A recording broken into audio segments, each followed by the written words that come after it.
It's not an end of the broadcast. Define fun. Actual fun. Fun means actual fun. Okay. Fun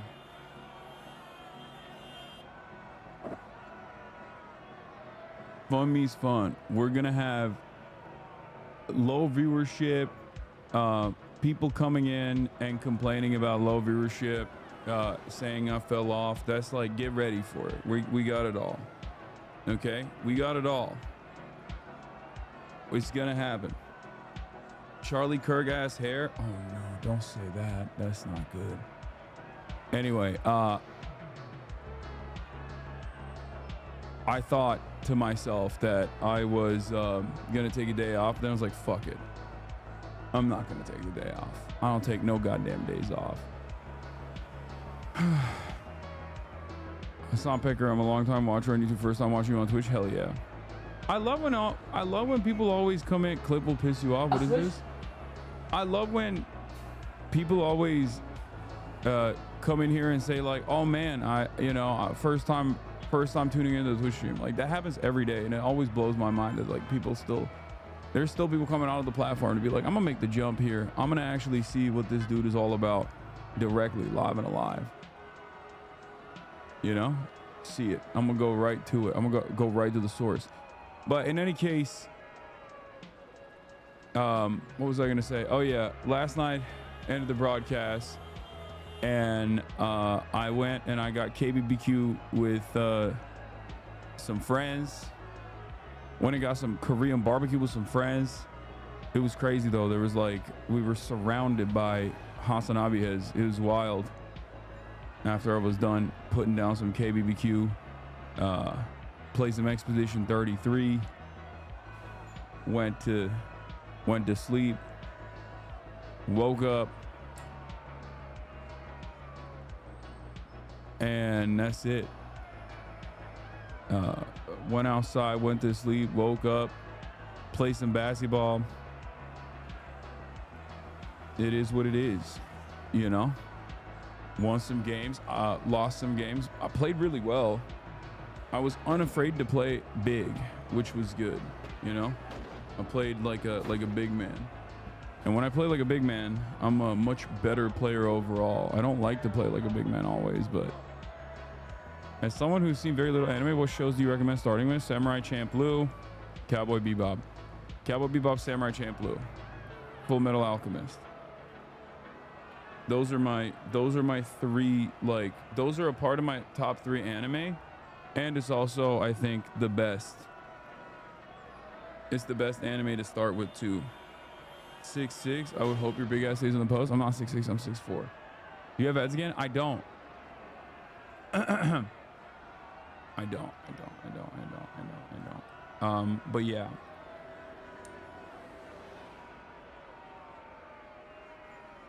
As a fellow uncle, what do you do for injury recovery in inflamed tendons? Dude, I don't know. I think resting is the only thing you can do, and it sucks.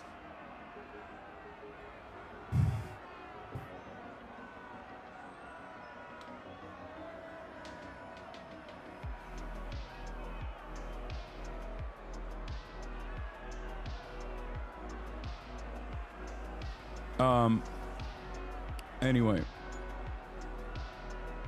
Watch doing the streamer games. AT&T is part of the sponsors, and AT&T doesn't fuck with me. It is what it is.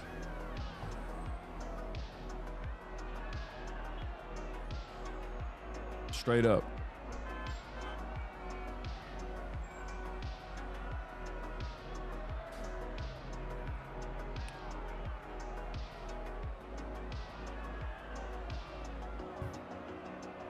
I think we all know why,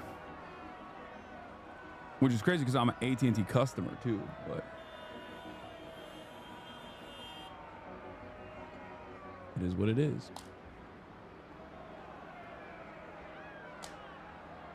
Yeah, they're unanimous in their hatred for me, and I welcome their hatred.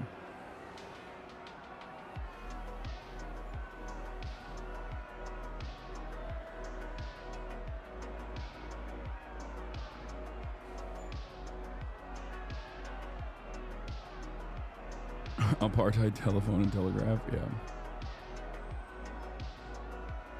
But maybe we could do some crime reacts too.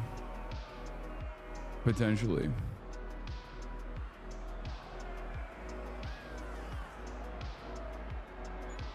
Yeah, you skip the games because you're afraid of KDB. Dude, I'm not gonna lie.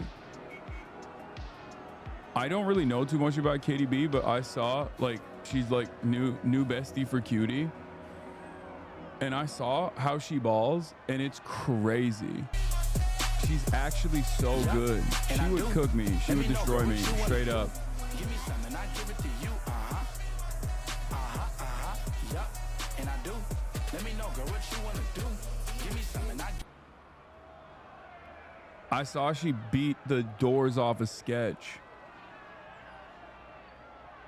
How do you feel about Libs getting hyped on Gavin 2028? I fucking hate it. I hate it so much. It makes me sad.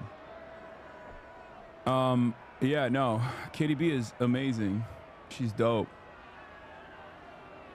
Would you ever drink mate? It feels like a cleaner caffeine than coffee, especially for over 30, and then get that acid reflux. I don't get acid reflux. I know you're on that nicotine. It could be a switch. No, I love coffee. I'm Turkish. It's in my bones. There is no world where a Turkish man is not going to drink coffee. You know what I mean? I don't even drink Turkish coffee, ironically enough, but I do.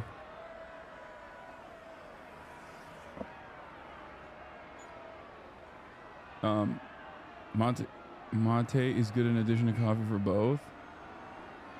How bad is Newsom law? Let me tell you, as someone who lives under the gruesome Governor Newsom's oblast rulership, he runs it like an iron fist. He runs this state with an iron fist, with a devastating veto pen. Not a good guy. But yeah. How long should Zoran be mayor before running for president? No one who's ever run for mayor of New York has ever elevated to a higher office after that point, I think, or successfully run for president. That's number one. Number two, Zoran is not a born American citizen, so he can never actually run for office, which is fine. It is what it is, you know. Egghead Island is the most peak arc in One Piece. I haven't been keeping up with Egghead Island. This video is because I wanna bank it. I wanna bank as much.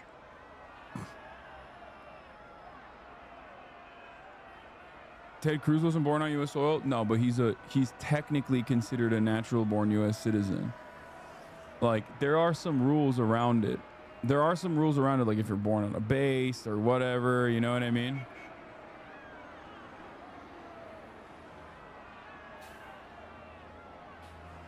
So, SRGFX, thank you for the 10 gifted. Pope John Paul III, thank you for the 10 gifted. SRGFX, thank you for the 20 gifted, technically. What was I gonna say? There was another thing I was going to mention.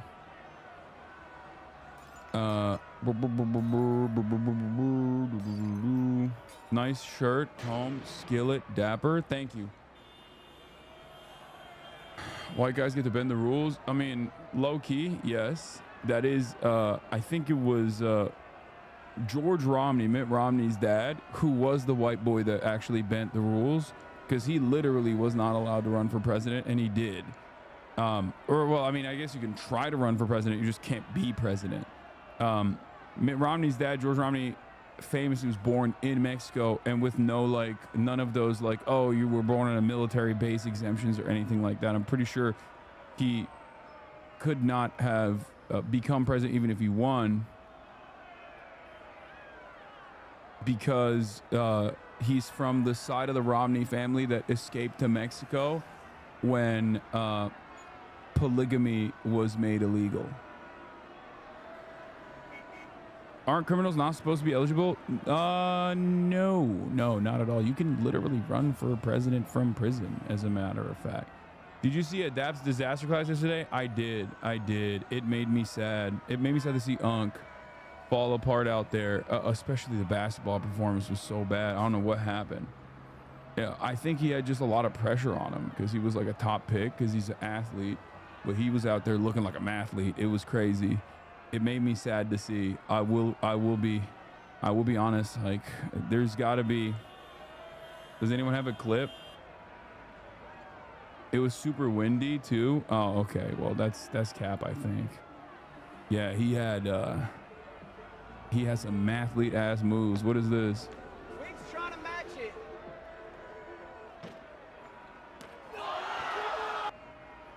Damn, he bricked it. He broke the freaking stream. That's crazy. Twig, this is now a cardio competition. Yo, look at that. Look at that. She's got great form. She is incredible, dude. KDB is awesome. God, I'm a sucker for basketball. If you pull off an impressive feat of athleticism, or if you're good at basketball, or if you lift a lot of weights, that's it. I am forever going to be. I'm like, you're awesome. You're amazing. I don't need to know anything about you. That's cool as fuck. You gotta make it. Turns out the B for KDB is for buckets, dude. It Run is back wild. and make it. This could be. Look at that. Look at that form. It's so good. Dagger. Oh. She dumped his in. Now It's she'll have a lot of fine. time to eliminate him if he misses this. He makes it. I mean, we might need to put them back to 3. We might need to put him back to 3. KD buckets, dude. KD These buckets. guys are shooters.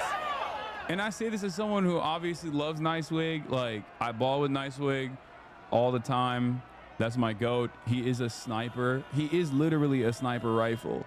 Like, he has the classic big man 3 that he just like barely gets any lift off on, myself included. I mean, I'm the same way. And this is nothing for him. And yet, they're shooters. What is going on? It's a must make for Nicewig. that was crazy.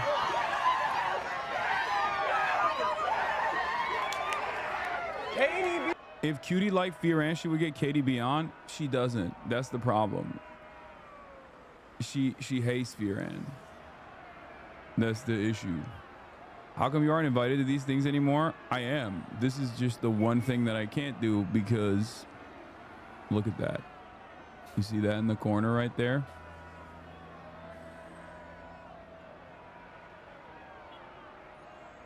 They don't fuck with me.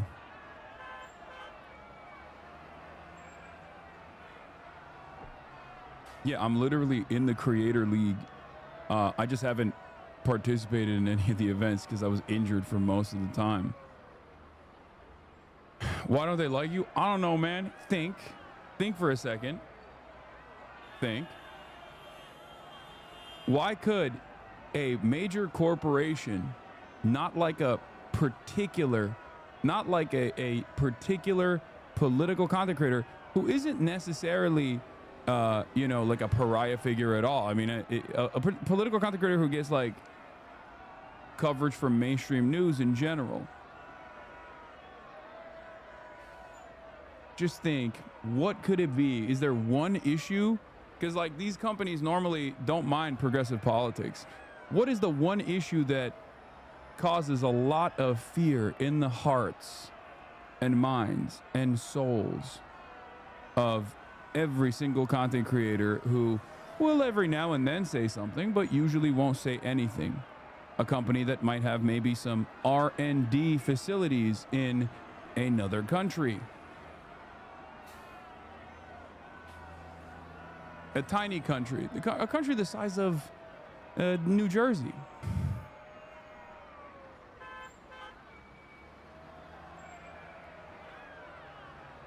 That's it.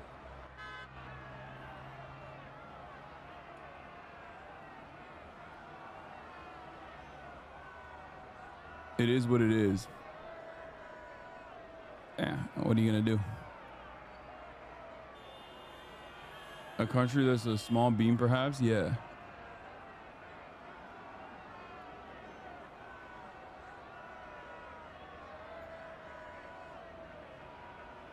Damn, bro, rough day right out of the bottle. It's rough, man. Clocking in.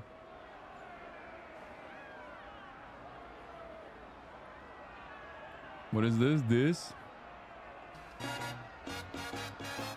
I love these videos. They're so stupid. That's so dumb. I thought it was going to be like the inside of the refrigerator. Nope. 9/11.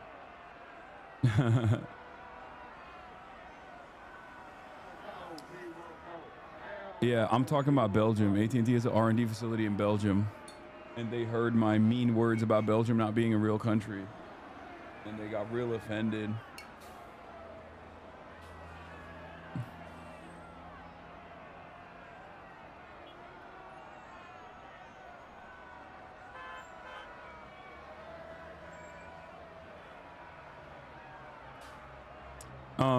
Don't forget they support Trump. Nah, let's be real. That's every big company supports Trump, including AT&T.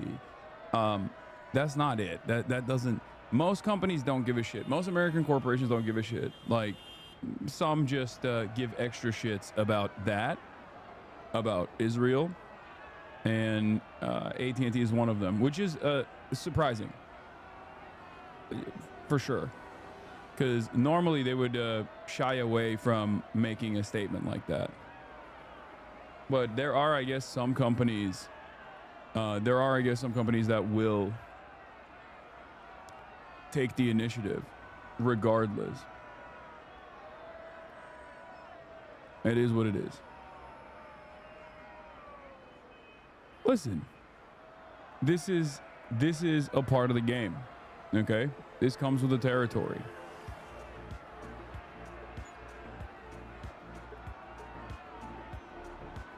It comes with the territory. It's like I was talking to a friend about this. He's like, well, you beef with some companies. It's like, bro, I beef with Elon Musk.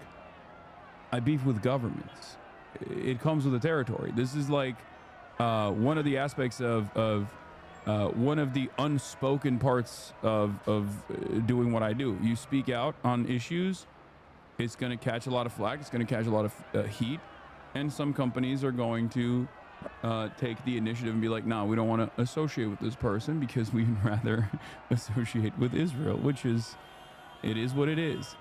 And I think all of that is ultimately inconsequential in the grand scheme of things, because it's not going to cause me to shy away from speaking out about stuff like this. But I do know for a fact that is precisely the reason why a lot of people do shy away from speaking about things like this. If you're ever wondering like why your favorite content creators don't say anything like that, don't come out and consistently advocate for certain things or advocate against the Trump administration actively. If you're like, what the fuck's going on? These guys are like black bagging people. This is part of the reason. You know, the Republicans buy shoes too mentality, but with Israel, it's obviously bipartisan. So Miss Rachel was right. Exactly. Exactly. And also, this is completely inconsequential, especially because like the issues that I'm speaking on, the issues that I get to speak on every single day is far more important. Like losing opportunities here and there is nothing in comparison to the death and destruction that Palestinian people experience on a daily fucking basis. So of course this kind of stuff, or being called a fucking Nazi, being called a terrorist or whatever the fuck, like all the racialized hatred that I receive on a daily basis is ultimately nothing. It's nothing. It is what it is. It's just a part of the process. I am eternally grateful for being able to still even have a platform. And I'm happy that I get to have a large community of like-minded people. Hope you're doing okay, bro. Yeah, I'm doing great. I don't have any issues.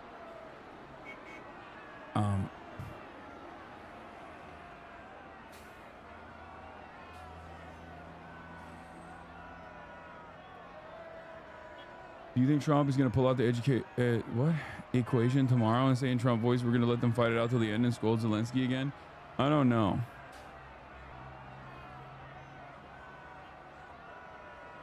Did you see Trump's team left papers in a printer at the meeting the other day? I did. I heard that. That's so funny.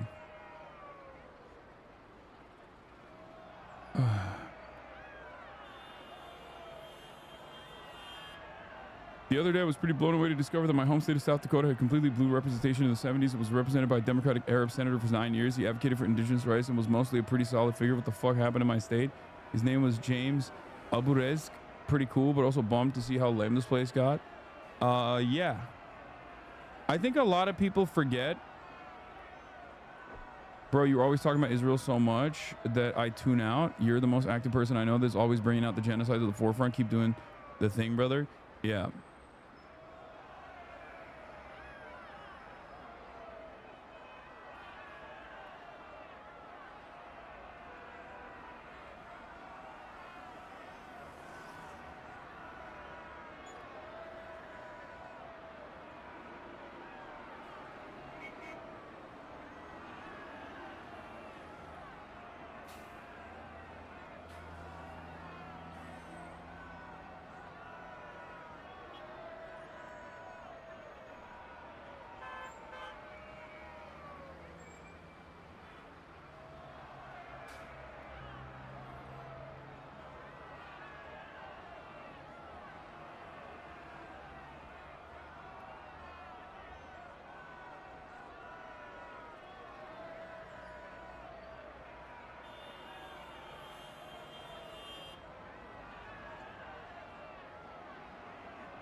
Can get the geriatric one up there.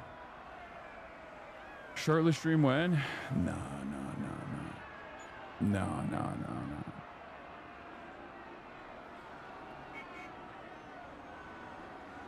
That's lyrics to Jason and Ron's song. I have not heard it. Have you listened to it? No, I have not. What is this?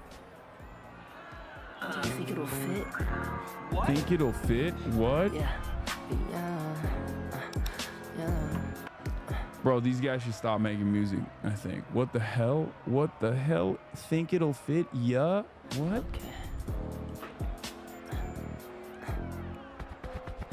You got Raya on the phone yet? What do you mean? What's Raya on the phone? What? Tell me, do you love me, baby? Tell me, do you love me, baby? Flip you over, turn around, baby. Let me put it in you, drive me crazy. Look, you like okay, this is like not bad. It's actually not bad. a lollipop. Fuck you Oh, to do your we have legs, a blast off meme is what I was asking for, and no one gave me one, so I just kind of didn't blast off at all. This song makes me uncomfortable. Yeah, I thought Zoomers hated Sexo. I thought that was like a thing, that like Zoomers are like repulsed by Sexo. What happened? Are they not? Are Zoomers back on? Are Zoomers back on sex? Are Zoomers pro sex now? Here's a fun 20-minute video games. I got 1.0 Here's a fun 20-minute video games that got 1.5 millions by In a this creator. video, I'll be discussing Views by a creator that follows you. Why no black people in video games? Wait, I think I see this dude's TikToks.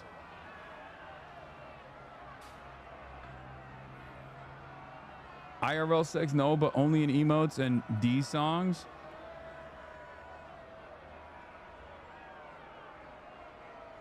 Okay, I'm just gonna use this one. All right, let's do it. Let's do it. Let's do it. Let's do it. Let's do it. Let's do it. Let's go. The We blasted controversial off. topic We of freaking blasted race. off. In video games, a topic that I'm not an expert on, but I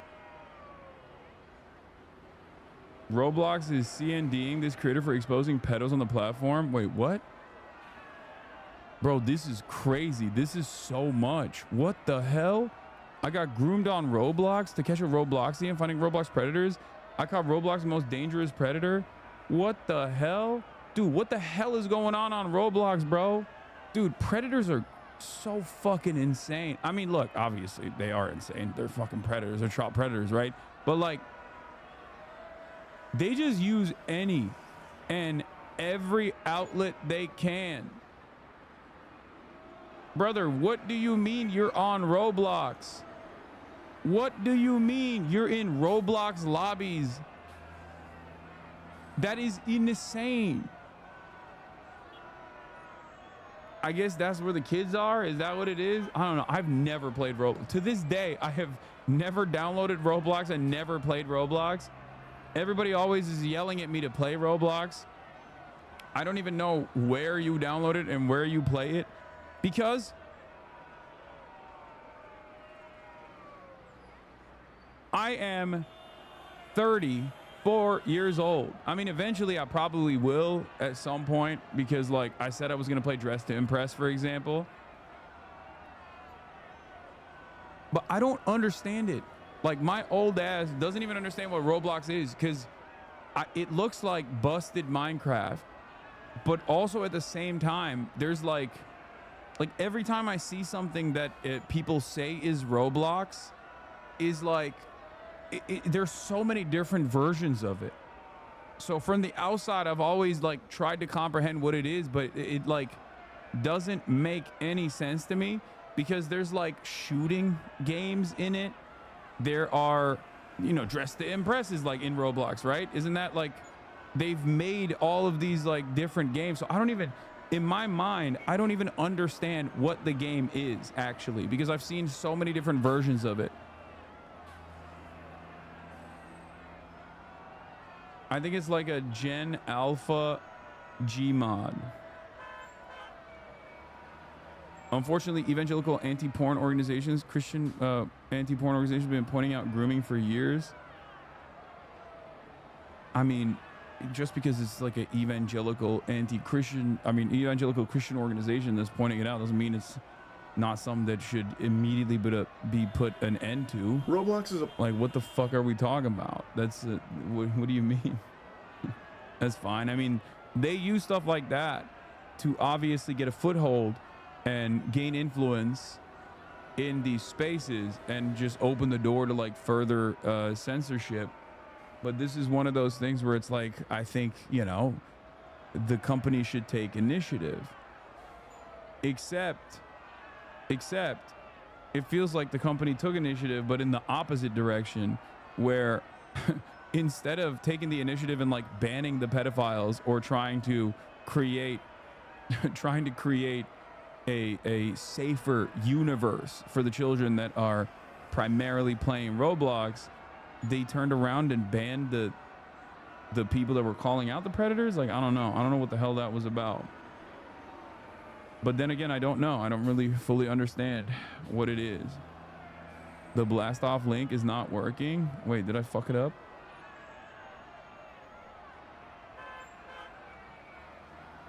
Did I write the wrong link?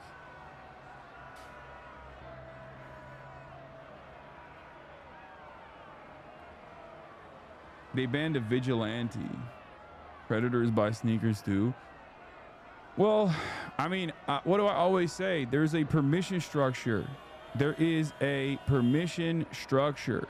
And the more that permission structure expands, the more these kinds of things become normalized, right? Whether it be predatory behavior, whether it be literally people advocating for pedophilia, which sounds fucking insane. When you say it out loud, you're like, what? What do you mean people are advocating for pedophilia? There are people who are doing that, right? So like, the more people don't push back against this, the less there is any sort of social stigma surrounding these sorts of things that are utterly criminal and should be immediately cast aside. The more people feel comfortable coming out and entertaining this notion. Did you see Hamzat win the fight last night? Yeah, a lot of people were saying it was an underwhelming fight and it was boring, but you know, free Palestine.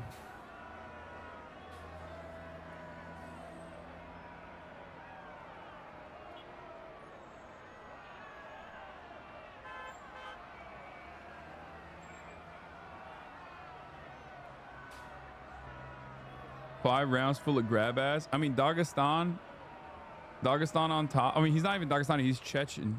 But right, he's Chechen, right? And I think he had to literally, because he's like besties, because he's besties with Ramazan Kadyrov, he had to get a new passport. He had to get a Dubai. He had to go to Dubai, bro. And yeah, he's a UAE national. And I think like Donald Trump pushed to allow him to fight, right? He's they finally got him in the US this time. Yeah, Donald Trump will get anybody in here. He don't give a fuck, especially if Dana is asking for it. If Dana White is asking for it, it's good. It'll happen. 529 strikes compared to Funday 50 domination. Did you see this fatherless behavior? Are you even surprised? Oh, Destiny's son coming out as a Nazi? No, I'm not surprised. And yes, I did see it, and I talked about it briefly yesterday. Like I said, guy who fucking presents himself as like, you know, the antidote to the alt-right, literally can't even be an antidote to the Nazis with his own child. So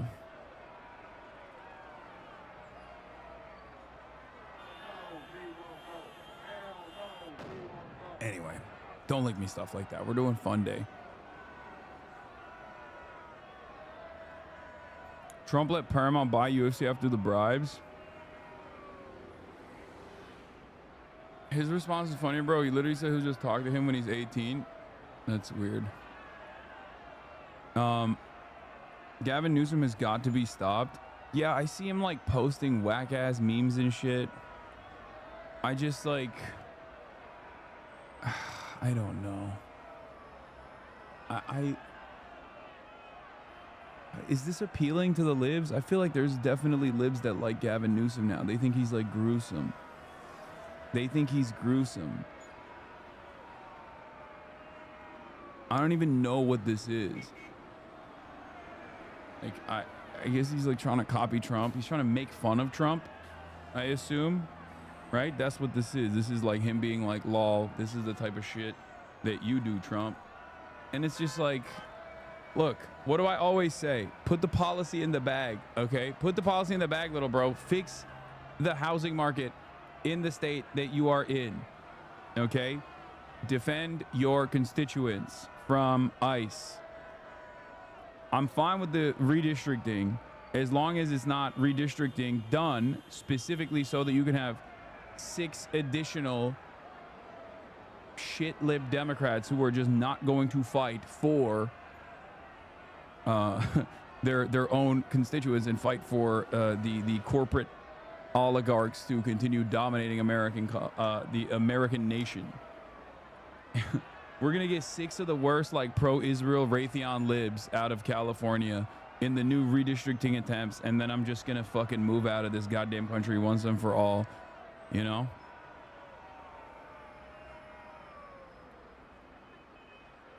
On his podcast, Ted Cruz, Gavin Newsom, and Dan Crenshaw are apparently the only successful podcasting politicians out there, per Kylie Wilson Tharp's newsletter. The verdict with Senator Ted Cruz is 1.4 million downloads. This is Gavin Newsom. I mean, wait, that's not bad. Why is everybody doing podcasts, man?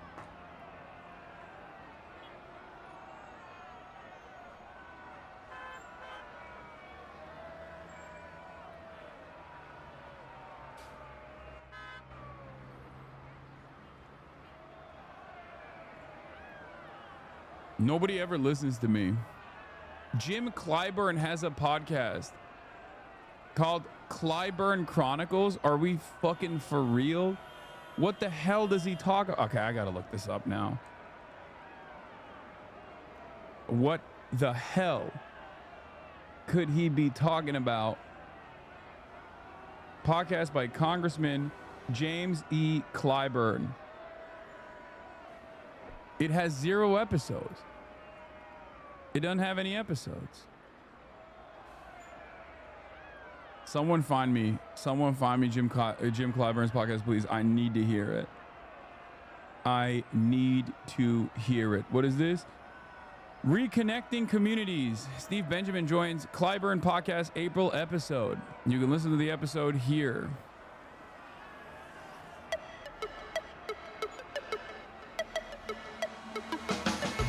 Hello, this is Congressman Jim Clyburn, and I would like to welcome you to my podcast, Clyburn Chronicles.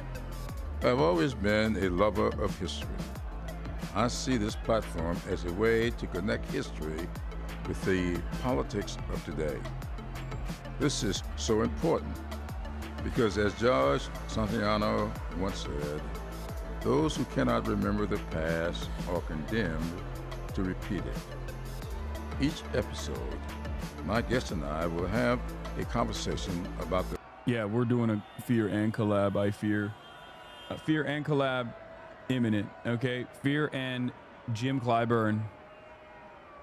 Sounds like a dude in 1973 who just got a tape recorder. I mean, he is a dude in 1973.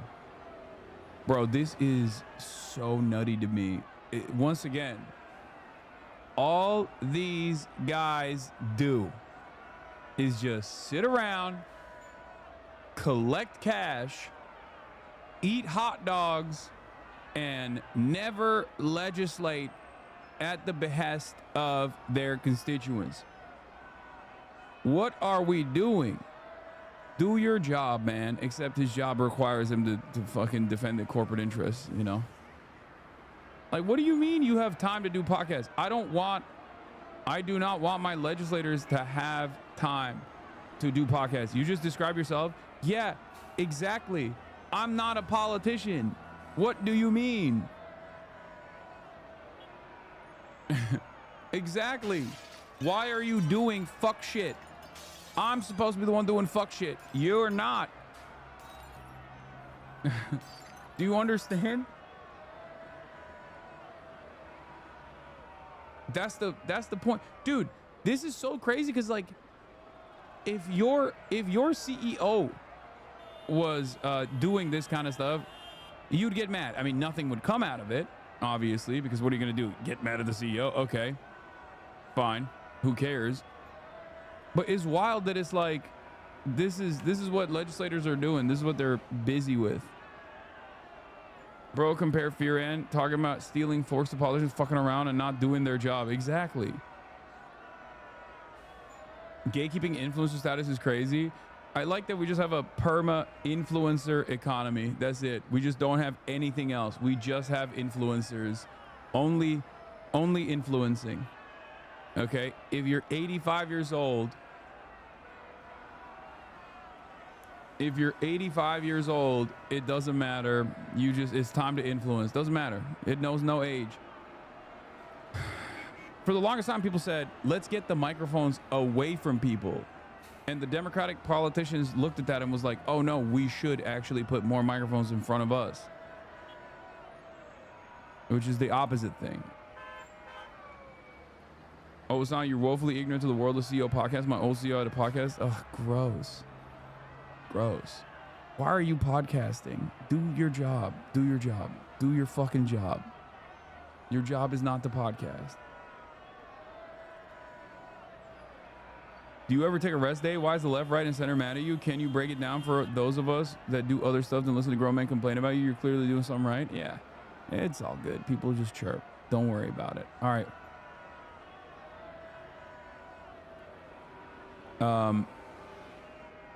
Oh, you're right. I was going to make a statement. Mister, I know we're doing Fun Day, but you were responding. You were going to say about James Alvarez and South Dakota being represented by Arab Dem for a decade in the 70s, and now we suck and have Christy fucking Numb Chatter distracted you. Yeah. I say this all the time. I said this at the DSA meetings too. If you remember, DSA national convention took place in Chicago. I was there. There were a lot of delegates that came from all around the country in DSA chapters, all around the nation, right? Arkansas, Ohio, everywhere. And the thing is, a lot of these areas, a lot of these rural areas are deep red, not as a consequence of the political desires of the overwhelming majority or whatever, even though there are plenty of shitheads in these places. Shitheads that could still be convinced, mind you. But it's because the Democrats have completely stopped funding any initiatives in these areas whatsoever. They just see it as a lost cause. They see it as impossible to break through. That's it. And I think for that very reason, these areas are ripe. These areas are ripe for the picking. I think like with a decent door knocking operation and like a somewhat charismatic figure that advocates for policies that directly improve the living conditions of people in these rural areas, I think that you could really push for a solid progressive base from the countryside. I mean, look, like him, hate him, you can get mad at him over Israel, but like Bernie Sanders kind of shows that reality. This whole thing with the Fight the Oligarchy tour is proof in the pudding. It's not just places like New York City that are desperate for a fighter that is dynamic like Zoran, a left candidate like Zoran. It's not even necessarily that Zoran is a socialist that he won the New York City Democratic primary, because that moniker is not seen as a benefit. It's not beneficial at all. It's beneficial here in this community, but we are marginal. Okay? We're inconsequential in the grand scheme of things in American politics. We are far more inconsequential than Nazis are, I would say.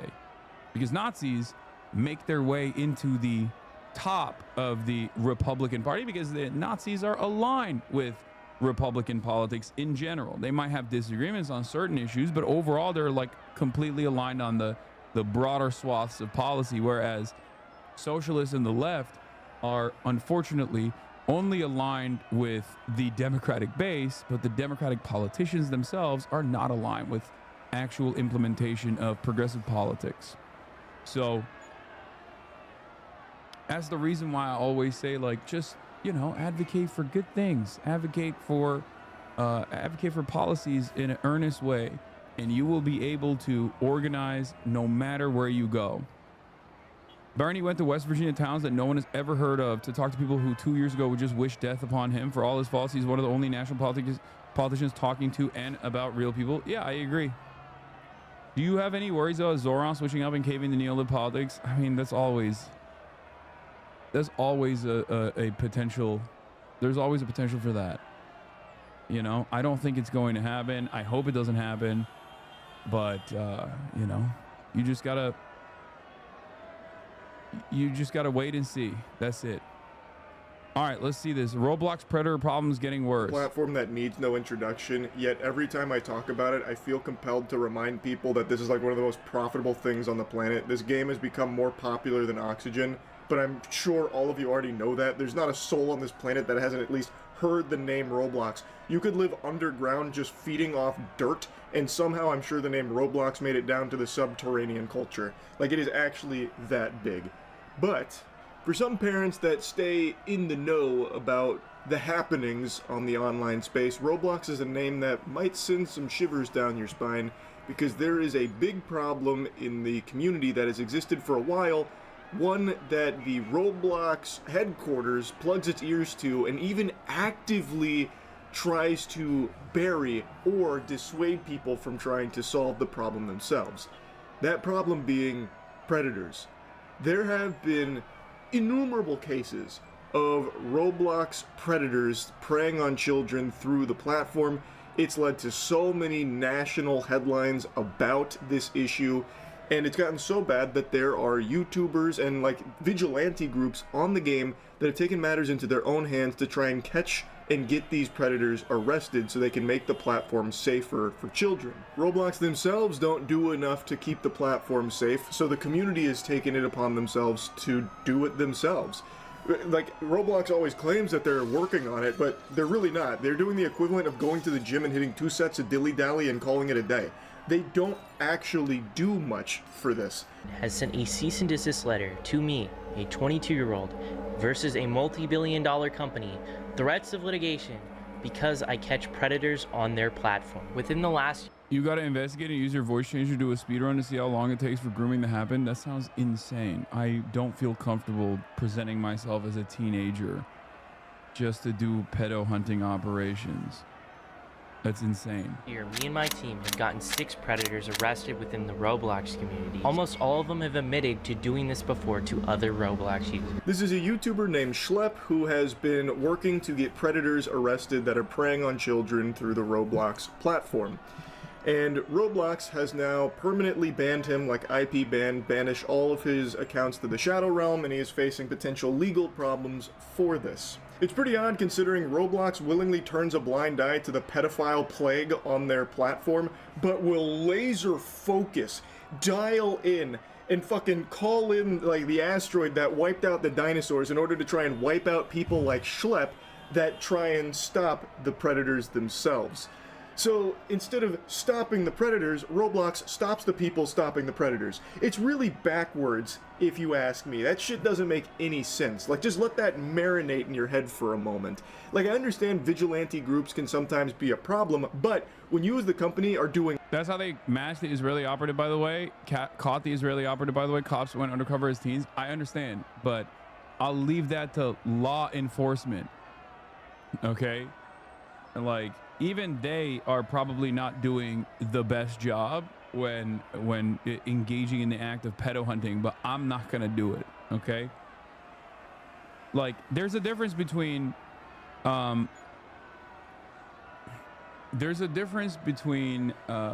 people who are like actively farming CSAM, for example, in their Discord servers, like those kick streamers that one content creator like did a massive expose on, right? Like, those guys are doing it. There's no entrapment. They're just doing it publicly. Okay? There's no like presenting yourself as a child or anything like that. But there is I think there's a balance to it where if some people just like go way above and beyond, and then that's the reason why you see a lot of these like pedo hunter style content creators. I'm not saying Schlep is like that. I don't know his content at all, but like a lot of these guys then turn into like the weirdos or are weirdos, and they're just doing this because they're weirdos. Some of them actually get outed as predators themselves as well. It happens far too much, so I just kind of fucking stay away from that world completely. Nothing to actually stop it yourself. What other options are there? The community has to take matters into their own hands and start policing themselves to try and keep the platform safe, since Roblox is really dropping the ball on it. Like, for some reason, they don't even get out of bed when they hear about a pedophile on the platform, but if they hear about a YouTuber doing something to stop that, shit, they fire up like Dracula. They sit up like The Undertaker and they get to business. They go to work. Like, this is not the first time this has happened. They have come after people like Schlepp before, the people that are actively trying to make the platform safer, and it just doesn't make any sense. The CEO seems to be too busy trying to pitch Roblox as a dating platform in addition to being for gaming. I already made a video talking about the lunacy of this idea, but it is like chumming the waters for sharks. The sharks in this case being pedophiles. Anyone who knows anything about Roblox and has a functioning frontal lobe should tell you what— Bro, is the CEO a pedophile? What's going on? What the hell? The CEO was like, oh, this seems like a fantastic opportunity to get some teenagers to meet some eligible bachelors. That's crazy. That's insane. This is just, you know, let's dump some meat in the water where the sharks are circling. What the hell?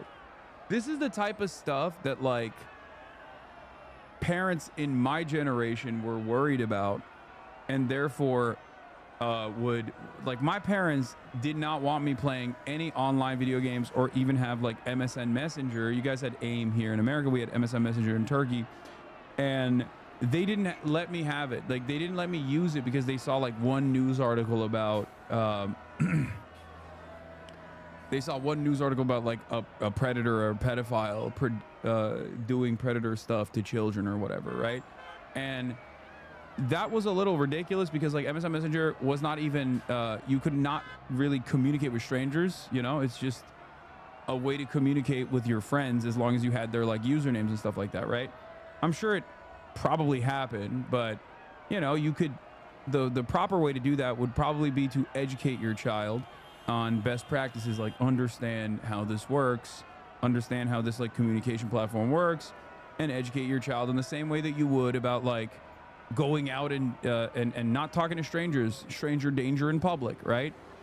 Because nowadays the internet is basically the only public space that we exist in. So of course my parents were too old, didn't understand it, and were instead like, you're not allowed to use it. And obviously I still used it. I had to learn a bunch of different like privacy apps that would, if I hit like a couple different keystrokes, would automatically close down Dota or MSN Messenger. You know, the ones that people use in like their workplace when they're watching me. That's on Hasanabi Piker while they're on the company time.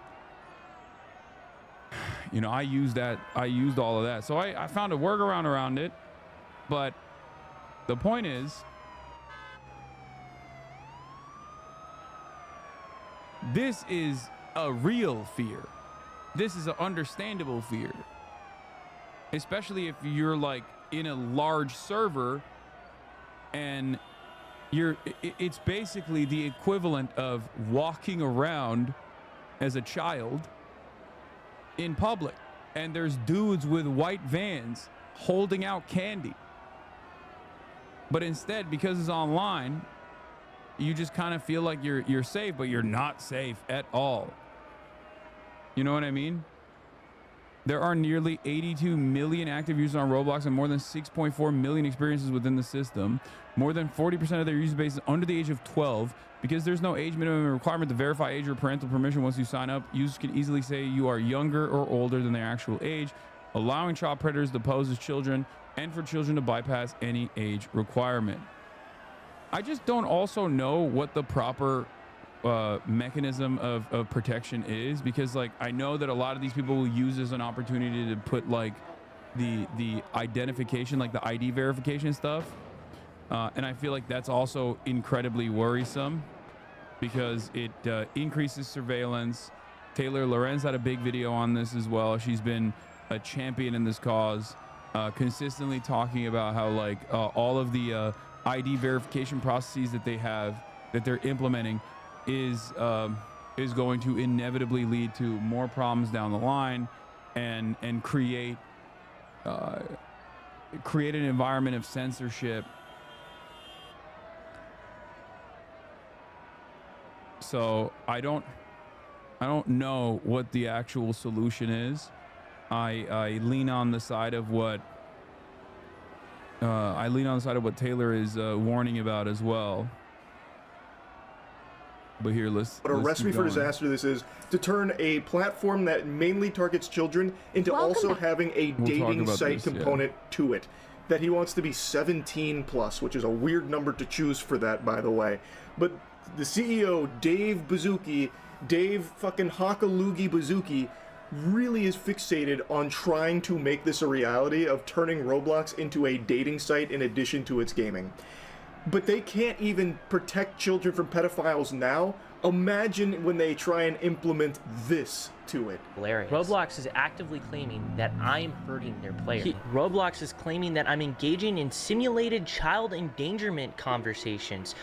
What? So one of the fundamental bases of predator catching is that you cannot talk sexually to predators. Predators are supposed to be the ones talking sexually to you. If you talk sexually to predators, like straight off the get-go, that's entrapment. That is literally what entrapment is. We almost always play a naive kid who doesn't know anything about this stuff, so they teach us about this stuff. If you watch these videos, you know how the chats are going, and they're not even on Roblox. Most of the chat logs are on Discord, and they're accusing me of getting people off of platform onto... Kind of glad you're down for that stuff. This can make something interesting. Oh, what the fuck? Hey, yo, dude. Well, God. I used to make fun of my dad because, like, when there is any sort of, like, harm, simulated harm against, like, a child in a movie, he'll be like, shut this off. I can't watch this, right? And I'd be like, who cares? It's a movie, Dad. Calm down. And now I feel like I'm turning into him a little bit, where like when I see this kind of stuff, I'm like, oh, I can't even do it. But then again, this isn't even simulated harm. This is like real shit. So this is like a real ass active predator out there existing in the same universe as myself, you, your loved ones, and your young relatives. Your minor relatives. It's just so gross. Different social media sites. Let's take a peek at this real quick. While Roblox acknowledges that your stated intentions may be to protect children, and while it recognizes the serious nature of online predatory behavior, your methods, including failing to immediately report suspicious activity to Roblox through proper channels, are actively interfering with Roblox's established safety protocols and critically are exposing Roblox's users to increased risk. If that isn't the fattest load of barnacles you've ever tried to swallow, I don't know what is. The big thing with everyone that is actively trying to keep the platform safer, like people like Schlep trying to catch predators, they report them immediately. That is the #1 thing they do. The problem is, and you can look this up there yourself, there are so many articles that detail how nonchalant Roblox is when it comes to these reports. The problem is, Roblox doesn't act on it. So as far as I know, in all of these predator catching groups, Bro, this should be like instant IP ban. Instant IP ban, not for Schlep, of course, but for the person. And then also instantly report them to the authorities. Like, it should be auto. It should be an automatic system where it's like, okay, we look through it. Obviously, this person is actively trying to go after children on our platform. Child safety and child endangerment is the #1 priority for us, with an active user base of 40% that's under the age of 13. How do you prevent abuse of that? You have to hire people. What do you mean? You have to hire human beings who scour through the information and then send it over to the authorities. That's how you work with it. And I know nobody wants to do that because they go, it's too expensive. So the only way that you can do that if companies don't take this action on their own is legislation, punishments from regulatory agencies, punishments from authorities. Now, of course, we're talking about the United States of America, which means, which is a massive market, obviously, for a lot of tech initiatives. That's not going to happen here in the United States of America because our regulatory agencies have been gutted from within by the likes of Doge, and our politicians are not invested in anything unless it's to give more money to Israel or if it's to give more money to the military industrial complex in general. So if the children, including the children of politicians, were not children on Roblox getting predated on, but instead, I don't know, the latest Boeing missile system that they're developing being predated on, only then the politicians take action. So I have a brilliant idea. We fake it like the kids are actually missile systems. Hear me out, okay? We convince, they're old, they don't understand it, they don't understand how the world works. We convince the politicians that this is actually a Hellfire missile that's being predated on. Not a child, not an American child, because children are whack. Nobody cares about them, obviously, duh. Children are not productive, okay? They don't even work, they don't generate value. Who gives a shit? You know what I mean? They're not a lobbyist. They're not in the fucking halls of Congress. They're not working for Raytheon. Obviously, no one cares. So how do we make the politicians care? We say the kids are actually missiles, okay? Child, also kind of missile-shaped. Child, also oftentimes in the crosshairs of a missile. Think about it. Think about it. Every child that is actively attacked and predated on by a child predator online is actually a missile that could go to Israel. They're kidnapping our missiles. They're kidnapping our missiles. We have to put a stop to it. And then, boom, tomorrow there will be a solution. First thing they do is report it through the proper channels on Roblox, but the issue is that report just makes it directly to the shitter at Roblox HQ for them to flush it. I don't know where it goes, but I guess it just goes somewhere to collect dust at Roblox. It falls into the goddamn back rooms. So they never actually act on any of the reports. So the proper channels are fucking useless. It's baffling. And in a lot of cases, Schlepp's about to give you an example, even when a predator is arrested, like a Roblox predator is arrested, they don't even ban that account that is associated with them a lot of times. It's craziness. To say like he's not doing this the right way because he's not reporting it through Roblox is just incorrect, and also laughable for them to claim that by not doing that, he's putting users at more risk. How does that make any sense? How is him trying to catch these predators somehow putting children in harm's way? Like, more so than Roblox doing nothing except sitting on these reports forever, maybe using them as like scribbling paper at the office, like a coloring book. Like, how is what he's doing, actively trying at least, to stop predators, putting users more at risk? The next barrage of mumbo-jumbo from Roblox is equally baffling, saying that he's engaging in simulated child endangerment. Well, I guess kind of, because there are predators on your platform that are talking sexually to him and his group that are pretending to be kids. And according to Schlepp, they're not initiating those inappropriate conversations. The predators are just there. The call's coming from inside the house on Roblox. He is not going out of his way to create pedophiles to catch.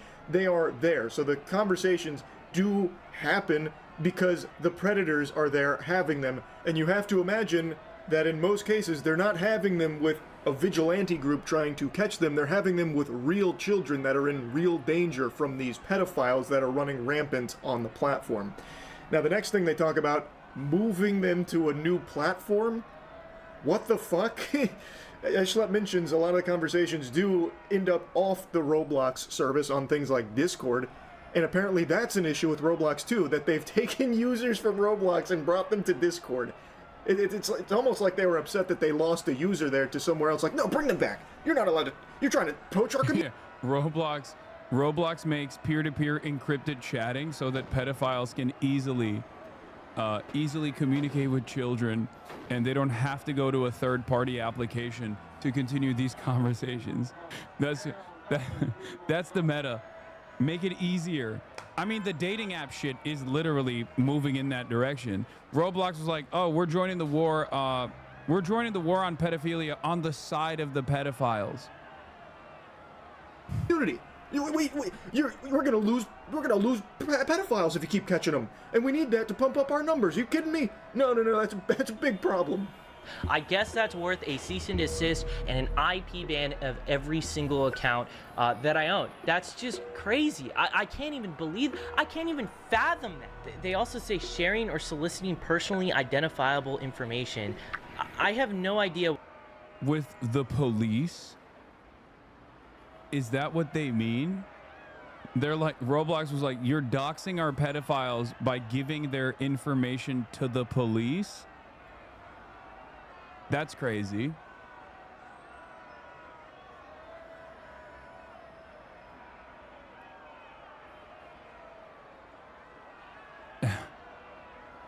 Why would you dox our big brave pedophiles, big beautiful? Why would you dox our big beautiful pedophiles? It's like you're a predator trying to hunt down pedophiles. This is messed up. What they're referring to this, I would love to know what they're talking about. Are they referring to the fact that I give the information of the predators that we find to the police? Like, the people we're talking to are predators. Another weird one here from the slimy suits at Roblox Corp. What do you mean personally identifiable information? It almost sounds like they care more about the privacy of the predators than the act of actually stopping them. It's like, whoa, you just shared some of our users' data without our permission. Are you kidding me? Imagine being a special victims officer and being assigned to play Roblox all day to catch predators. I mean, I think that's cool. You get to play video games all day. And also simultaneously, you're literally doing one of the functions of law enforcement that is actually good. You know what I mean? It's like it's one of the decent functions of law enforcement that virtually no one would actively argue against. Doxing a pedophile on our platform? Nope. That is not permissible. We do not support that at all. Like, what the fuck? Like, it'd be entirely unnecessary if you would just do your job and give that personal information to the authorities so that way the predators could get arrested, but you're not doing it. So people like Schlepp have to. Like, the most insulting thing is that they told me I'm not reporting people quick enough and I'm not reporting them through the right outlets. Tell me the right outlets. I have been trying to figure this out for like a year now. This here is Nepali Incel. This person actually made credible threats to the Las Vegas sphere in a Roblox game. And I saw this with my own two eyes. And the reason why it's a credible threat, it is because the FBI went ahead and arrested someone for making threats within that same game. I made a moderation ticket about it, and I even actually made a report to the FBI about this. Where is the cease and desist letter for him? Where is the IP ban for him? Are you gonna ban all of this dude's accounts? Roblox uses the proper channels as like kind of this shield, but it's really a myth. It doesn't seem to actually exist because nobody knows the proper channels. They're doing all of like the reporting that they can to Roblox through everything they think is the proper channels. But Roblox, I guess, isn't very clear with what they are because they keep saying, nope, still not using the right channels. Well, what the fuck are they? Nobody seems to know how to access the proper channels. It's like a fucking Call of Duty Zombies Easter egg. How do you get there? Why don't you explain it then? Why don't you make it more clear? Because as of now, everyone is reporting it through what they believe is the right... I feel like on the one hand, you're like, oh, this is just a children's game. Who cares, right? But also on the other hand, like, this is a primary mode of communication for a lot of people at this point, I guess. There's a massive active user base.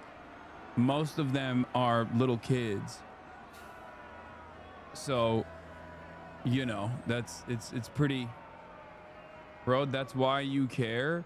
No, that's my point. My point is that, like, if this is where the kids are, and this is where they spend most of their time, then you have to treat it in the same way that you would as though they're at the fucking public parks, you know?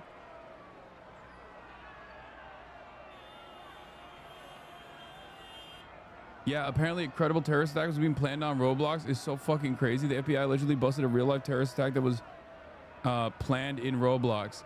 I cannot confirm anything aloud at the moment, but things are in motion, says Crazy Pain. James Wesley Berger, who was caught by the FBI, mugshot below, has been charged with threats communicated in interstate commerce. You can read the criminal complaint below. What?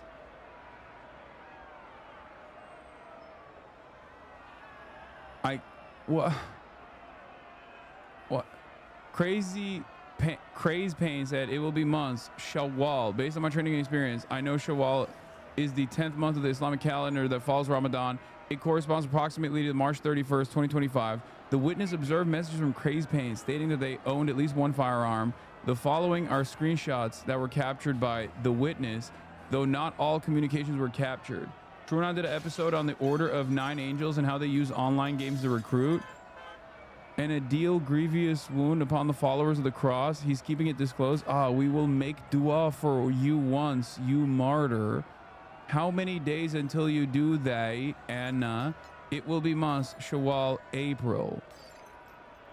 Wait, this guy's name is James W. Berger, and he wanted to do like Islamic style terror, Islamic Caliphate, Islamic State style terror. What the fuck?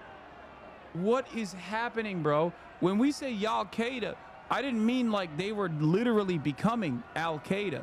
How the fuck does a guy with the last name James W. Berger sounds like something I made up? Okay, like, white boy named James W. Berger doing jihad. What? This would have been the second time a dude with the last name Berger has committed, a white dude with the last name Berger has committed an act of terror on U.S. soil, domestic terror on U.S. soil. It's like, it reminds me of the first one this year, which is Life is Burger, right? Wasn't that guy's name Life is Burger, like Mr. Hamburger?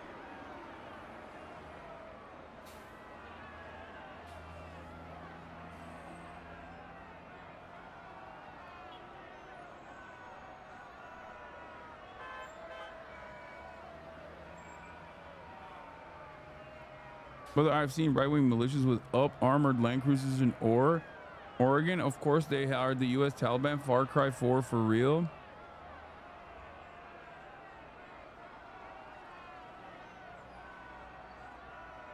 Americans planning a terrorist attack. Imagine a burger. I mean, none of this makes sense. None of this makes sense. Like, how did this guy... Carletta Carter, Special Agent, Federal Bureau of Investigation, Austin, Texas, being duly sworn, deposed, state the following. Based upon the facts set forth below, I submit there's probable cause to believe that on or about January 23rd, 2025, with the Western District of Texas House, where defendant James Wesley Berger did violate transmitting interstate commerce and any communication threat to injure the persons of another. United States investigating Berger for making threats via the Roblox gaming platform to attack a Christian concert or event. This also sounds sus. Or on or about January 23rd, the FBI received a report from an individual located in the state of Nevada of a possible domestic terrorist incident being discussed on Roblox user by Crazy Pain. Witness observed the Crazy Pain saying they're willing to kill Shia Muslims at their mosque.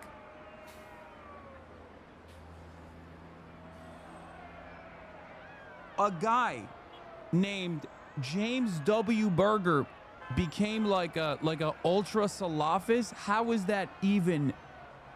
How does that happen? Where are even Shia Muslims in his vicinity? What the fuck? This has to be fake, right? No, I mean, he was apparently saying shit like this.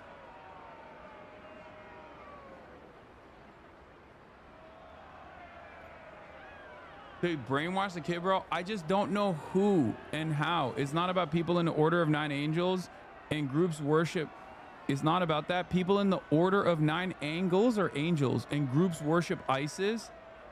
So these guys are like radicalizing themselves into being pro-ISIS. How is that even fucking possible?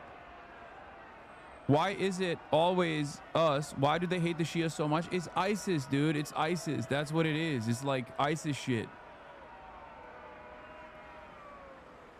No normal Muslim is invested in this kind of like, oh, we got to take out the Shias. Like, that's not real.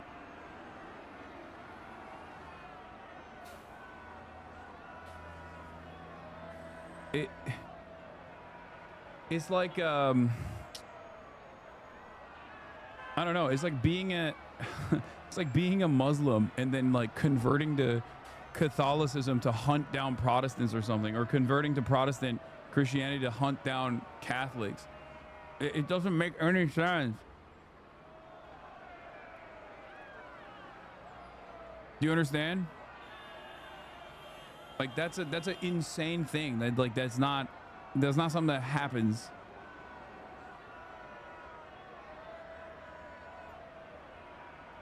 User one replied on Roblox should delete the photograph of firearms within the unknown Discord chat in case it was flagged as suspicious. The firearm should be kept hidden. Crazy Pain continues to speak on Roblox about their desire to commit martyrdom at a Christian event, that he wanted to bring humiliation to the worshippers of the cross. See, this is the other thing. This right here, the reason why I say this is fucking idiotic is because Muslims do not actually want to kill Christians. This is what Christians in the West think Muslims want to do. Okay? That's bullshit. The idea that like Muslims are we're gonna go and kill the worshippers of the cross. Like, what the fuck do you mean? Muslims respect Jesus. Jesus is a fucking prophet in the Quran.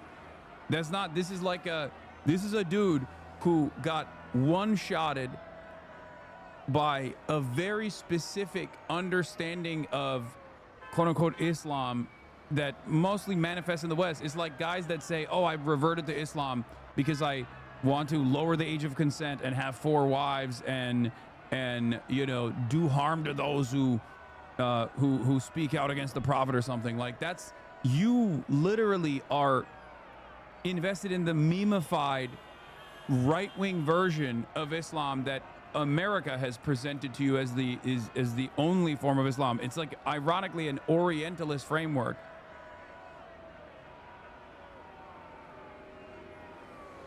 It's just like you are you didn't like revert because, I don't know, you want to follow you want to follow the Quran. You reverted because you want to be like a fucking weirdo.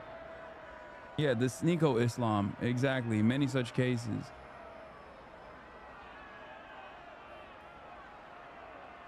Christ Bane said it will be months, Shawwal, April. Based on my training experience, I know Shawwal is the 10th month of the Islamic calendar that follows a Ramadan. It corresponds to approximately March 31st. The witness observed messages from Crazy Pain stating that owned at least one firearm. Based on the billing information provided by Roblox, the name associated with the Crazy Pain account was James B. Durger with a address in Texas and a Gmail email address.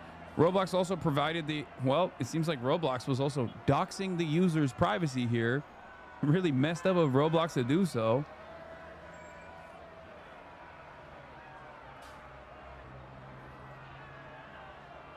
This corroborates Berger within the Western District of Texas at the time he made the threatening statements as Roblox user Crazy Pain. On or about February 28th, investigators executed a search warrant at Berger's residence.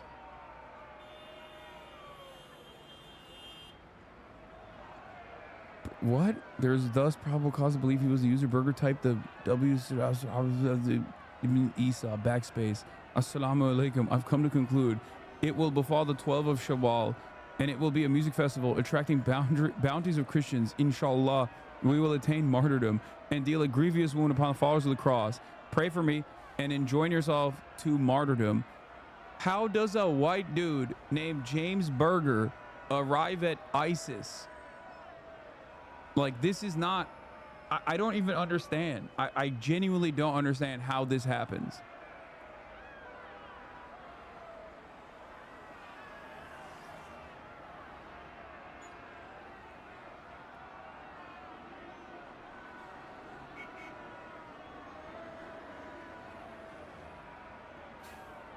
Order of the Nine Angels are a bunch of edgy troll Nazi Satanists. They are not Muslims. They just love edgy violence wherever it comes. This is not normal. Red Pill Islam brainwashing. Is that like a new meta? I didn't even know about this. Like, so the Nazis have decided, is it angels or angles? The Nazis have decided, like, oh, the regular, like, white supremacist stuff that we were doing is not popping. We need to just be like, we need to do the we must kill the Shia version of, like, ISIS style, Al-Qaeda style fucking psychotic nonsense. I guess it's like two birds, one stone, because they don't fuck with Muslims anyway.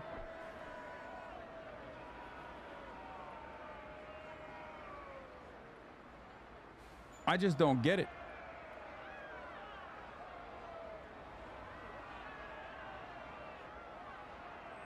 I don't get it.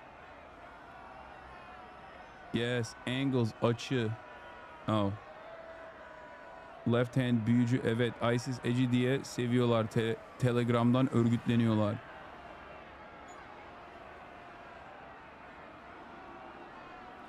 It's angels. The other dude can't spell. No, other people are saying angles. Some people are saying angles. Some people are saying angels. I don't know.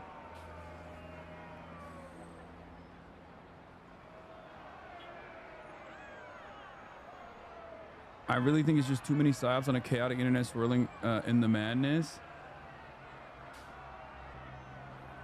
There's going to be a split in the American Nazi movement where the pure Christo-fascist crusade against the Islamo-fascist Nazis.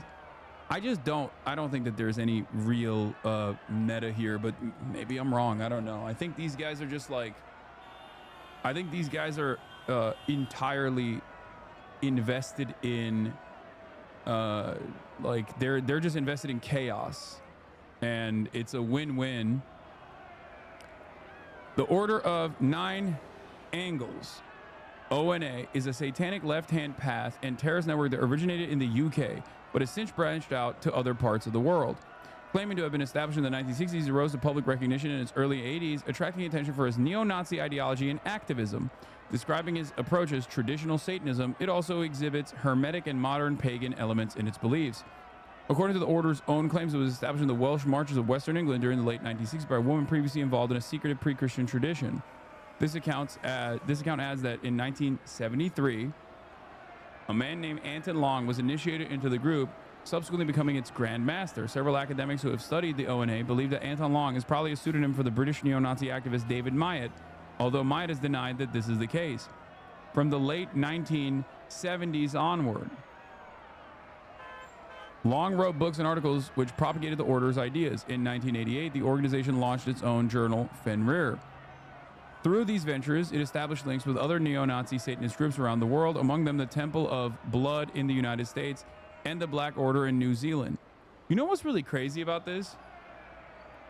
There's like left groups as well, right? But they're mostly invested in like political organizing. They're mostly invested in doing like, you know, community charity and fixing people's like busted taillights and stuff like that. What the fuck is the far right doing? This is what they're invested in. Like, just get invested in Dungeons and Dragons, man. What is this fucking fake lore about like satanic neo-Nazi shit? Like, I don't understand. Just watch anime, dude. Why are you doing this? It doesn't make any sense. They're like, they can't even be like regular run-of-the-mill Republicans. They have to be like run-of-the-mill Republicans, but with witchcraft associated with it.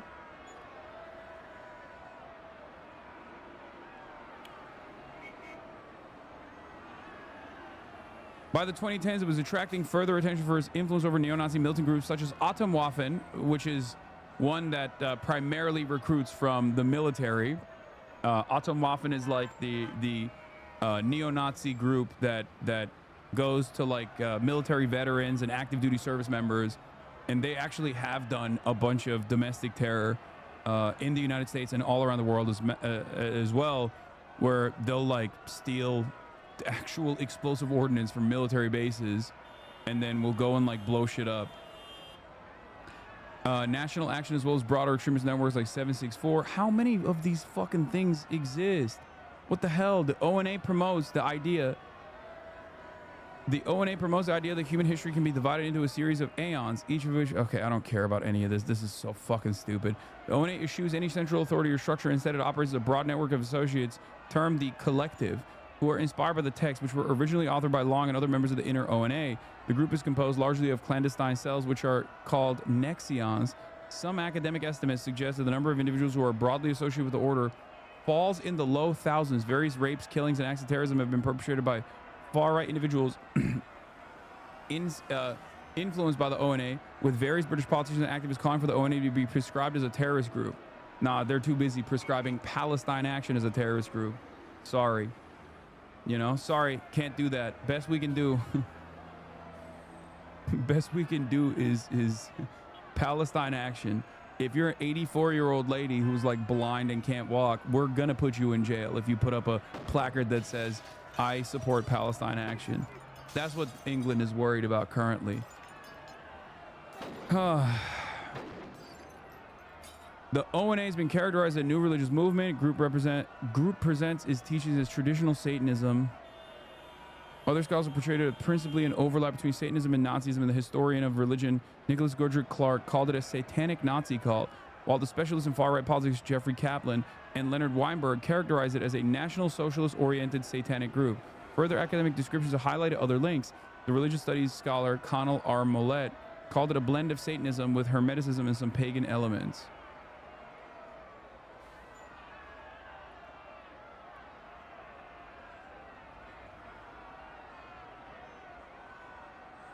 I'm telling you, like, left groups organize on the boundaries of just like doing charity drives. Right-wing organizations that are outside of the boundaries of like normal politics organize on the basis of like doing mass rapes at the behest of a satanic neo-Nazi cult. What the fuck is this? This is why it's so insane whenever people make this like equivalence between the far left and the far right. It's like, no, this is what the far right is doing.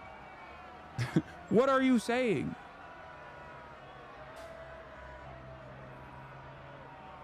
Who has time for this? I can't do more than watch a movie and clean my apartment on the weekend, and these guys invent new Magic the Gathering every 2 weeks. Yeah, but it's like Magic the Gathering is fine. It's fun. It's a game. Okay? These guys... Yeah, oh, that's the... Who could forget? You're discarding the insane violence of eco-terrorists throwing paint at the replicas of famous works of art. That's true. That's true. I forgot. Or sometimes sitting in front of traffic.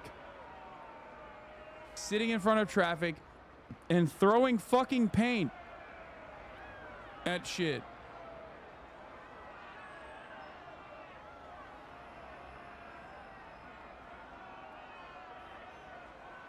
It does blow my mind that while there is no equivalence between the most extreme versions of like left organizing and the most extreme versions of right organizing, and there's no equivalence between the violence that these groups engage with, the amount of time spent on left groups, the amount of time spent on anti-fascists far outweighs the amount of time spent on this shit.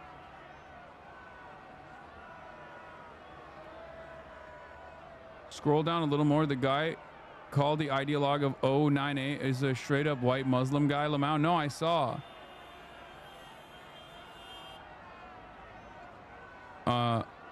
Not, oh, here, Anton Long's identity. Oh my God! David Myatt, pictured in 1998, is often cited as a central ideologue. The real identity of Anton Long remains unknown for both members of the order and to academics who have studied. However, a 1998 issue of the anti-fascist magazine Searchlight claimed that Anton Long was a pseudonym of David Myatt, a prominent figure in the British neo-Nazi movement. Shared ideas between the two include the belief in a causal realm where the laws of physics do not apply, the idea that human history divides into distinct aeons, support for future colonization of space, and the Star Game, a board game that Myatt claimed to have developed in 1975. Oh my God, these guys always love sci-fi so much. Dude.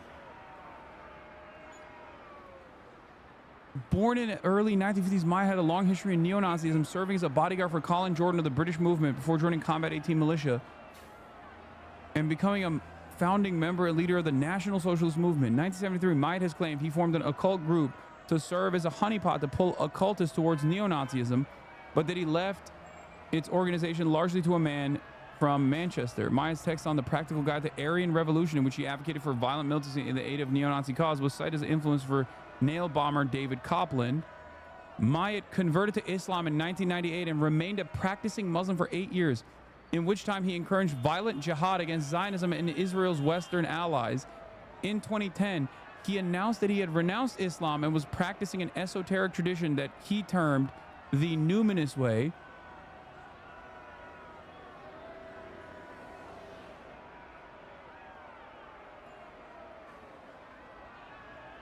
When you just want to be a fucking psychopathic, murderous neo-Nazi so bad that you revert to Islam, what the fuck? What the fuck? He's just like, I don't give a fuck how we kill people, okay? I will do it the Islamic way. I will do it the Christian way. Fuck it. I'll invent my own religion. Who cares? That is insane, dude.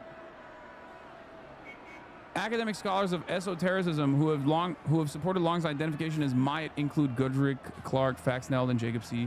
Senhold. Myatt has repeatedly denied allegations that he has any involvement with the ONA, maintaining that he has never used the pseudonym Anton Long. He has claimed that he had personal contacts with people involved in the ONA around the 1980s and that similarities between his ideas and those in the ONA result from the latter's borrowing from him.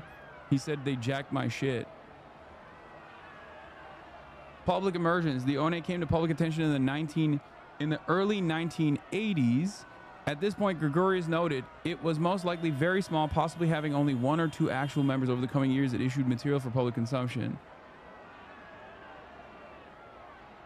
It's a secret society. Outer representative. Niners, Bolobians, and Rune Witha?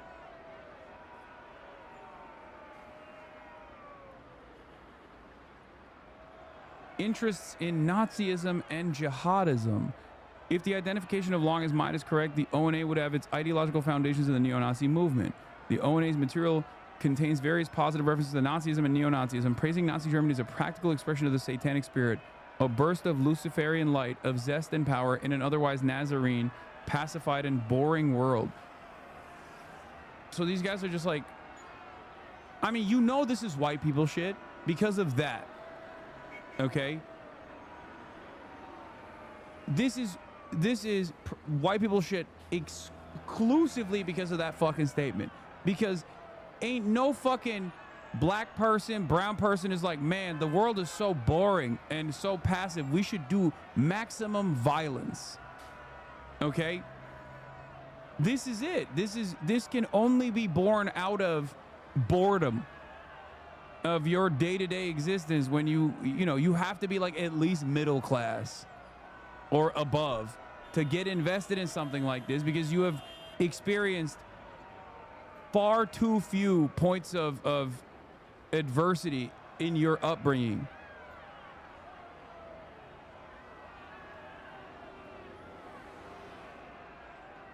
The ONA also evokes the Nazi leader Adolf Hitler as a positive force in his text of the performance of a black mass, embracing Holocaust denial. It claims that the Holocaust was a myth. These guys will also say the Holocaust is a myth, but it was actually really good that it happened, and it should happen again. Okay? Classic. In order to denigrate the Nazi administration after the Second World War and erase its achievements from the psyche of the West, the group believes that the neo-Nazi revolution is necessary in order to overthrow the Magian Nazarene domination of Western society and establish the Imperium, ultimately allowing humanity to enter the galactic civilization of the future. Senior group member Christos Beast, however, presents Nazi imagery as just one way in which the order works, instead maintaining that they're the only true anarchist group. While the group's black mass commonly invoked Hitler, another version produced by the Austrian ONA group, the Temple of Them, replaces the Nazi leader with the Salafi jihadist Osama bin Laden. What? The group frames neo-Nazism and Salafi jihadism as causal forms which help to bring down the old order and facilitate the coming of a new aeon. I mean, I guess there is like a little bit of honesty there in terms of like the markers, ultraviolence, complete domination of outgroups. Like technically it is like almost the same as like the white guy's understanding of Salafi jihadism. Like it is kind of funny because this still somewhat loops back. This still loops somewhat back to the ways in which this attitude has manifested and has been weaponized by Western forces in the region, and has been an incredibly effective tool of, at times, destabilizing predominantly Muslim countries, and also simultaneously creating a casus belli for American intervention and Western intervention in general in the region, whether it be invading Afghanistan, whether it be invading Iraq. Like this, literally, in post 9/11 world, especially, this is so insane. It's like another. I look at this as like yet another instance of the imperial boomerang, like the implementation and the active, dedicated radicalization that Western forces have engaged with, Western intelligence have engaged with in that part of the world, coming back, looping back around and creating instability in the United States of America and in the Western world in general, where, you know, our guys, the American, the American-backed Salafi jihadists become influential figures for white boys who are fucking bored and want to be Nazis because they are bored. Insane, dude. If these guys had a bit of oppression in their formative years, they wouldn't turn out to be this way. Yeah. Go back to the vid, Unc. I mean, the video, we took a sidestep here. No lives matter. Due to the network, this is one of...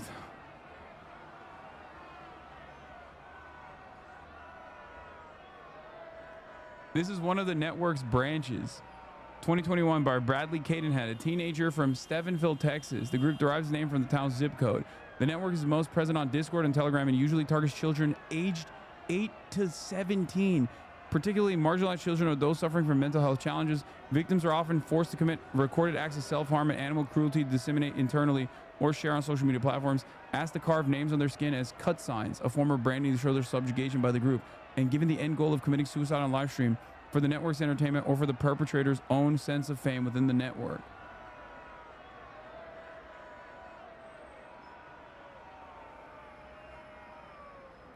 Oh, what the fuck?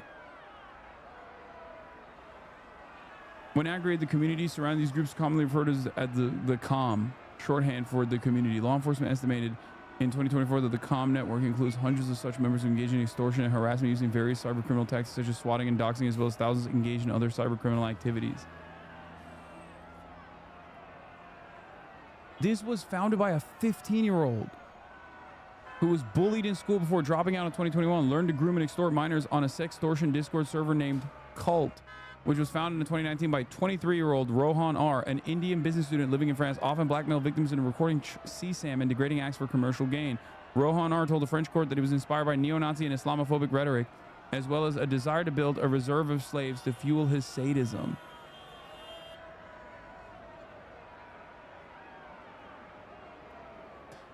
Okay. That's... what the fuck? These are some of the groups. The reason why I'm looking at this is because these are some of the groups that were that are doing shit like this, like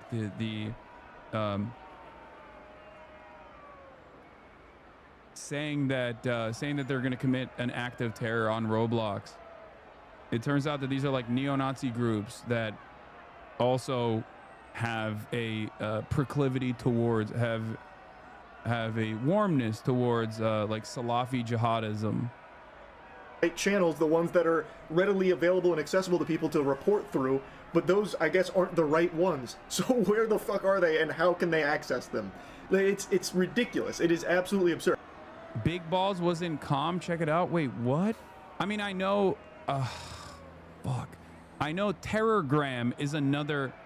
Terrorgram, which operates on Telegram, is another version of this this type of thing.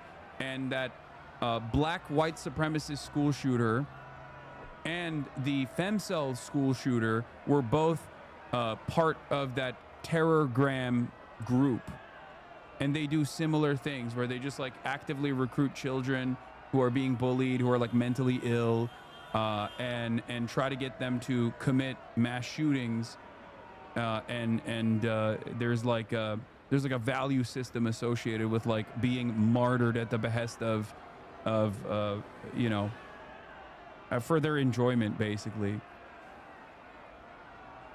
And then he makes a mention here of how, like, this one guy who did get arrested for credible terrorist threats still has his account active on Roblox. And there are predators that have been arrested and are currently in jail that still have their accounts active on Roblox. Like, they do not act on this shit, but they will act immediately if they catch a whiff of somebody trying to take matters into their own hands to stop it themselves to make the platform safer. They're instantaneously right there at their door, ready to slap them with some legal paperwork here.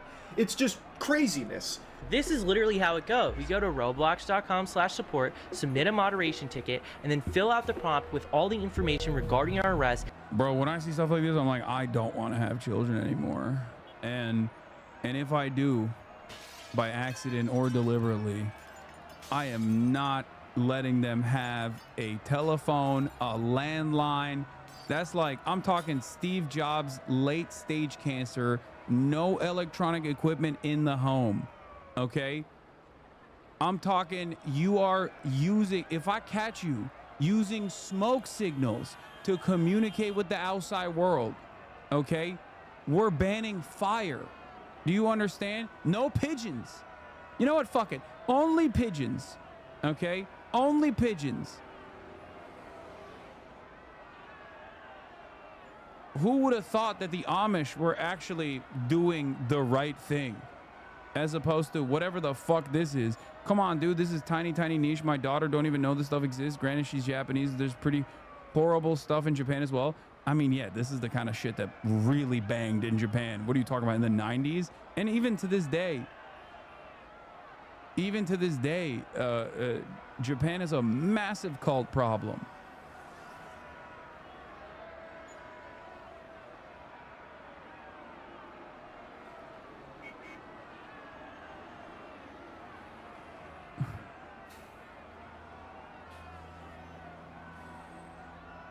There's an official spec for the TCP IP protocol for carrier pigeons. Oh, here we go.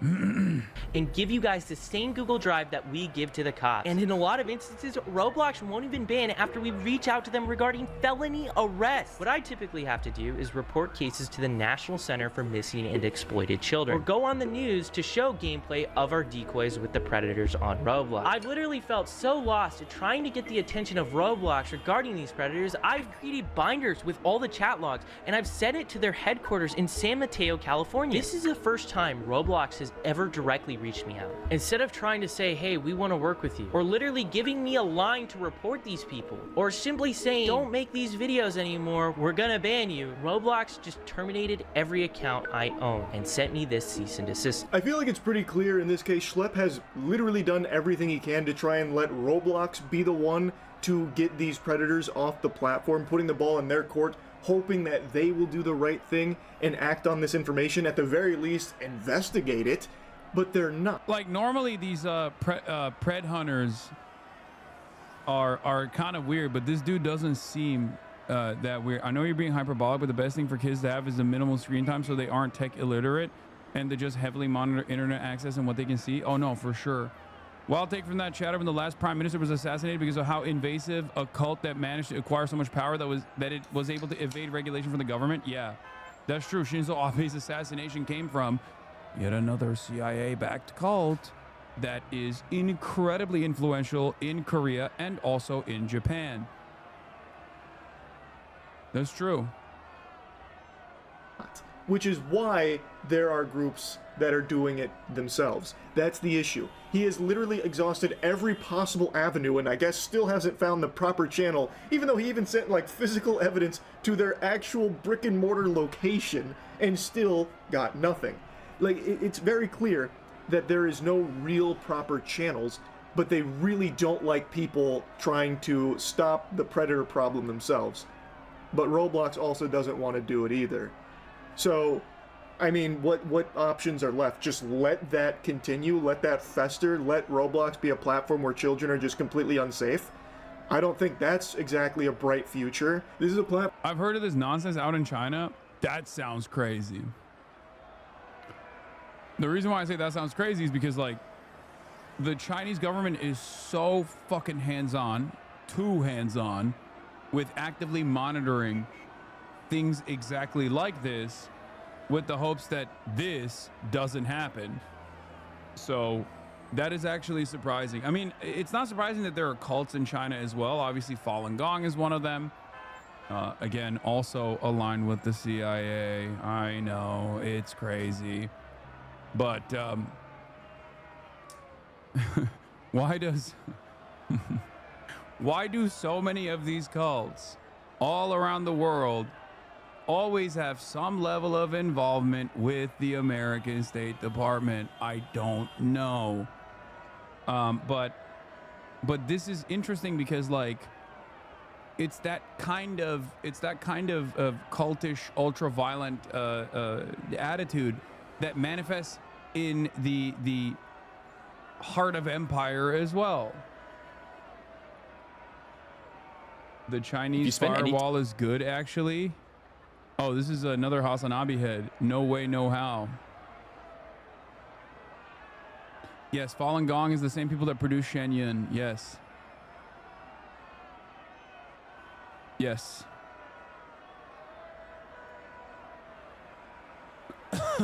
The FBI has opened 250 investigations concerning 764 spanning all 55 field offices of May 2025 to September 2022. The FBI published their first bulletin warning of the public network. Man, it's crazy because, like, for me, I'm over here worried about, like, you know, regular right-wing to far-right radicalization. And I can't believe that there is, like, another flavor of this that even goes beyond, you know, the through line between Asmongold and, like, Nick Fuentes. I'm over here worried about, like, Fox News to Asmongold to Nick Fuentes as the pipeline, okay? Or more so just the Asmongold to Nick Fuentes pipeline. Meanwhile, there are even layers beyond that. That contain multitudes and are even more violent and even more indecipherable in their goals. Holy fuck. Also, Slasher says, I went to a games advertising conference featuring Activision Vision Blizzard and Twitch, where Roblox got by far the most interest. In the 2 days of talks from ad execs, the average age of Roblox user was never mentioned once. Roblox has never cared about the safety of their core players, kids. An interesting anecdote with an extreme and irresponsible extrapolation. Extreme and irresponsible, such as Roblox's failure to act on dozens of reported sexual misconduct instances, leading to a YouTuber having to get a senator's attention to prompt a change in policy in the first place. Is that what you meant? Now, this is a more reasonable and responsible commentary on this man. Oh God, these guys, man. I fucking hate this. I hate guys like this who are just, like, so pedantic. Very irresponsible in your reporting. And then they fucking agree.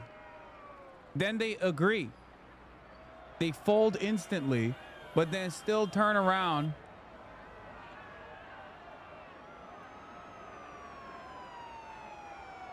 they will still fucking turn around. That's like half your viewers. I know. I yell at them all the time. All the time.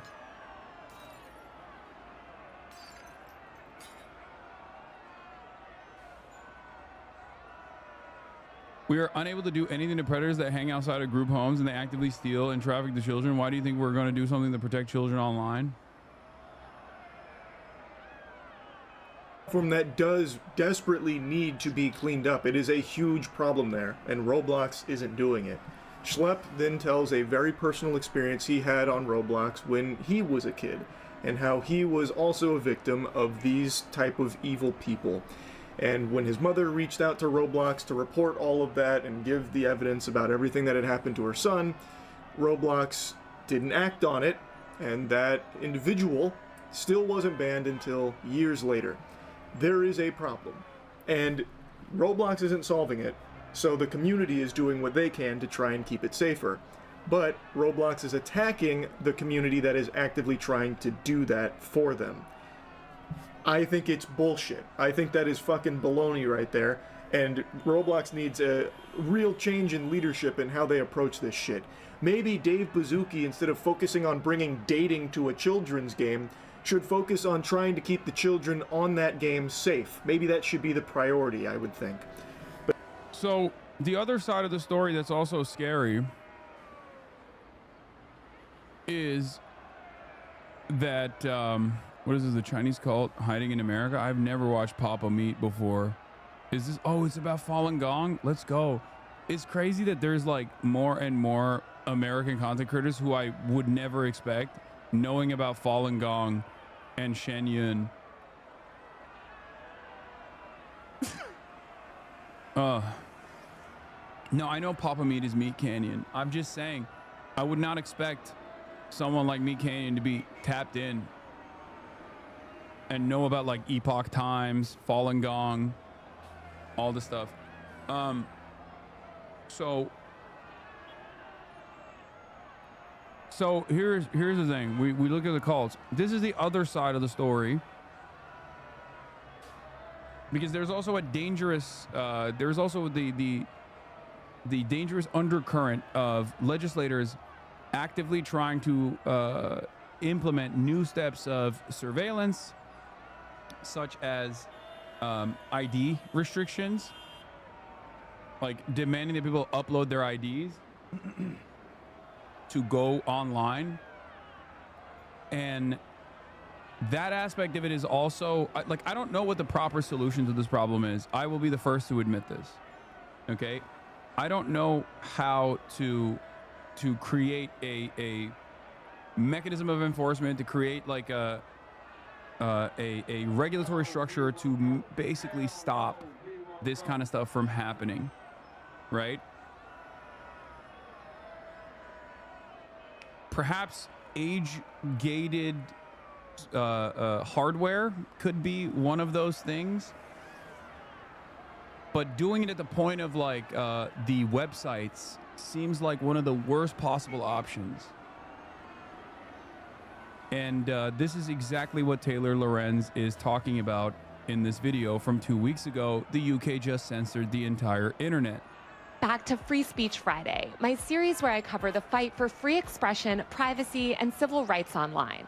The UK's new age verification law just went into effect, and it's already preventing anyone under the age of 18 from accessing information on Reddit about Israeli war crimes. This is yet another example of why these kids' online safety age verification laws are really only about one thing: censorship. The law mandates age verification across all platforms that carry adult content. But as I'm going to explain in this video, that means every single platform. Because while these laws are falsely framed as cracking down on porn, what they deem adult content is far more wide-reaching than you might think. This is why young people suddenly have to upload their government ID or face scan themselves to do things like listen to Spotify or watch YouTube.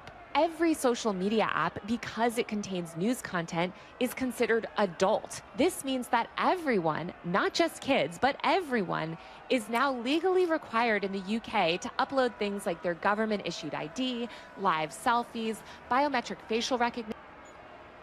I feel like this is one of the most insane ways to try and actively combat the problem of child predation, or like exposing children to what the government decides is inappropriate content. The reason why I think this is incredibly scary immediately is remember that app that came out? I didn't really cover it that much. I briefly touched on it. The T app. It initially started as an application with, I guess, some semblance of honest concern. It was supposed to warn other women that were on the app of like bad men that might do something violent to them, you know, men that have done things that are violent.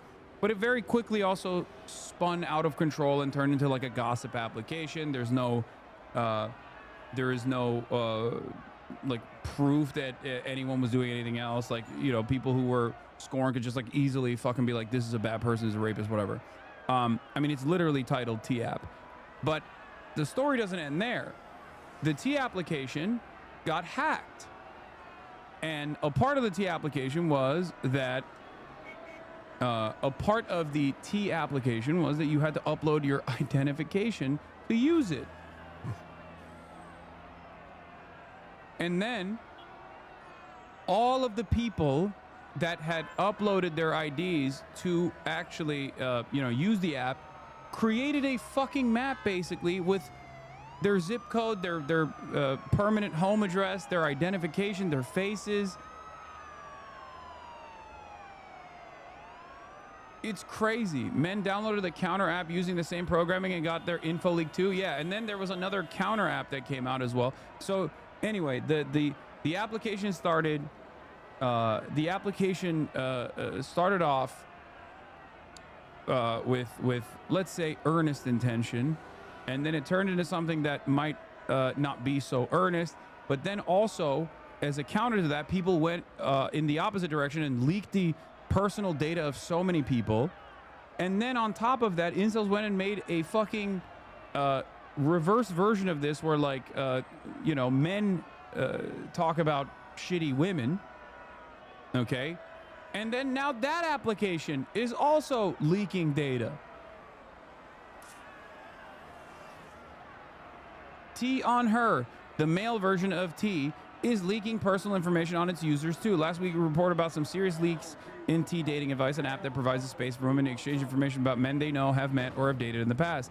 The app aims to provide a platform where people can share relevant information about, say, potential abusive partners. However, it leaked images and private messages, leading to 10 potential class action lawsuits in federal and state courts for negligent data practices. Now it has been revealed that the male equivalent, T on Her, has exposed users' personal information as well, including government IDs and selfies.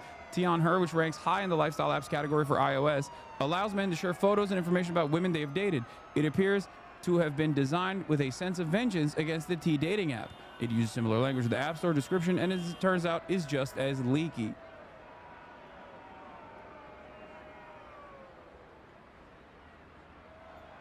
The IDs on T were stored in a database that was just literally publicly accessible, not defending anything, just adding to the story.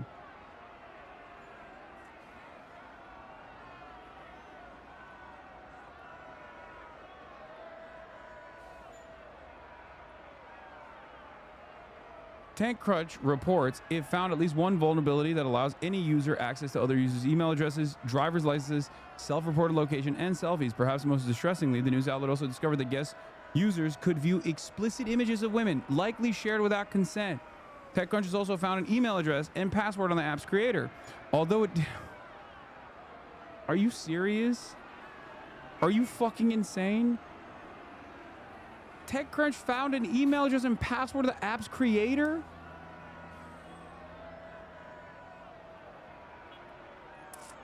Although it didn't test that hypothesis for legal reasons, it seems likely using those credentials might provide access to the administrator panel of the app.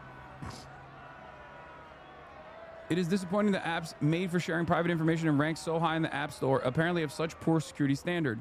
Okay, I don't know anything about app creation, but this smells like it was made with AI. This smells like AI was a part of the coding process.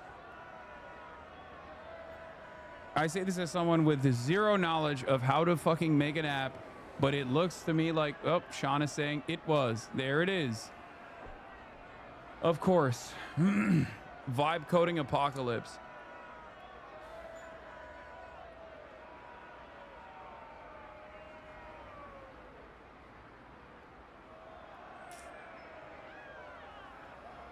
He admits to using Claude.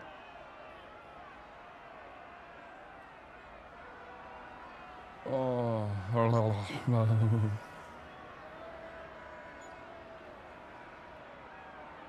It's really cool that a lot of these companies are actually moving in the direction of using AI instead of real humans too, by the way. You know? I'm sure that won't lead to additional fucking problems.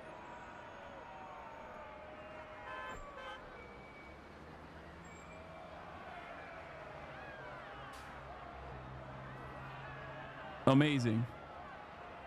Amazing. This is what TechCrunch found. Bro left his email and pass in the API documentation. No way. Okay, that has to be a honeypot then. No way. That seems like that was done deliberately then to get like a bunch of men who wanted to get on the Vengeance app. Oh my God, his password was password 1. I'm seeing it in front of me in the document cloud. It's the back end page. It has it all. Are you fucking kidding me? His password is password 1 exclamation mark. Are you fucking joking? Why is that in the T on her API backend page?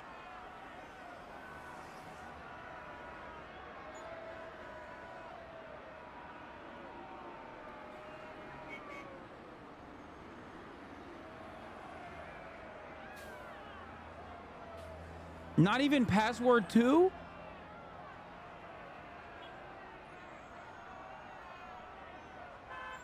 Password 1 is like the 1, 2, 3, 4, 5 of passwords. At least you got to trick him a little bit. Make him use, you know, do password 2 or something. At least make him do 2 tries, you know?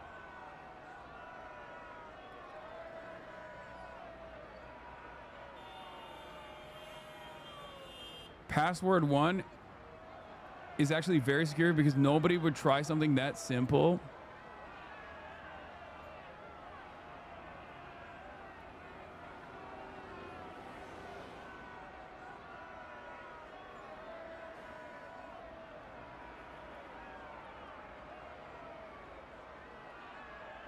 Placing this here so people have a rundown.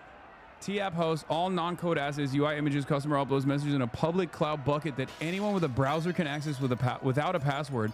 Some guy finds it and posted on 4chan yesterday morning. Turns out there are 1,000 women's driver's licenses on there. Within minutes, the licenses are scanned, probably with a vision model, for addresses, and map pins are created that link the UUID of the images in the data set, thereby doxing thousands of women. The pins are not geos, they're home addresses, which is kind of worse.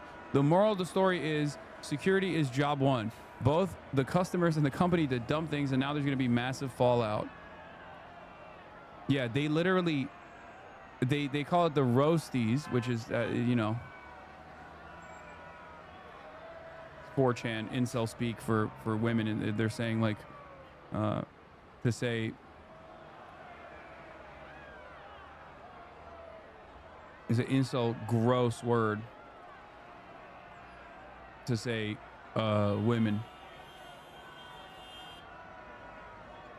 It comes from roast beef. They say women have, incels believe that women who have a lot of sex, they don't know anything about the biology. They think that like women have a lot of sex have big labias and their labia keeps growing. Don't explain it. I'm explaining it because it's fucking idiotic. You know, it's my job.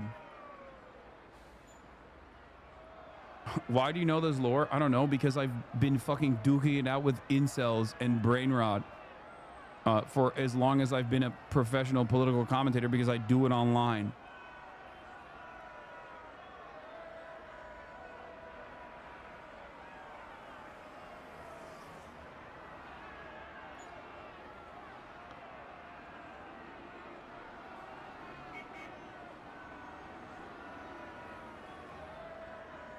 Also, explaining it is good because then you know when you see it in the wild.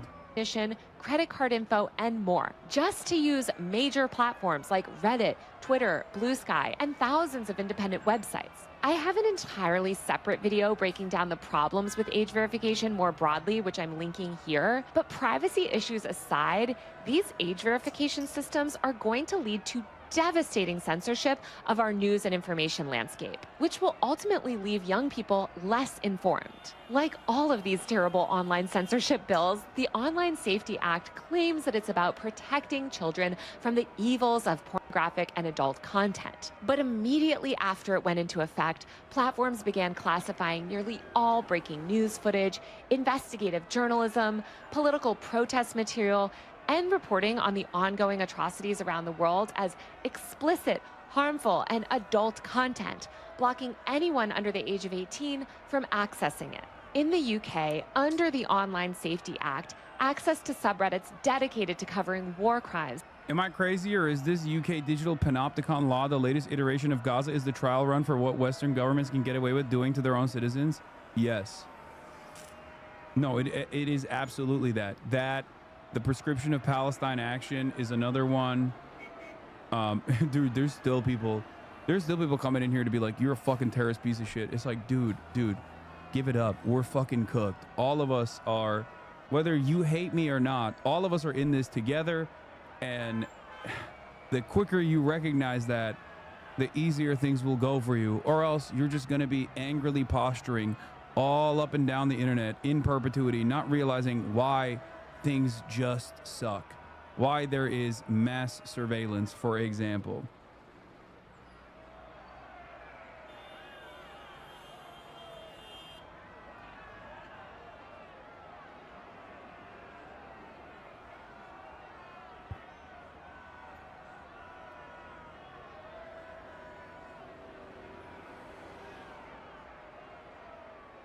The genocide in Gaza, or providing crucial information on reproductive health or sex education now require age verification. As The Verge reported, quote, effectively, web platforms must either set up an age verification system that poses potential privacy risks or default to blocking. They're trying to get you banned for violent threats again? What violent threat did I make this time? Ugh. What happened now? Okay, don't say what is it? God damn it, man. Okay, calm down. I want to know what it is. Now I want to know what it is. Is it ban that chatter? They're saying you called H a valid military target. I mean, if someone is participating in a raid in the West Bank, they are if someone of the Israeli occupying force is participating in a raid in the West Bank, in the process of participating in that raid, just in the process of participating in that raid, yeah, they are a valid military target. This is just the international law. It's not me that is threatening anybody. It's, you know, take it up with the United Nations. It's also something that supposedly Ethan Klein himself believes. So I'm confused.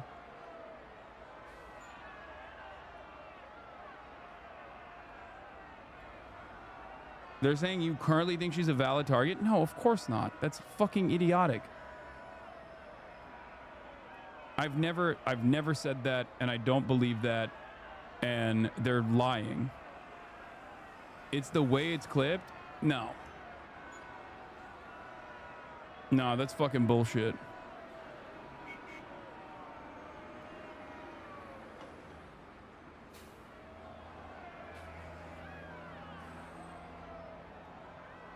Reddit seems more obsessed with you than usual lately. I know.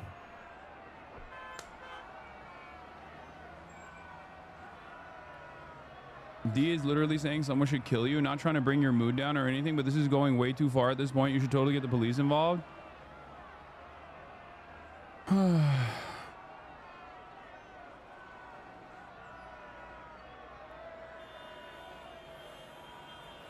Oh, this. So if I started saying shit like Hasan is Hamas propagandist and therefore a legit military target, which, by the way, he does say that. What? He says that every day, which I do not believe. Everyone is going to be okay with that. This is the fourth time a leftist Twitch streamer has explicitly called for me or Hila's death. Nobody has been reprehended for these death threats by Twitch, not once. I've never called for a death threat against Ethan Klein or Hila Klein. That is insane. That's bullshit. And he knows that that's bullshit. He's just actively trying to victimize himself. For comparison on YouTube, Bad Empanada played an FPS game where he played Hamas and murder Israelis. He simulated murdering Hila in a game, resulting in got a week-long suspension. I don't even think that happened.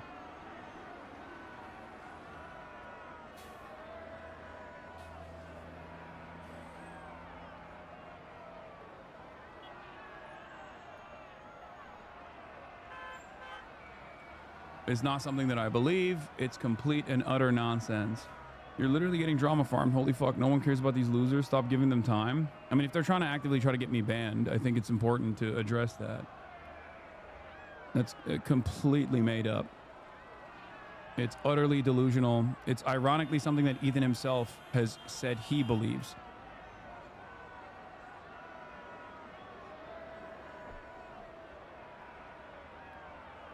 You were saying that if the journalist had a picture with Sinmar was a military target, then anyone could be considered a valid military target.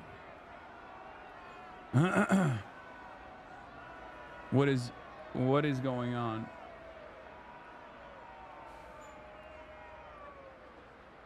What? Even the Nazis weren't this blatant? This is just far beyond the pale. It's actually unbelievable. Honestly, think you could perfectly justify attacking and killing Hasan IRL for statements like this.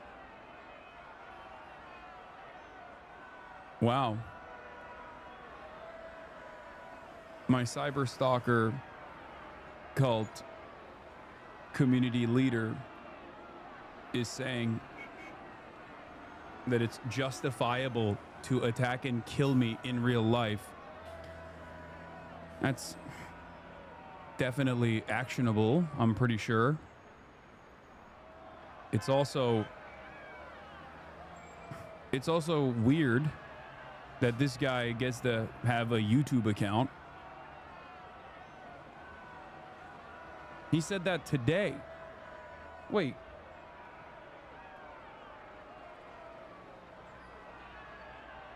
That's today.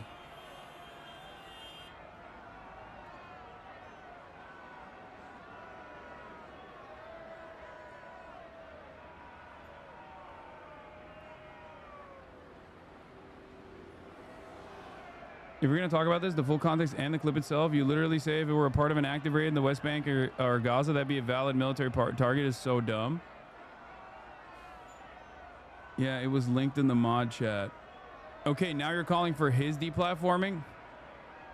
I'm memeing. He committed a crime, by the way. Yeah, what?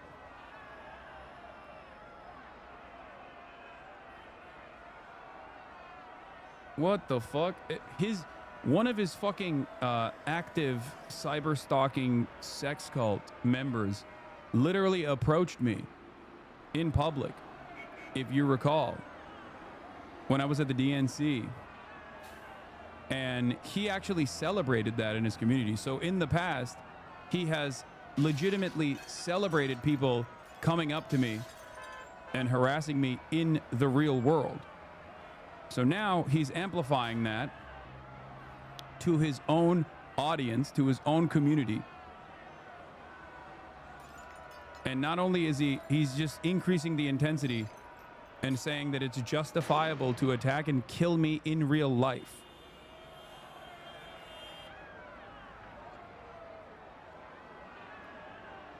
I think this goes maybe a step beyond drama at that point. Like, you get to stay on Twitch, Hasan. You got laughed out of the DNC. That's crazy that you're watching your favorite content creator issue a death threat to me, and you're in here at his behest, and you're talking about, I got laughed out of the DNC. This doesn't seem like a clip chimp. This seems like something that is actionable.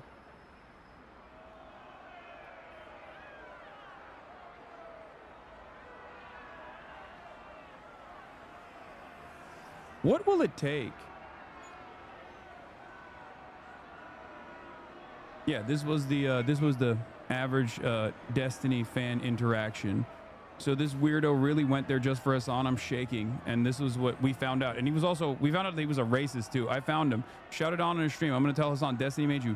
Y'all need someone to find Hasan's location at the DNC. I'm here. What's this about? Y'all, I'm at the DNC. I'm gonna find Hasan. What should I say? Did it. I want to troll, lol. It's Hasan. He's right there. I'm shaking.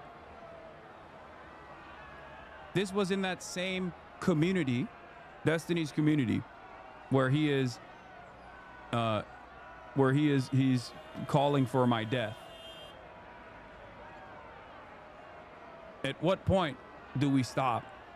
At what point do people in his orbit say, hey man, I think you've gone too far? There were certain things that I think There were certain things that I think people would do back in the day that like all content creators would just like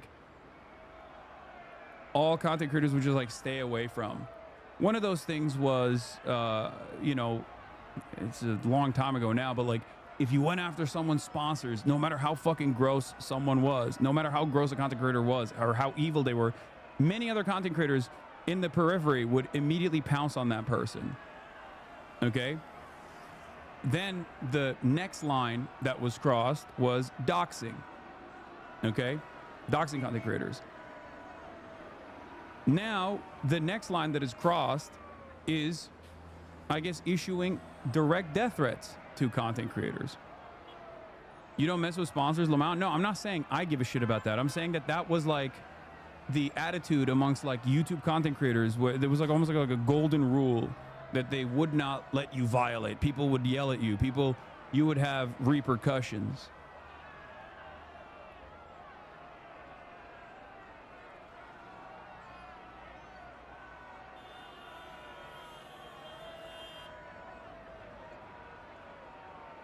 So where is the original clip?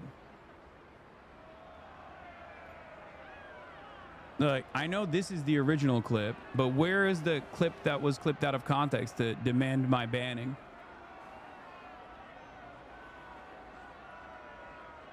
Because this is the, I know this was like a couple days ago. In the West Bank, doesn't matter if it's your favorite podcasters like Wife that participate in these raids, the violence that the Palestinians engage in an act of resistance against this illegal occupying force is literally legal, definitionally legal, okay? It's just the truth. Straight up. Yeah, this is international law. It could be everyone's favorite content creator. If they are, it could be anybody. Anyone that joins the Israeli occupying force and goes on a raid to the West Bank, which is illegally occupied by the state of Israel, under international law, an act of violent resistance against that occupying force is legal. This is not like a matter of, this is not a matter of like, oh, I can't believe you're saying this thing. It's just international law. It doesn't matter that they look to be in garb that makes you think that they're in the right, okay?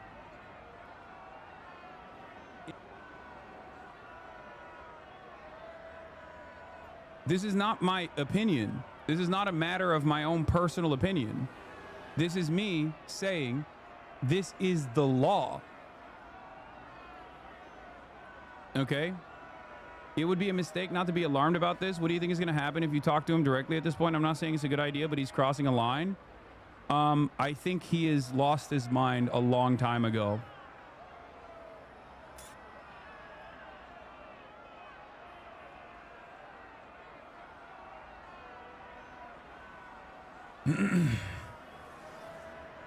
See, it's content. All they want is content. I know. There's no engaging with a person that has spent the last 6 years actively coming after me. Devil's Advocate, you didn't clarify that it was during that time. They interpreted it as now a target for what she did then. No, there is no Devil's Advocate. This is the clip. This is the context. In the West Bank, doesn't matter if it's your favorite podcasters like Wife that participate in these raids, the violence that the Palestinians engage in an act of resistance against this illegal occupying force is literally legal, definitionally legal. I'm saying it, in the West Bank. Like, this is the clip they're sharing. Al-Aqsa Brigade, doesn't matter if they're a part of the Palestinian Islamic Jihad, doesn't matter if they're DFLP, PFLP, or even former Fatah militants, okay? It is perfectly legal, perfectly valid, and perfectly moral, okay? 100%. This is not like a black and, this is not a gray area. This is black and white, okay? It doesn't get more black and white than this. So what's the clip? What's the clip that people are using? I'm confused. He's always going to take you out of context. Got to start ignoring these assholes. I mean, ignoring these assholes is one thing, but if people are... It's a simple concept. In America, we call a very similar idea castle doctrine. This is the clip. This is 49 seconds Oh, this is from 12 hours ago. No repercussions. PFLP or even former Fatah militants. Okay? It is perfectly legal, perfectly valid, and perfectly moral. Okay? 100%. This is not like this is not a gray area. This is black and white. Okay? It doesn't get more black and white than this. Israel's in the wrong. Israel is actually engaging in an apartheid, which is a crime in and of itself. Israel's doing a genocide in Gaza and an apartheid in the West Bank. 2 crimes in and of itself. And every type of armed resistance against both the settlers and also the Israeli occupying force in the West Bank. Doesn't matter if it's your favorite podcasters like Wife that participate in the Israelis. Doesn't matter if they're... Wait. The clip also features like... I'm so confused. The clip also factors the context. Bro had to make absolutely sure he knew he was talking about Healy here. For real, I thought the title was saying she was including the people.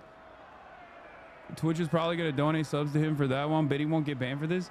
Yeah, this is me talking about, in the process, in the West Bank, an illegal raid that the Israeli occupying force is conducting. This is not like this is not a matter of my opinion. This is just international law.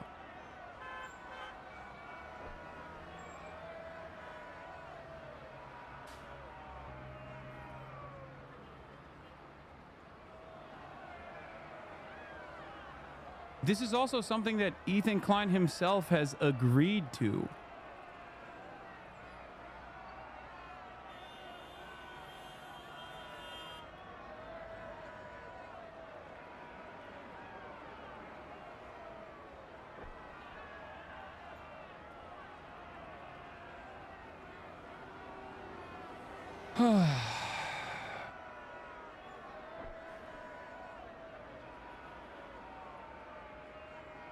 The dumbest people on the internet think this is a death threat. Why is it always a problem if people lack listening comprehension skills? There's like... Yeah, this is... Okay. Under international law. Okay? Under international law, armed resistance against the occupying power is legal. Okay? It's just legal. There's no ands, ifs, or buts. Ethan Klein himself has in the past said exactly this. This statement is not even remotely controversial. Not gonna lie, I was gonna say you might get a ban for this until you play the clip. Literally more context in theirs. You say in the West Bank. Yes. They are counting on people just believing them and being bad faith towards you. I don't think people actually watch or understand your words, to be honest. Why are you wasting your stream on this? Hire a lawyer and sue the fuck out of them. It doesn't work that way. But it is remarkable that like this immediately gets base boosted, 7.5K upvotes, and not a single person is like going, what are you talking about? Not only name drop the former IDF secretary living in the US. No, that's not what I'm saying at all. I'm saying if you are participating in an illegal raid in the West Bank, in the process of said raid, the Palestinians have a legal right to resist. They believe you said violence against HK right now. Not when she's doing illegal raids is acceptable. You didn't say this. The context is in the clip, but everyone is just going along with it. There is no point where I have said violence against someone who is not actively in combat is permissible. Okay? That is ridiculous. I don't believe that. That is illegal. This is not, you know, and also immoral. It's a big part of the reason why I also advocate against what Israel is doing. I have also specified that IDF veterans are not valid military targets. Okay, just because someone is an IDF vet or a veteran in general, if they're in a hospital bed or if they're fucking living out their days, that doesn't make them a valid military target.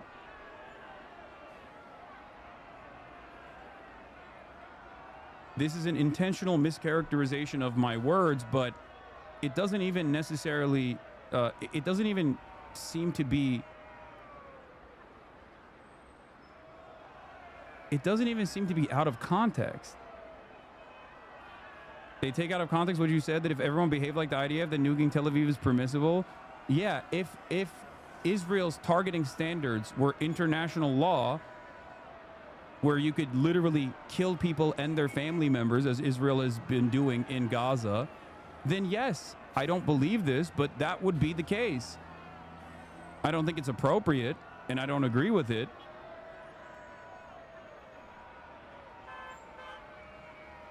I hate this out of context clip where Hasan is saying we should kill Israelis. Violence is never the answer. I think we should kill Hasan as punishment. Yeah, pretty much.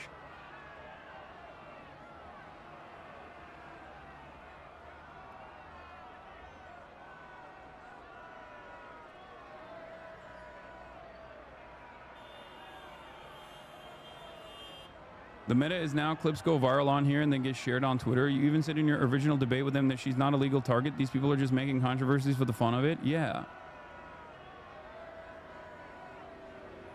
Do you think that these content creators believe that you made an active death threat, or are they being intentionally obtuse?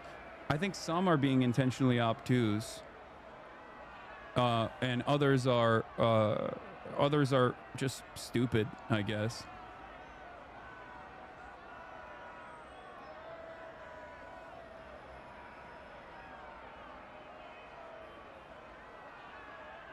I mean, it is, that subreddit is directly owned by someone who billed himself as Destiny's top orbiter.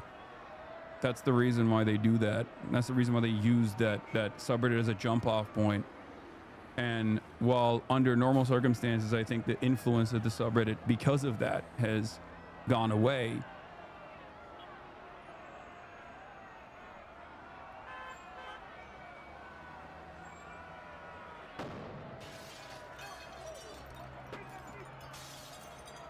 they still sometimes have a tendency to make impact like this, I guess. And people are not watching the video or trying to understand why it's clipped the way it is. Back in the day, the meta used to be clipping someone out of context to make it seem like they're saying something that they're not saying. Nowadays,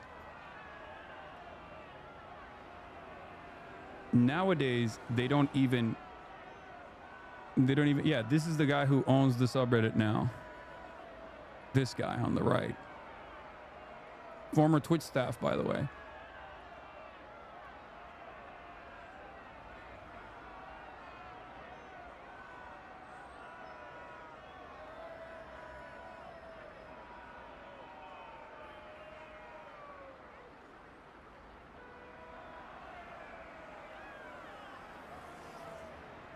I've been in here for all the clip streams of the last 4 years, and so, dude, this is the most pathetic one. They just clip something they disagree with. You aren't saying anything wrong here. Yeah. It's very strange.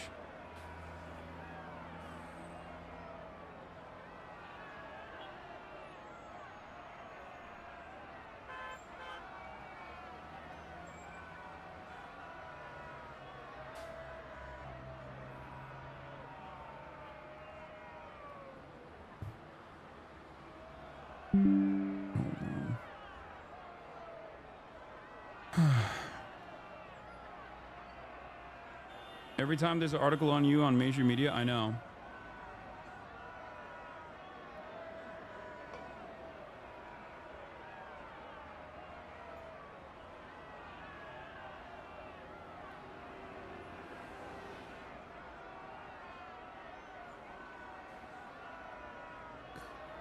So weird, man. It's just fucking weirdo shit. Where is the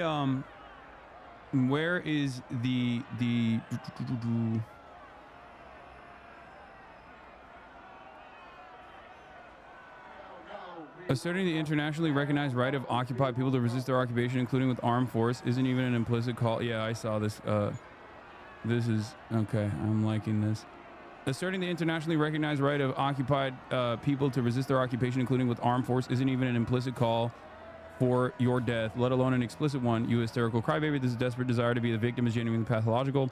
Force and All Oxa is an FPS game where you and then the rest is, I guess, bad empanada. Also, Ethan Klein has incessantly labeled a teen Yemeni TikToker Houthi. Yeah. What is this? CC Jake Tapper, Leo Terrell, New York Post. Stop anti-Semites. Ynet. Is this a joke or is this like a real fucking post?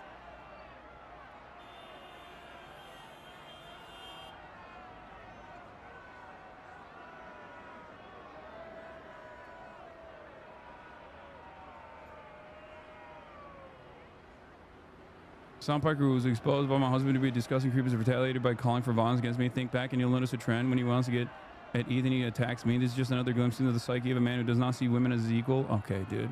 This is literally girl bossing genocide defense.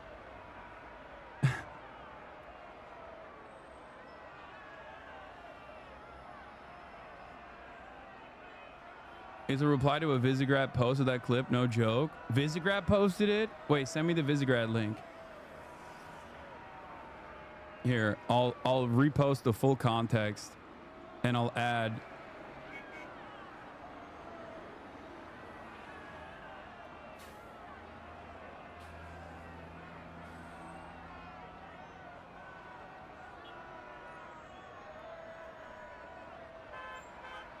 Hassan Piker, armed resistance against settlers and the IDF is justified. Doesn't matter if your favorite podcast's wife participated in these raids. Grok more info. Hassan Piker's statement from an August 13th Twitch stream defends Palestinian armed resistance against West Bank settlers and IDF as legal and moral, even if targets include your favorite podcast's wife, Hila Klein, Ethan Spice, spouse, who's an IDF. Critics view it as inciting violence against civilians. Proponents argue it's valid resistance to occupation. What do you mean critics view it as inciting violence against civilians? You openly, literally say this is in the process of a raid.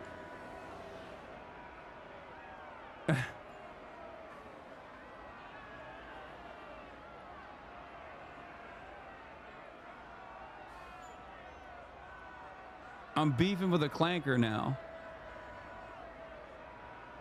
Hey, dude, you really need to learn about the attention economy? I don't know what the fuck you're saying.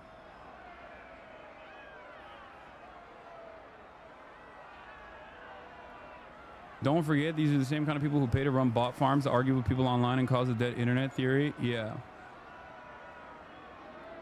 Okay.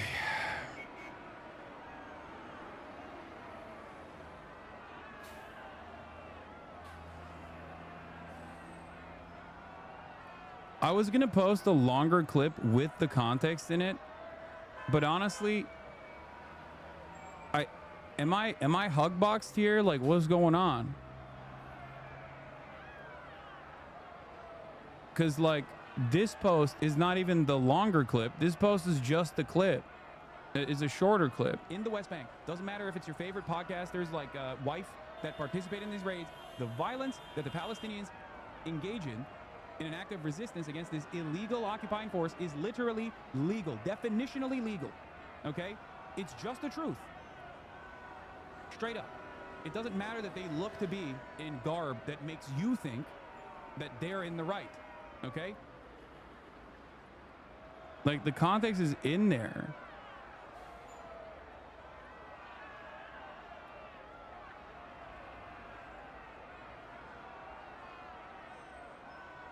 And also, Ethan himself has agreed with me, yeah. Settlers in the West Bank are religious zealots, they're monsters, they're genocidal. I've even said the West Bank settlers are valid military targets. When you talk about like colonial settlers and stuff, like that's what's actually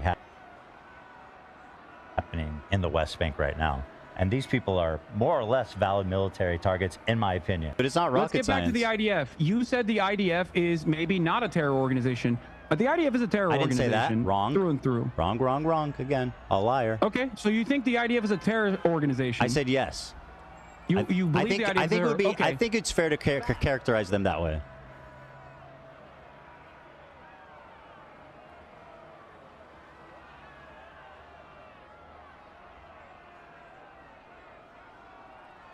You're confused because it doesn't make sense. Like trying to understand the lady who's obsessed with her psychiatrist doesn't add up. I know, but there's so much motion behind it. You know what I mean?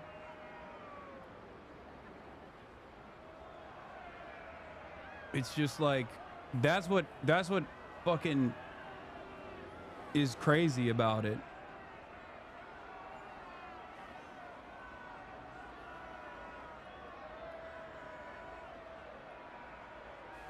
The biggest political streamer on Twitch thinks the FBI should be involved. What is the FBI gonna do? Fucking come to my house and be like, yeah, this is legal. This is your accurate reflection of the legal right of occupied peoples to resist against the occupational military force. Like wife that participate in these raids, the violence that the Palestinians engage in. When did you become so sensitive? I don't know. Maybe a lot of these people are running around and demanding that I get shot in the fucking street for saying that this is the international law. Like my #1 cyber stalker over the course of the past fucking 7 years now is openly telling his community that clips like this, me saying what international law is about an occupied people's legal right to resist against the occupational military force, justifies people attacking and killing me in real life.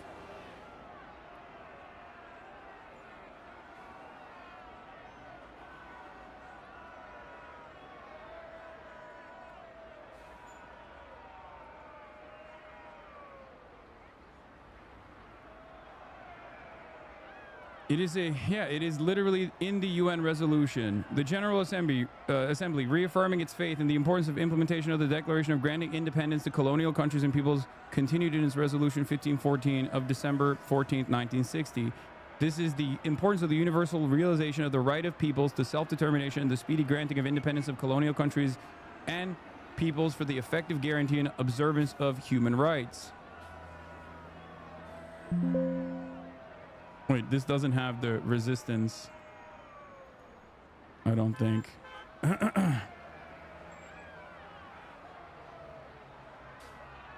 Like, that is a real death threat. What I'm saying is not a death threat at all. What I'm saying is just what the law is right now. It doesn't matter if it's someone that you like, someone who you enjoy the content of. If they are in the IDF at that moment, while they're in the IDF and participating in an illegal raid, occupied peoples have a right to resist militarily against the occupational force. This is legal and moral.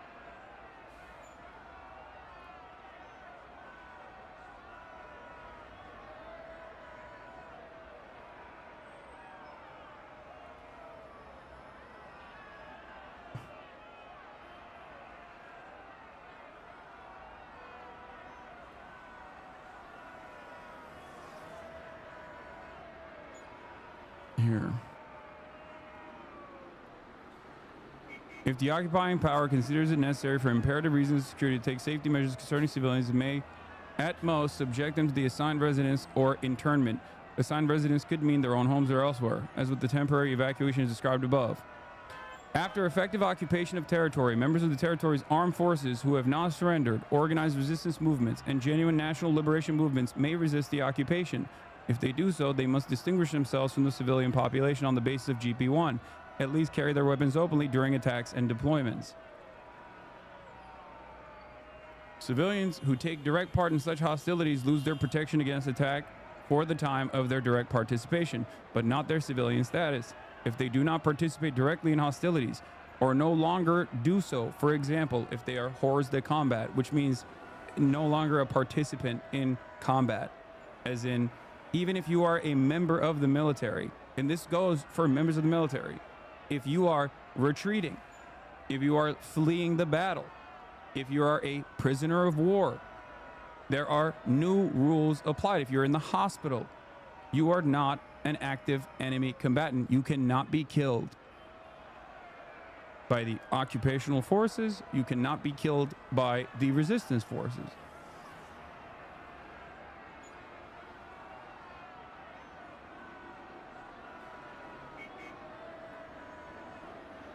They are protected against their attacks. You know this from the lesson on the conduct of operations. Indirect support for the resistance movement, such as providing information or non-military supplies, does not constitute taking a direct part in hostilities. Those so engaged are civilians and therefore protected against attack. They may, however, be in contravention of security laws passed by the occupying power. In that case, they can be tried and sentenced for their freedom of movement restricted.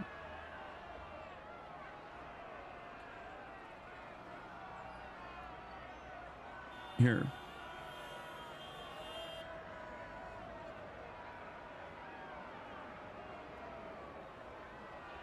This is the 37th session of the UN General Assembly. Reaffirms the legitimacy of the struggle of peoples for independence, territorial integrity, national unity, and liberation from colonial and foreign domination and foreign occupation by all available means, including armed struggle.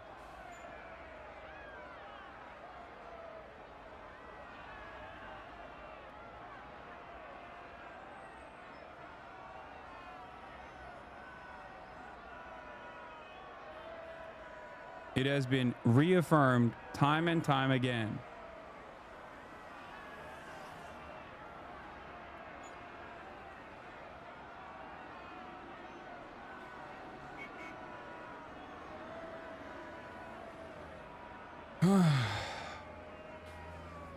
Are you worried? No.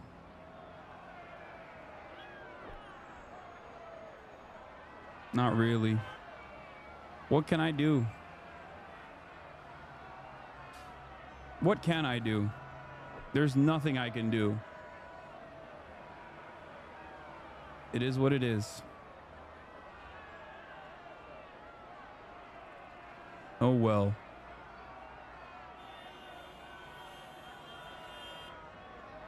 I do think that it's gotten worse over time and will only continue to be elevated by Asmongold and many other people like this, who are just like awful, awful, monstrous sociopaths.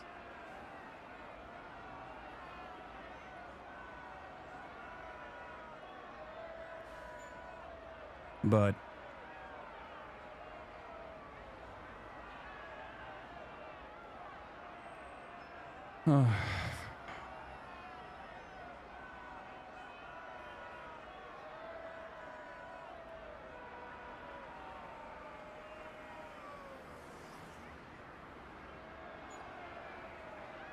that's crazy. It is what it is, I guess. The resistance against this illegal occupying force is literally legal, definitionally legal. Okay? It's just the truth. And no, it's not. If somebody attacks Hila Klein, they're gonna go to jail. Yeah, no shit, you fucking moron. I'm talking about in her participation in an illegal raid in the West Bank.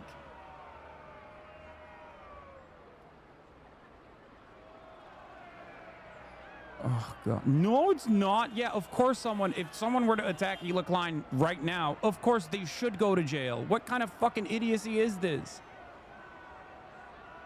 Oh my god.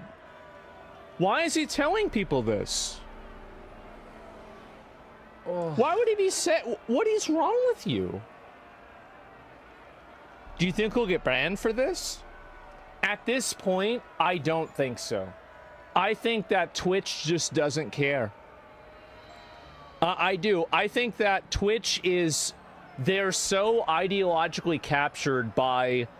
Yeah, Twitch is so woke. That's why they fucking never ban your bitch ass, dude. I don't know if they're actually intentionally obtuse or they're this stupid. Hasan, he's not misreading you by mistake. He's moving the conversation to something that makes you look bad. Yeah, of course. I know. I understand. I mean, or maybe he's that stupid. I don't know. He's definitely that stupid.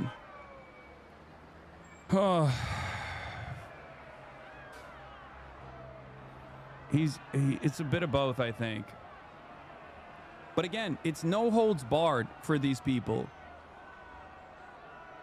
Okay?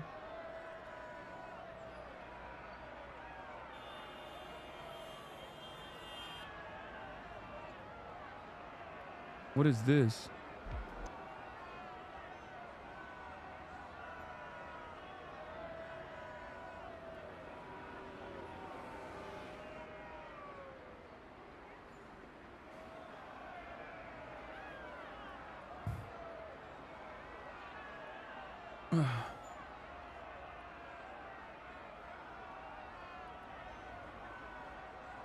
They're simultaneously too stupid and they're hate farming this. I know.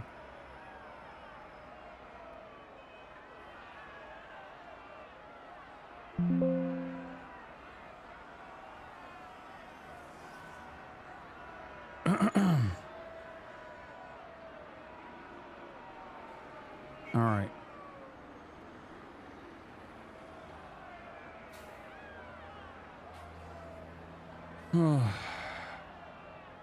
Still dealing with the drama? Damn, sorry to hear. Both sides egg each other on. It's not a both sides situation.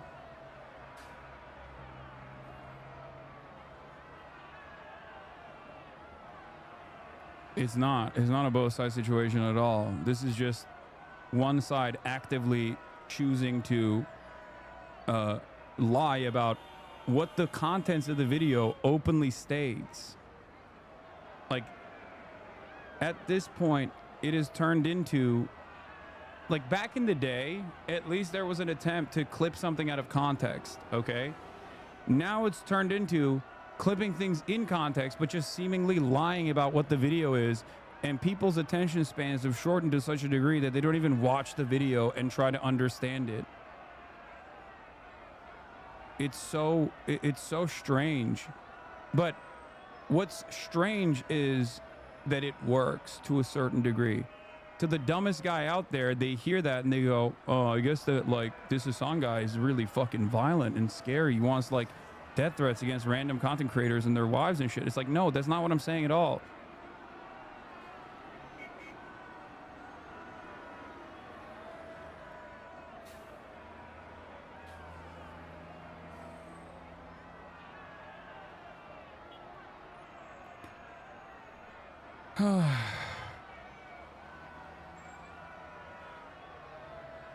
Yeah, it's just every time I get like positive press or something, these guys go gung-ho and try to find any way to like actively get the internet communities to stir up some panic with the most ridiculous, intentionally obtuse, malicious smears. But I mean, the death threat thing, like actively demanding that I get killed, is actually a bridge too far, I think. Like, I don't know what to do. I don't. He wants in on the lawsuit? I guess so. I mean, like, he's making a direct call for violence. A direct and immediate call for violence against people that are American citizens. That's insane. Oh my God. Yeah, now you come to that conclusion. Well, I mean, no, I've said that before. I mean, I have. And so, yeah, make a post like with Alpha Mike. Let's share it. Yeah, I think that's something Ethan should report to the FBI. Honestly, yeah. Bro, this fucker has the most whiny way of speaking. It's so blatantly fake.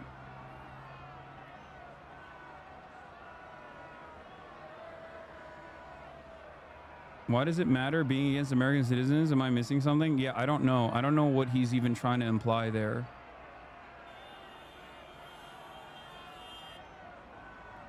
It is pretty crazy, though. Gonna get you even more lost souls to convince the more jingoistic they go. Don't give them the satisfaction or even being seemingly worked up. They get even more feral. You've done nothing wrong. No, I know. I think he's just trying to throw shit at a wall to see what sticks. Like, I'm gonna be real. Like, I think that, like, I mean, at this point, like, you have, like, it's domestic terror. Yeah, I mean, report what? Report that you have a person that's on a platform that's making an open call for violence and insinuating that one specific person should be a victim to that.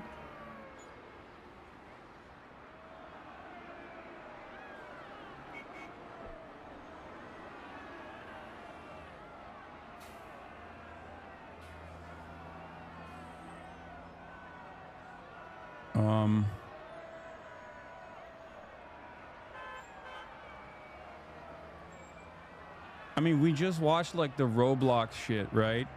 Of online communities that are like radicalized to do random acts of violence. And here you have Destiny's community actively pushing, like Destiny using his community to actively come after me in a violent way. Streamer Destiny, Stephen Kenneth Bonnell II, is attempting to incite his audience to attack kill Hassan Piker in real life for arguing that Palestinians should be allowed to defend themselves against war criminals breaking into their homes to kidnap them in the middle of the night. Honestly, I think you could perfectly justify attacking and killing Hassan for IRL statements like this. People are saying, Destiny is just so far beyond the pale, it's actually unbelievable. Pepe, say less. Put me in. Cinema. Destiny, say no more. Salute. Okay, never mind. I'm re-googling all this shit because I was under the impression that heritability literally just refers to general pattern observed between parent option. Okay, Destiny, holy shit, does this grant me moral authority to do it?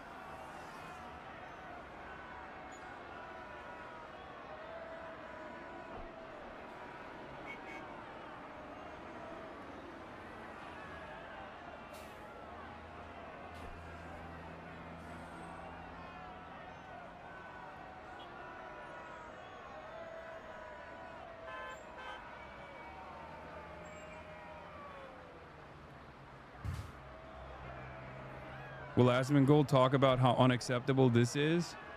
Probably not. Considering that he himself is talking about how this should be like my accurate assessment of international law in the process of an illegal raid that an occupational force is conducting on an occupied peoples that is illegally occupied is what he perceives as a death threat. I fucking hate this industry, man. It really sucks.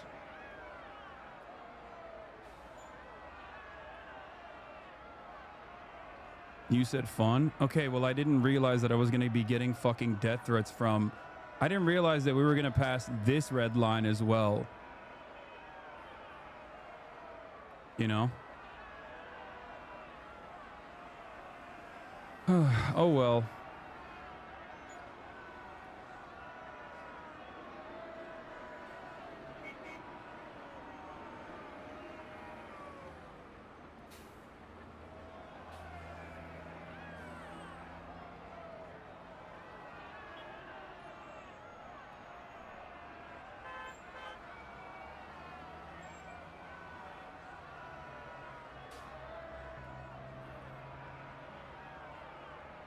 International law.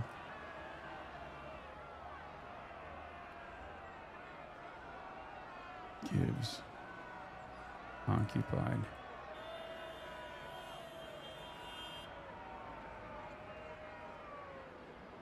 Stop being so passive.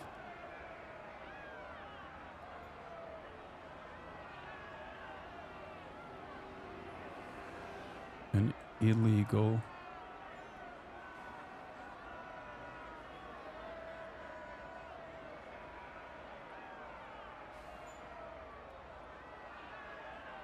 content creator.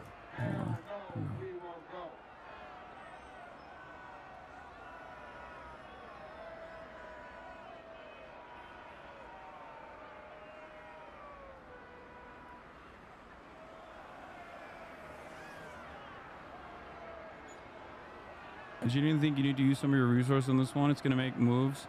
Good to make moves when they're overextending.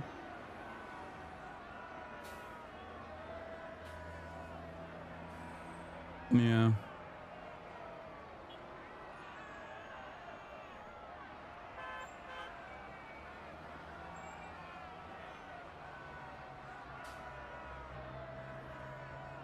To be honest, the fact that you even discuss his manners and maturity of interviewed opposition leaders to heads of state and ranking politicians, yet you keep talking about this terminally online gossip, slop entertainment. Well, I don't know if you noticed this, but the terminally online gossip, slop entertainment is being used as a vehicle to try to deplatform me for doing exactly that. And not only that, but also it has led to people issuing active death threats to their communities against me. So I think it's a little bit different than just like immature online gossip slop. At what point does it turn into like a real crime? I think this is the point where it has turned into a real crime. But will you consider it to be something beyond online gossip slop when I either get deplatformed or when I get killed, potentially, by a psychotic cult fan? I mean, that's a death threat. If I can't be upset about an active death threat, what can I be upset about? If an active death threat is considered gossip slop online.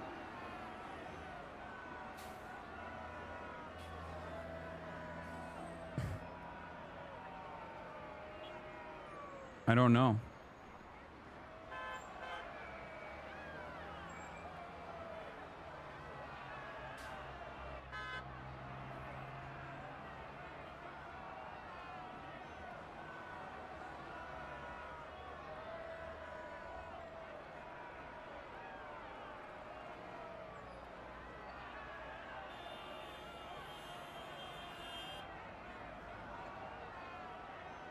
Sociopathy.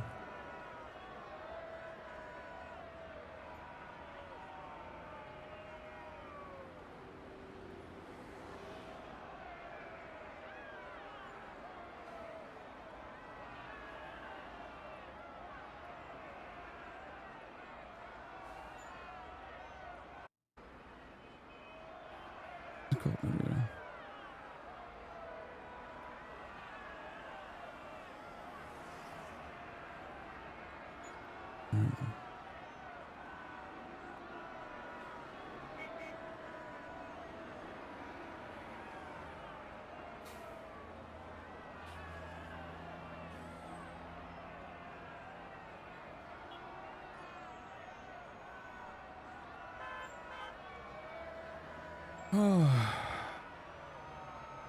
This might surprise some people, but ignoring problems doesn't make them go away. Yeah, I mean, I wish it was the case. I wish it did. I have ignored it quite a bit. I've ignored it for the longest time, hoping that it does go away, but it seemingly does not. You know?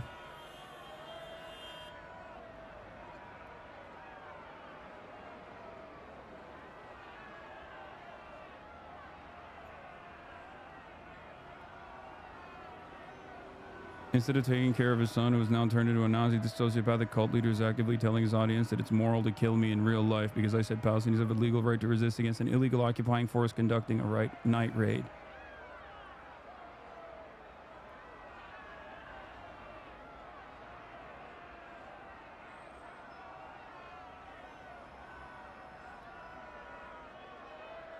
Anyway. That's insane, man.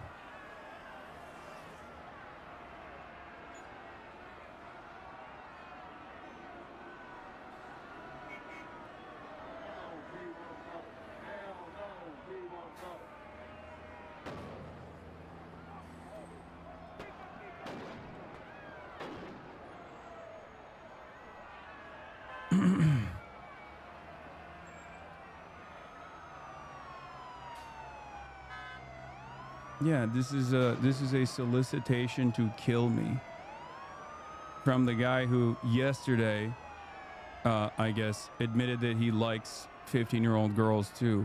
He attacks me just so he can maintain plausible deniability while he goes after Hassan, but I respect you, my Australian warlord. Bro, you literally say in the clip she's 15. What the fuck? Have you seen the 15-year-olds they're putting out today, though?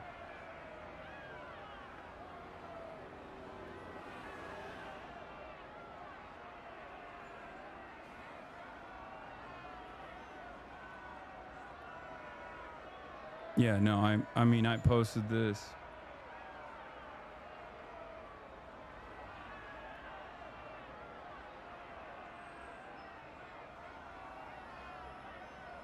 Go boost it.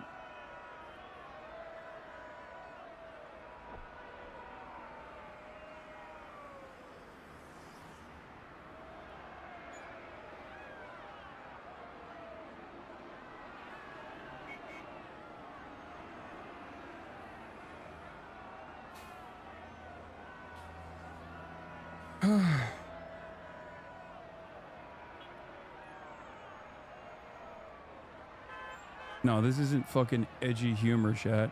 That's crazy.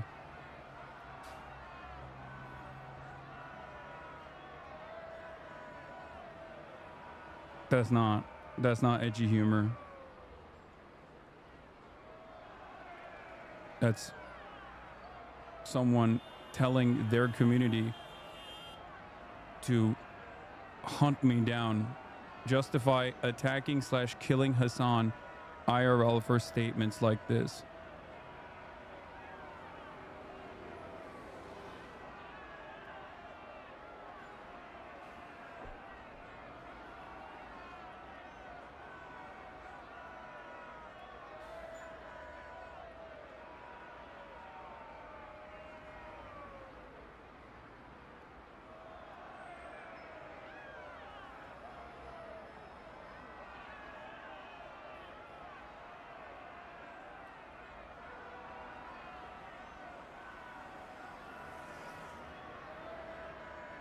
Anyway.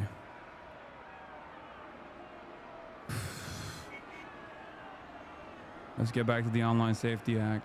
Huge swaths of potentially questionable content, or entirely pull out of the UK. Residents are finding themselves locked out of anything from period-related subreddits to hobbyist forums. 4 out of the top 5 free apps on the UK Apple Store right now are VPN services, as people are desperately trying to circumvent these filters and access crucial news information. But many systems have ways to detect VPNs, and the government will likely crack down on VPN use as well. Users on Reddit are reporting entire subreddits are now blocked in the UK. A post on one tech support subreddit shows the message, quote, "Due to local laws, we are temporarily restricting access to this content until we can estimate your age." Users on r/UK Politics encountered a message reading, quote, "If you have a standard X account in the UK, presumably the vast majority of British users, you cannot see any protest footage that contains any violence tonight because of the Online Safety Act."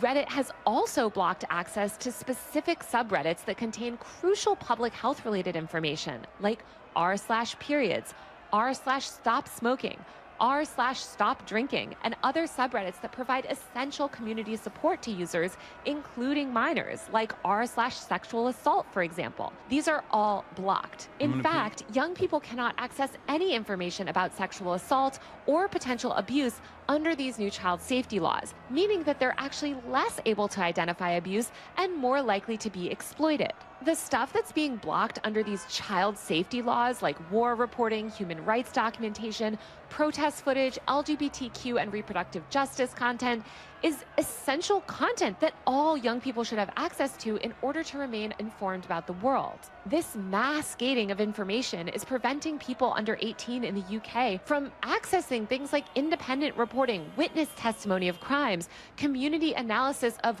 war atrocities. Instead, young people are being fed a sanitized, mainstream, government-approved version of the internet. It's crucial for young people to learn and become educated about the world, and also to be able to gain access to information outside government propaganda and the mainstream media, which, let's be honest, mostly regurgitates government propaganda.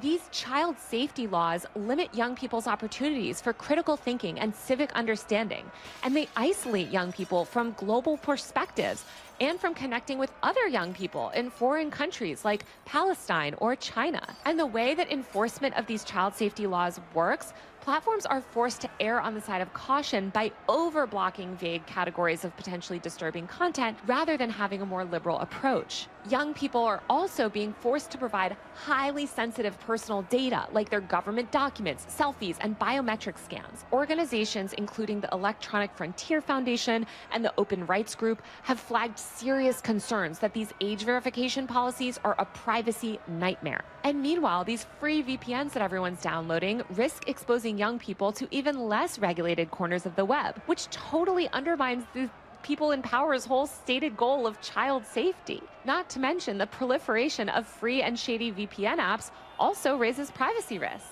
And if you think that this is only happening in the UK, I need you to wake up, because the US Supreme Court has upheld age verification laws at every state level, with states like Nebraska and New York adopting similar frameworks to the UK. Australia and Ireland are also introducing variants of age checks and digital ID systems.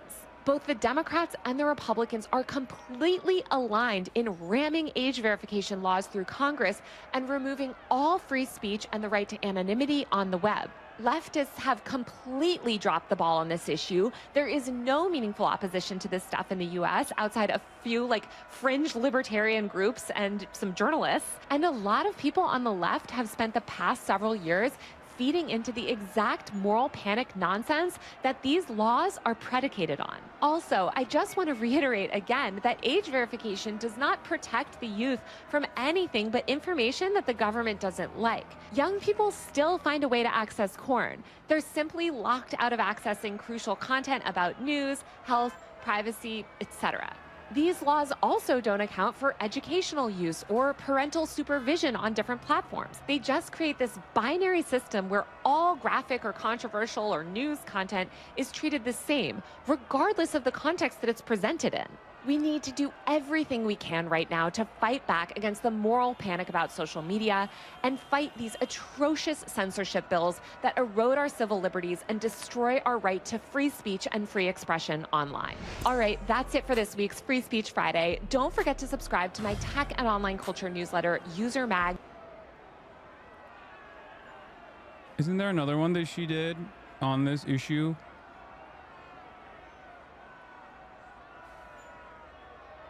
Oh, the worst Full updated biometric history. scans just to watch certain YouTube videos. YouTube is the...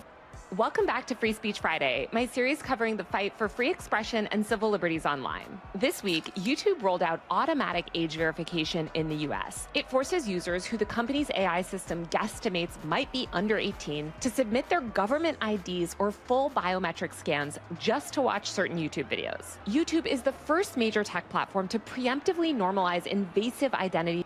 Here's a video on Kosa. Oh, this is the one I was looking for. What we're doing is handing a weapon to the government that can be whatever the government wants. And when that weapon targets speech and ideas, it's a real big problem. Welcome back to Free Speech Friday. Today, I want to talk to you guys about one of the most dangerous laws in Congress right now. It's called the Kids Online Safety Act, and it was recently reintroduced by a bipartisan group of lawmakers, but it's being heavily pushed by the Democrats. It's a law that claims to make kids safer online, but please don't let the name fool you, because this law would give the government unprecedented power to censor speech across the entire internet in the name of protecting kids. From mental health support communities to LGBTQ forums, KOSA endangers the very spaces that young people turn to for help, identity, and connection. The Heritage Foundation has come out and said that it plans to use KOSA to censor LGBTQ content off the internet. And Marsha Blackburn, the bill's co-sponsor, said that KOSA must be passed in order to, quote, protect minor children from the transgender in this culture. Today, to help me break the whole bill down, is Ari Cohen from the Foundation for Individual Rights and Freedom. He's a brilliant tech policy expert and one of the foremost free speech lawyers in the country. Ari, welcome to Free Speech Friday. Thanks for having me.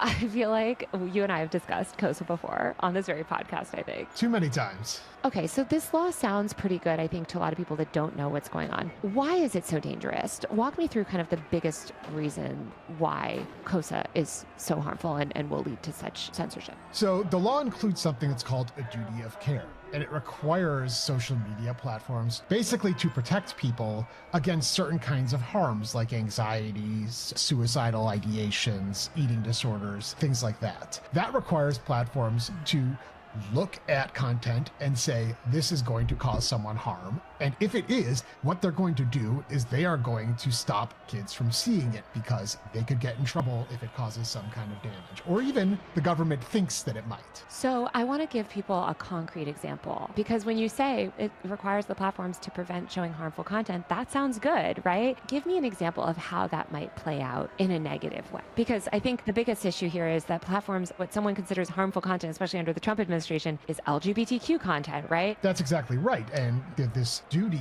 it applies to the design features. So say the content recommendation system, the algorithm that provides you what's on your feed.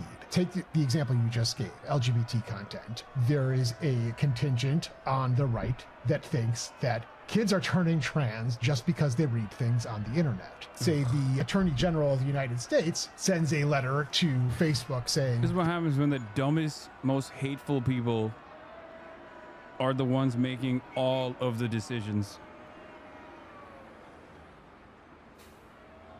It's so crazy.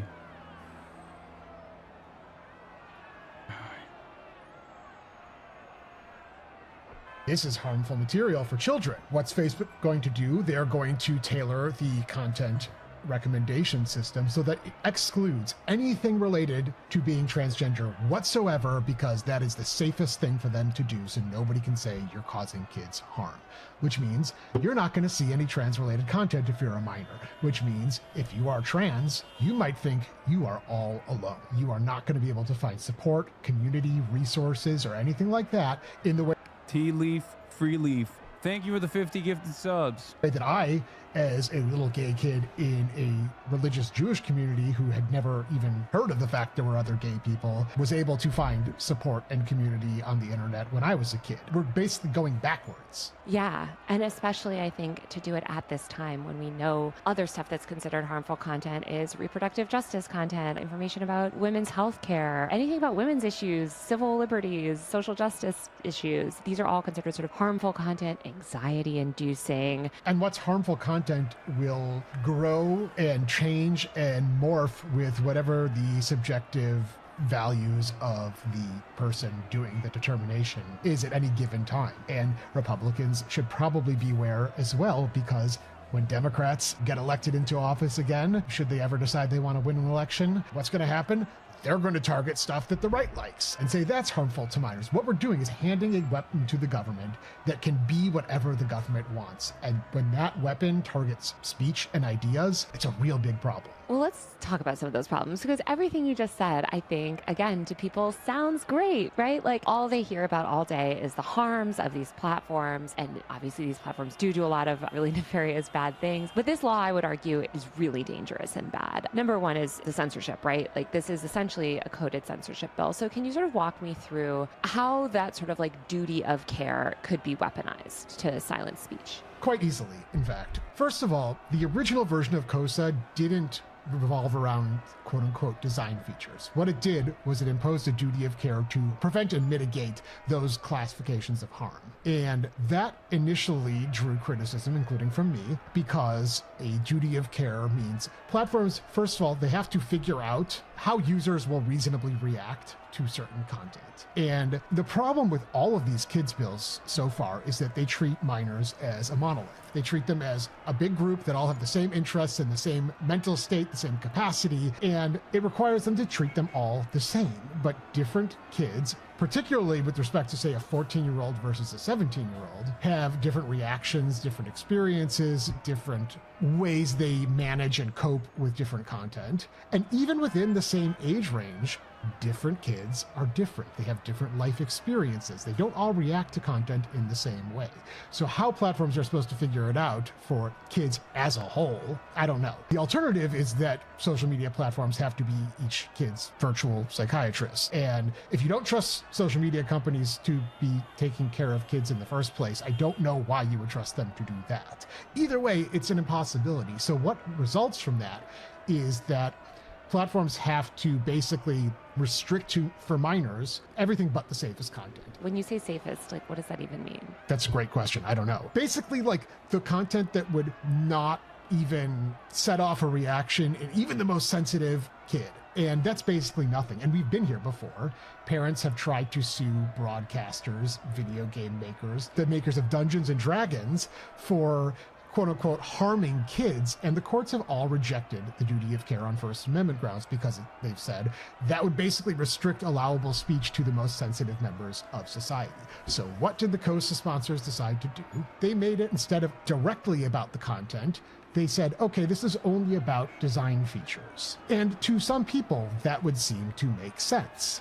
but let me read you again. Take reasonable care in the creation and implementation of any design feature to prevent and mitigate, say, mental health disorders, including anxiety, depression, eating disorders, substance use disorders, and suicidal behavior. So take infinite scroll, because that's usually cited as one of these design features. And just infinite scroll means basically a feed that continues to refresh. Right. So I'm not sure how infinite scroll, if you don't consider the content at all, could possibly cause an eating disorder. It would always have to do with the content that is displayed. And also, the fact of the matter is, Twitter's feed, Facebook's wall, what have you, those are all also design features. There is no way to mitigate against these harms, that they're very content-based harms, without considering the content, because features don't do anything to kids at all. They're just there. Let's kind of put this a lot more in layman's terms. What you're saying, and correct me if I'm wrong, is they've tried to sort of reform this bill, which was essentially, it sort of fell off the map initially because it was very obviously a censorship bill. Now they're back saying we're not regulating the content, we're regulating these dangerous features, like keeping kids scrolling forever and these dangerous design features. And this is what you hear also from these groups that I deeply disagree with, design it for us. And they're it's the features that are the problem, not the content. But as you're saying, you can't really decouple the two, because a feature in itself isn't inherently harmful. It's the content that it's delivering that is being litigated. I always tell people, if we were in a situation where social media presented nothing but educational content and funny cat videos, and kids were staying up late at night under their comforter, unable to sleep because they're too busy learning from social media, and they were sleeping too much during class because they were up late all night learning, would we have this same panic? No, we wouldn't. It is all about the content, and they barely try to hide it, and now they're trying just a little bit, and it's still completely insufficient, because really what they're going after is the content. And if there's one thing thank you for the another that the First 50 Amendment doesn't bomb. allow, it is the suppression of content just because the government finds it objectionable or harmful. And that's what this bill does, and it gives the government a ton of power to decide for everyone what that harmful content is. I think that's actually such a good way to think about it, because I think actually that's maybe a good test for any of these internet laws, is if the content on these apps was, as you said, the most wholesome educational videos ever, would this law still be necessary? And no, it wouldn't. I think there's also just a lot that's sort of presupposed in this law. For instance, the idea that social media is inherently harmful and dangerous, and it's leading to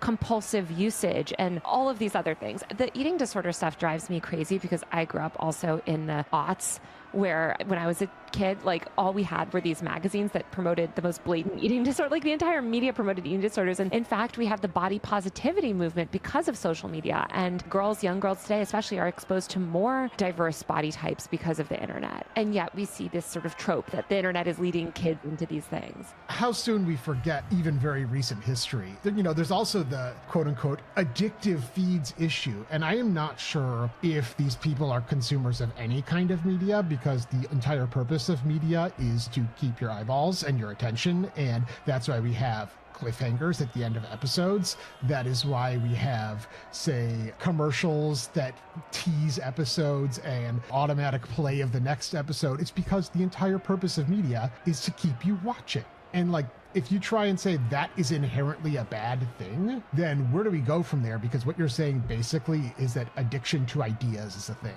I don't want to live in a world where that is a legally cognizable thing, because that is terrifying.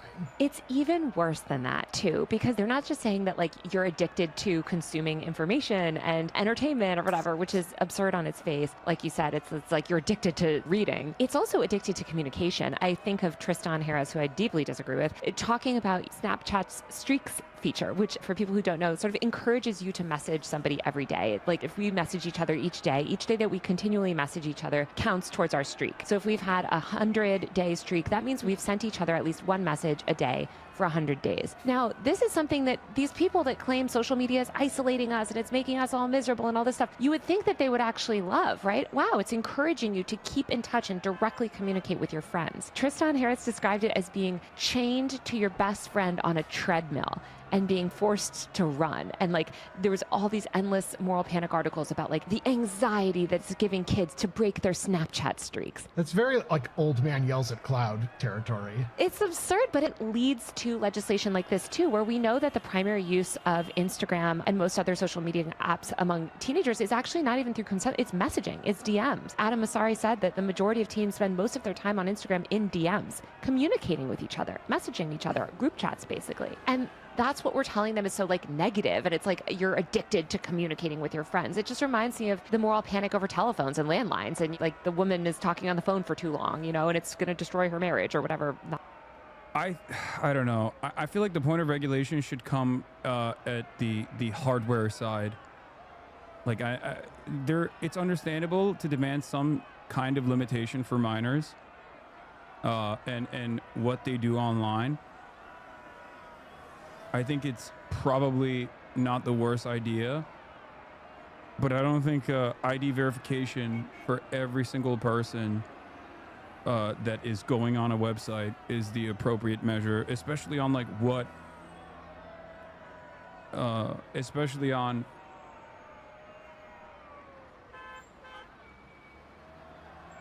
what the government has decided is what children shouldn't see.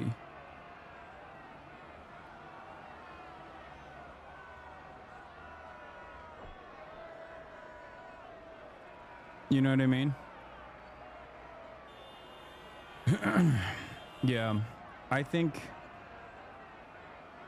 that so you're pro mass surveillance? No, I said hardware limitations, not mass surveillance.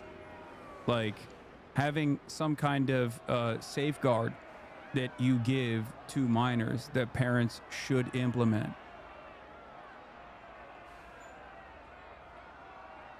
As opposed to mass surveillance, as opposed to having people put their identifications, as opposed to having people put their ID on.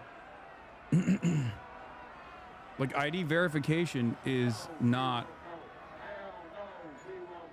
ID verification is I think a horrible setup.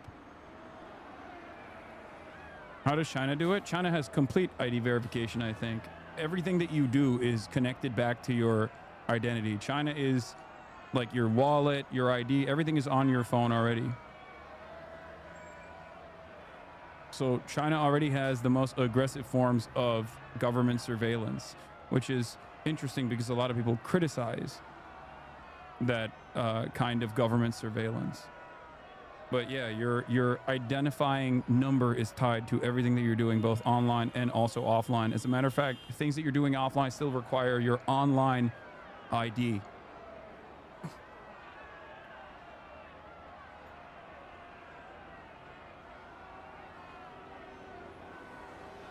Why is ID a bad thing? Well, one, it improves government surveillance, which already exists.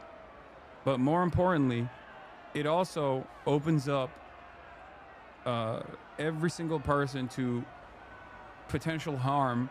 Look at what happened with the T application. Look at what happened with the counter T application, where leaks happen and then you have people's identities all over the internet.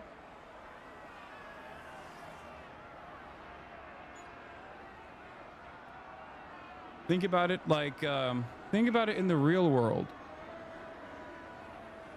In the real world, imagine demanding IDs for everything that you're doing. Like for walking down the street, for talking to your friend, going to the movie theater. And one might say, well, there's like age, there's some kind of safeguards against like children watching shit that they shouldn't be, and there's truth to that, even though people obviously try to avoid that actively. The only thing that you have an ID verification for is you know, purchasing certain things like alcohol, right? But this basically means like everything requires ID. You're pretending we don't already live in that reality with advertisers? I mean, it's even worse than that, because at least like with advertisers, they have your geolocation, they have all your data. It's harder to trace it. It's harder to track it down and pinpoint it to the user. Whereas with this, it's literally your ID. It's your address and your fucking ID. You could still, you could still pinpoint this information, with everything that data brokers sell.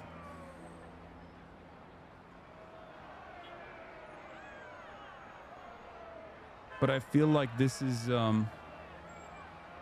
beyond that. An ID scan to buy beer isn't the same as a permanent picture stored in some third-party site. Exactly. This major ID database owned by an Israeli company was revealed to be leaked for 2 years. ID verification service for TikTok, Uber, X exposed driver's licenses. As social networks and porn sites move towards verified identity model, the actions of one cybersecurity researcher showed that ID verification services themselves could get hacked too. Yup.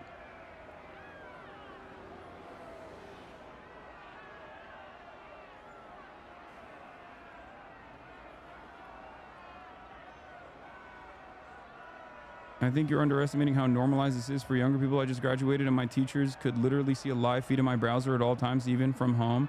And trying to write a paper about gun violence meant having the government stats on it be censored by the firewall. Well, I don't think that it's like, I don't think it's better to say, well, it happens already, so we should have more of it, you know?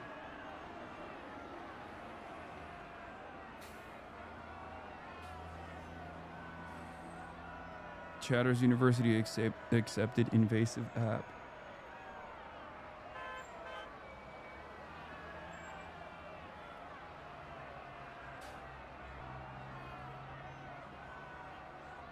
Trump announces new health tracking system. Experts raise ethical and legal concerns. Trump announces new health tracking system. Trump admin announces launching a new program that will allow Americans to share personal health data and medical records across health systems and apps run by private tech companies. Are you fucking joking? More than 60 companies, including major tech companies like Google, Amazon, and Apple, as well as healthcare giants like United Health Group and CVS Health, have agreed to share patient data in the system. The initiative will focus on diabetes and weight management, conversational artificial intelligence to help patients, digital tools such as QR codes and apps that register patients for check-ins or track medications.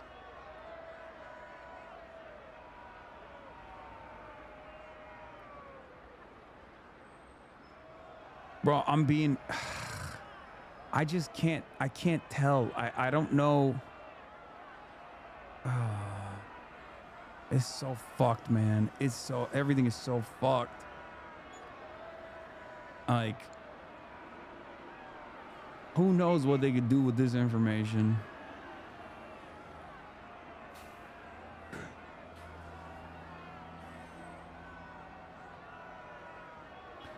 I can't tell if I'm being too alarmist about this or if I'm not being alarmist enough about this.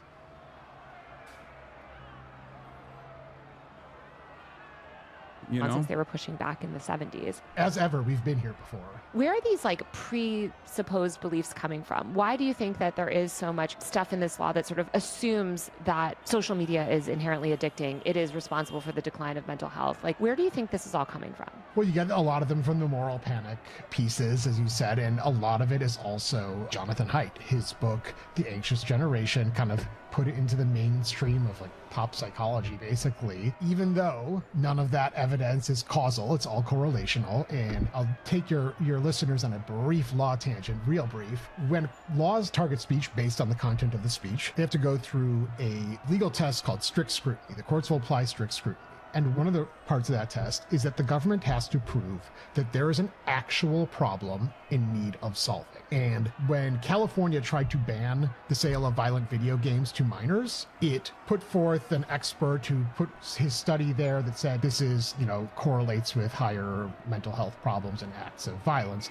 And the court said, no, you have to have causal evidence. You have to have actual data that shows this is a problem. And all of the studies so far have said there's a correlation, but there's not necessarily causation.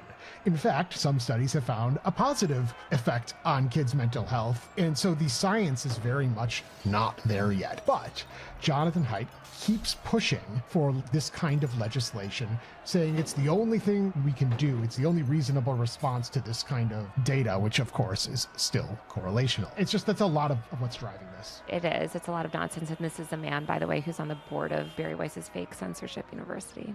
So I don't think he cares much about the speech concerns here. Well, he's actually like come out and said, oh, Elon Musk and Linda Yaccarino say it's not a free speech problem, as if they are the two foremost experts on First Amendment law in the country. I was like, okay. Elon Musk, who's banning journalists, who has currently banned multiple journalists for reporting critically on him, and is one of the most anti-free speech tech CEOs ever. He's constantly threatening defamation suits around anyone who covers him critically. My jaw dropped when I saw that. I was like, do you know what a credible source versus a non-credible source is? Because this does not indicate that you do. He does not. But speaking of Elon, actually, and I think another thing that you hear from people is, well, we've changed COSA a little bit, and now tech companies are on board. X actually supports this legislation. So does Apple. So if it is really so dangerous to these tech platforms and companies, why would Apple and X support these types of laws? Well, I don't know that it's necessarily dangerous to the companies. The companies that operate globally are kind of already set up for compliance, and Apple probably sees itself in a way as like already kind of doing all of this in a sense. Yeah, Apple also doesn't have social media. Right. And there's a side effect of that. Is there's actually a war right now over if there is going to be age verification, should it be the device manufacturer or the App Store? And Apple certainly has an interest in that dispute and would much rather it be the social media platforms. The company's job is to look after their bottom line. It's not necessarily their job, although everyone thinks they should, look after users' free speech. So companies might support it, but you have to realize that the company's interests and your interests are not necessarily aligned. In fact, the sponsors of COSA will tell you that users and platforms do not have aligned values, because they are saying over and over and over again how platforms only follow their business interests. They only do what's going to protect their bottom line, which, by the way, means that, yeah, of course they're going to over-censor, because their bottom line says you have to be cautious or you're going to get... Would an ID ensure accountability for shit like online harassment and other insane shit? Not necessarily. That's something that I've thought about as well. Because like one of the oldest things that people say is like, oh, you wouldn't say that in the real world. You wouldn't say that behind if you weren't behind a keyboard. That's like a classic take, right? I mean, I myself have entertained it before as well, or I will regularly say things like, oh, you, like under the guise of anonymity, people feel like they can get away with saying certain things. Okay. Having said that, however, I don't think that this actually fixes the problem at all. One, because I feel like there are places where similar implementations exist, and that hasn't really cut back on the criminal things that people are doing online. Someone said, yeah, case in point, South Korea. But not only that, but also, I mean, there are so many crimes that the law enforcement, like there are so many crimes that law enforcement is just so woefully unequipped to tackle, whether it happens in the physical space or whether it happens online. And especially if it's online, it's it brings an entirely different brings an entirely different variable. Unequipped or uninterested, I mean, it doesn't really matter whether they are uninterested or truly interested. They just can't do it. That's my point. They haven't been able to do it. I think they are both ill-equipped and also disinterested, for sure.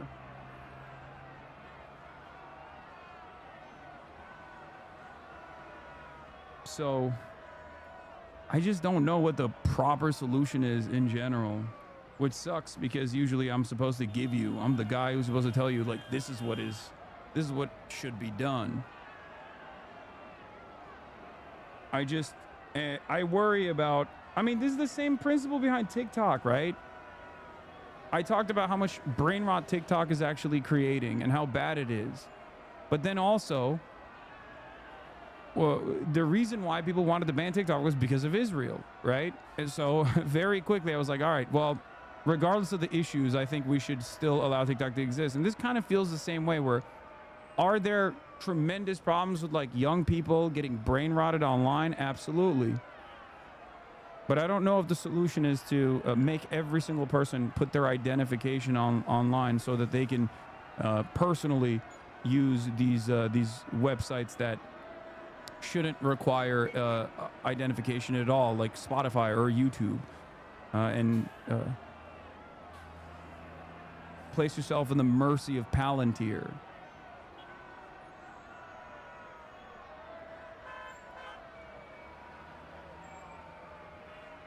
I think parenting as a solution is a cop-out. That's one thing I don't think is appropriate as a retort. For the record, that's like classic right-winger speech. You know, oh, dude, what good parenting is the solution? It's like saying, like, that's not how the government works. You know what I mean? We're talking about regulation. You have to.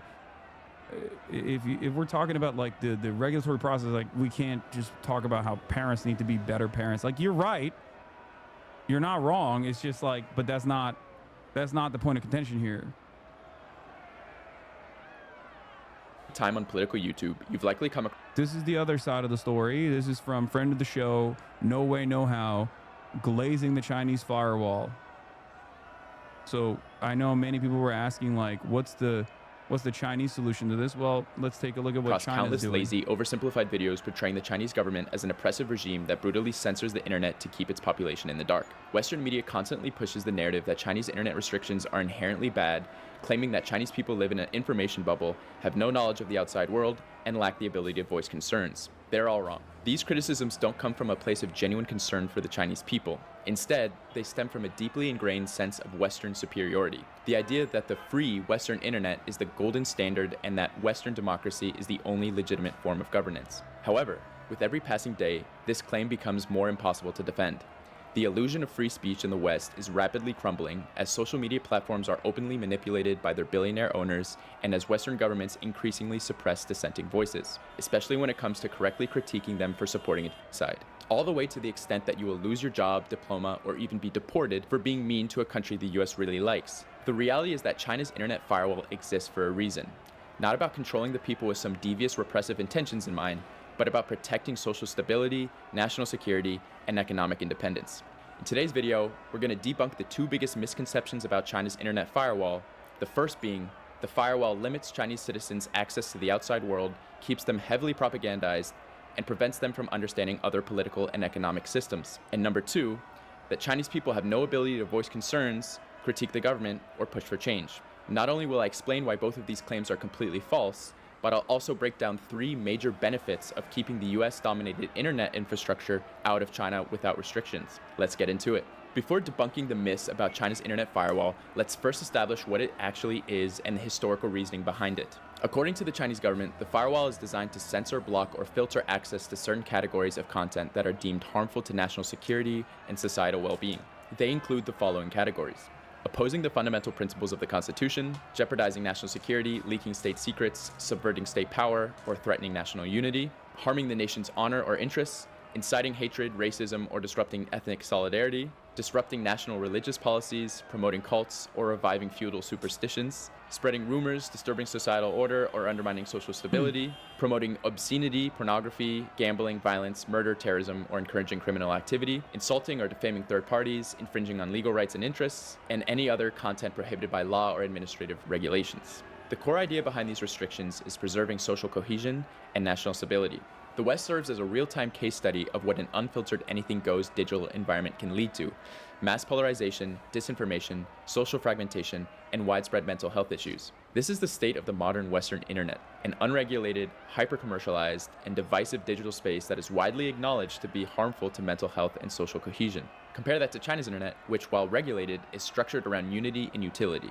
It prioritizes social stability, fosters national cohesion, and prevents the very problems that have turned much of the Western internet into a toxic battleground, of ideological warfare and digital addiction. To fully grasp why China is cautious about unregulated foreign influence, we need to look at its historical context. China's For the record, many other countries don't have the expansive form of free speech absolutism that we have here in America.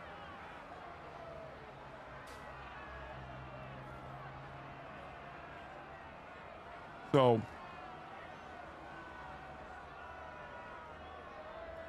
I would say that while most Western outlets greatly overemphasize like the mechanisms of control, while most Western outlets greatly overemphasize and exaggerate Chinese mechanisms of control and surveillance and domination amongst our population, I would say that they definitely, this is certainly one of the areas where I disagree with the Chinese methods. I do. And I'm not just saying that because I'm a fucking political content creator and most likely would not be able to do my job if I were to exist in China as a political dissident. But it would be dishonest of me to criticize the British government for doing similar things or the American government for doing similar things while simultaneously saying it's good when China does it.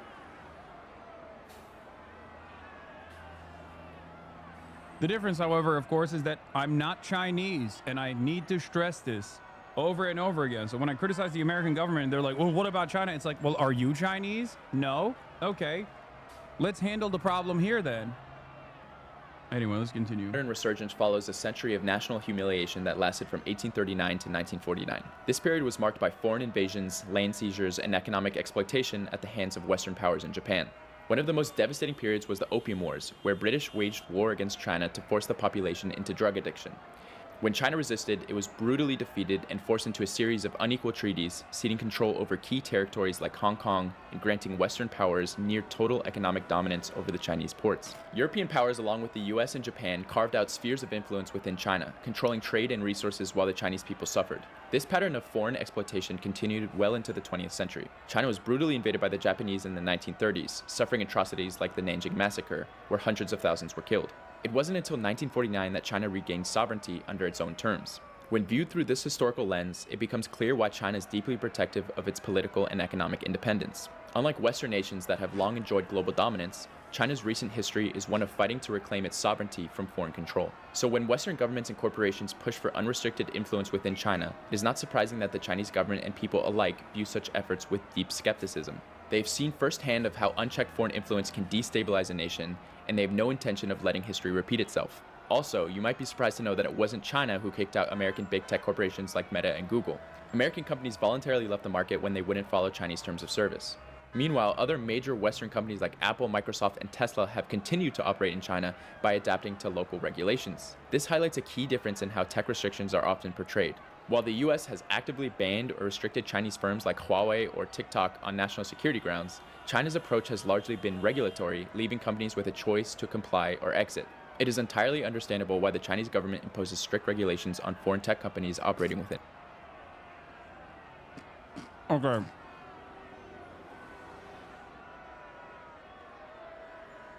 We've done it. A Hasanabi head has actively outflanked me on pro-China sentiment to such a degree that I am now, for the first time ever, this is a historic moment, going to correct someone on YouTube doing a pro-China video because they're glazing China too much. I can't believe it was going to happen. I never thought it would happen. Chat, you're about to watch history. To say that Facebook, Google, I hate those companies, but to say that the Facebook, Google, and all those other companies actually exited the Chinese market due to regulatory concerns is not the entire story. It's true on its face, but what are the regulatory concerns, you might add? Okay? They did leave voluntarily. This is true. That is an objectively correct statement. They did. You are dumb. But the regulatory needs of the Chinese government were perhaps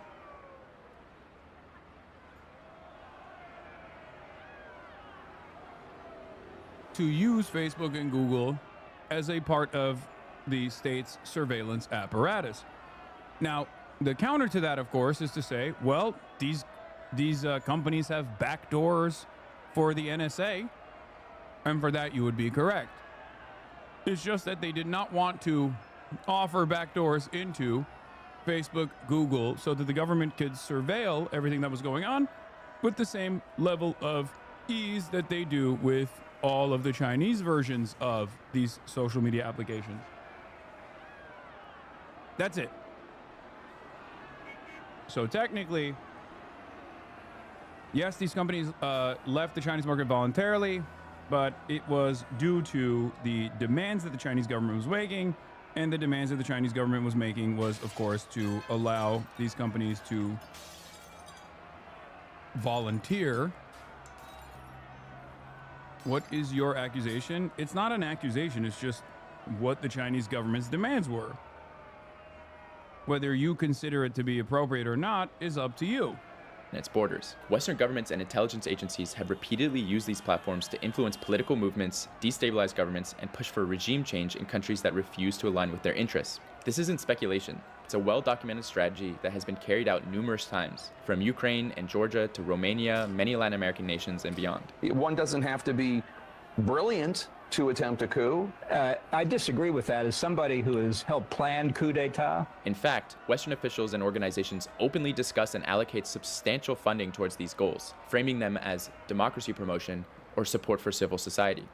First, we thought that getting Guaido to declare himself president would be enough to topple the regime. Then we thought putting aid on the border would be enough. Then we tried to sort of construct a kind of coup in April of last year, and it blew up in our face when all the generals that were supposed to break with Maduro decided to stick with him in the end. We undermined Norway's talks last summer, and then this March we released a transition framework that frankly is almost a carbon copy of the very one that was in front of the parties last year. When it comes to China, they're not even subtle about their intentions. Think tanks, government agencies, and media outlets frequently call for strategies to weaken or alter the Chinese political system. True. Given this context, it's hardly surprising that China enforces strict digital sovereignty policies, ensuring that foreign tech companies operating within its borders cannot be used as tools for external political interference. Just last year, the House passed $1.6 billion to deliver anti-China propaganda overseas. Knowing all this, how can you look at that and be like, yep, better let all that shit in without any restrictions? You really can't blame the government for looking out for its own national interests. If there was a similar authenticated legitimate threat to the US government, you can damn well expect they would crack down on it too. Now that we've established the firewall, what it does, and its context, let's debunk the common misconceptions around it. Starting with the first one, that the firewall limits Chinese citizens' access to the outside world, keeps them heavily propagandized, and prevents them from understanding other political and economic systems. Western critics love to claim that the people of China don't have access to the internet, that they're completely cut off from platforms like TikTok and YouTube. The way they describe it, you'd think that the Chinese are living in the Stone Age. This is complete nonsense. China has built their own internet ecosystem that mirrors every function of the Western internet. They have their own versions of Google, YouTube, TikTok, Instagram, and every other major platform you can think of. These apps offer nearly identical experiences. On China's version of TikTok, you'll find the same mix of trends, gaming content, food vlogs, and cringe dance videos. Their version of YouTube, Bilibili, hosts everything from nature documentaries, in-depth political analysis, food bloggers, and travel vlogs. What's especially interesting is the political content. A lot of Westerners might assume that Chinese platforms are filled with anti-American rhetoric, but that's not the case. In fact, political content is relatively balanced, and if anything, there's even a slightly positive view of America. The harshest takes you'll find tend to be lighthearted or comedic, poking fun at the absurdity of certain American politicians. Surprisingly, Trump is actually quite popular, with Chinese users often finding him funny or entertaining. You'll see edits of him at speeches and clips where he's treated more like a meme than a villain. Okay, absolutely. Melania said this was okay. I just got a nice coast on.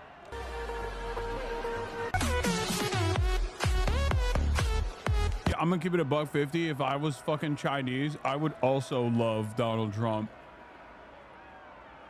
The great nation builder for China.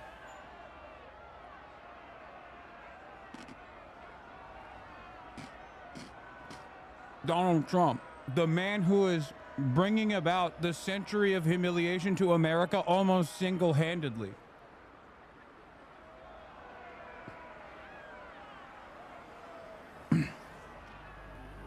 if you are a netizen of a foreign adversary state, why wouldn't you enjoy that?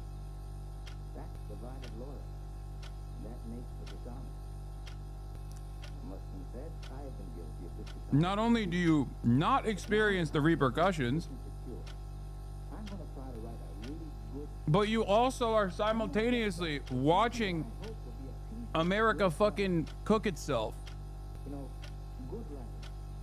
Well, because of your humanity, do you think that, I mean, first of all, because of your humanity, talk to the average person about what they think about China and Xi Jinping. Why would it be any different on the other side?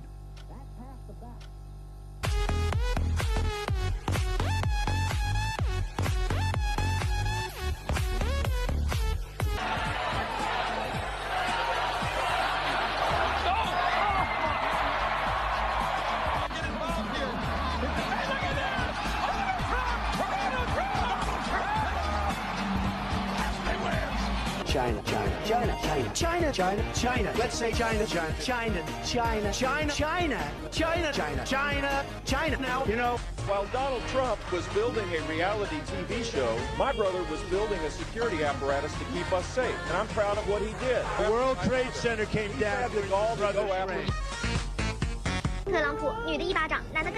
Joe Biden became mentally impaired. Kamala was born that way. You know what I do with him? Bro, what the fuck?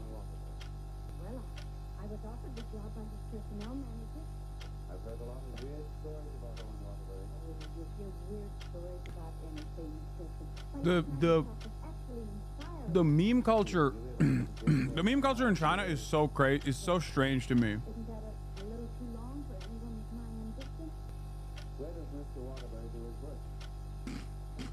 Like, yeah, we got brain rot, but their brain rot is also weird.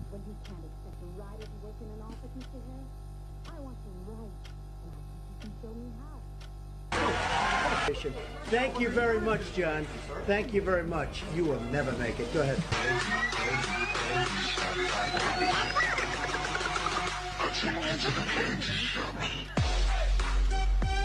Meanwhile, on Western platforms, it's become a whole genre to predict China's imminent collapse, with video after video pushing the same doomsday narratives. You won't find hundreds of "why America will collapse" videos on Chinese social media, even though there are plenty of valid criticisms that could be made. Political discussions are less aggressive, and when they do happen, they tend to be more good faith discussions rather than fear-mongering or propaganda. This just goes to show how much Western media relies on people's lack of knowledge about the country to paint China as the enemy. Well, they don't have to sincerity with fear-monger. which Chinese people engage in diplomacy and discuss global affairs on their platforms feels like To be fair, we have to fearmonger. They don't have to fearmonger. They can just literally point to what America is doing, both against China and everywhere else. Like, that's just the reality. That's what happens when you are the dominant world power. The dominant world power has no real enemies, only perceived ones, so that it can continue its dominance. Other global powers that are rising up already are rising up within that framework, and therefore don't need to make up shit about America to get mad about America. They can just like point to things America's doing to them. someone extending a handshake only to get a punch in the face in return. The whole idea that Chinese people are cut off from the modern world is laughable, and if anything, it's Westerners who are in the dark about what life in China is really like. The brief TikTok ban showed this perfectly, as some Americans who migrated to Chinese platforms discovered that life in China is modern, affordable, and that locals are generally warm and welcoming to foreigners. If you don't believe me, go check out Xiaohongshu, or Red Note as it's called in English, or Bilibili to see for yourself what Chinese social media is actually like. You might be surprised at what you might find. I really think America has made a huge mistake when banning this app, because now that we're all on Red Note, we're actually learning that a lot of the crap that they've been talking about China is absolutely not true. We're like, wait a second, you guys have universal healthcare? You don't have to pay for an ambulance when you get picked up to the hospital. You have amazing cars for very low prices. Huawei, the amazing phones they have are also so much better than iPhones. And all of that is forbidden here. We cannot have any of that. Wait a second, you can walk at night outside and not be afraid? There's no mass unalivings in schools? What? What's that like? And I had someone comment on my Red Note being like, now that you're here, I hope you can see that we're not the beasts that, you know, your news made us seem to be. And I was like, Americans find out government follows basic functions of good governance loses their minds. It's so funny because like this is not just China. I mean, it's extra funny to do this about China because America's like consistently lied about China, whatever. But Americans genuinely forget that like other countries exist, because half the shit she's talking about here is like European capitals as well. You can point to not even Europe, like developing nations have implemented some of these protections that she's talking about with far less money and resources. It's not a matter it's not a matter of money. It's not a problem with money. Problem with capitalism. That's it. Like, we never thought you guys were. I feel like we always knew it was bullshit. And yeah, no country's perfect. There's a lot of issues everywhere in this world. But it's very interesting. We're learning much more, I think, than they wanted us to know. And yet here we are learning about how affordable their cost of living is. How 90% of people in China own the place that they live in. How they don't really have homeless people. They don't have a drug problem. Like, their groceries are affordable. They only have to work one job in order to pay their bills. They were confused about having to pay for an ambulance ride. They literally have universal health care. Our government decided that in order to get us to not want communism, they had to make it seem like it was this big, scary, crazy thing, and to basically shield us from it. And look, we're literally talking to people that live under that type of government, and they're happy. They're happy, and they cannot believe how Americans are letting America run. And they feel sorry for us. That's sad. Chinese people are also some of the most well-traveled in the world. In 2023 alone, mainland Chinese citizens made 206 million international trips. To put that into perspective, the entire population of the United States is about 345 million. And yet, despite experiencing the world firsthand, all 206 million of those Chinese travelers chose to come home. Not because they were forced to, but because the quality of life in China is high. Beyond tourism, China has one of the largest groups of international students in the world. Every year, hundreds of thousands of Chinese students enroll in Western universities, gaining access to a vast range of academic perspectives, many of which are openly critical of China. Yet after spending years immersed in these environments, 90% of them return home. Tens of millions of Chinese citizens have studied abroad or are currently pursuing degrees in the West. I do find it really funny because, like, for the longest time, people basically, I guess without the internet, or without the internet being so popular, people were just like able to just lie. I don't know what changed in the last like decade. I think like people recognized America's imminent demise, so they started paying attention to like, as the less you trust your own government, the more you listen to what it's saying and you go, wait a minute, is that wrong?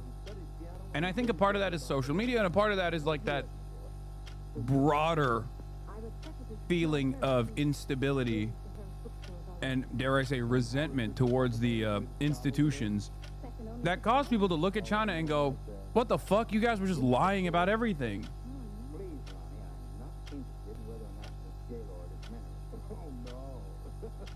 Because it's not like it's not like Chinese people are inaccessible. It's a massive country. They're fucking everywhere. And yet, for some reason, Americans just never chose to ask, like, what do you think about your country?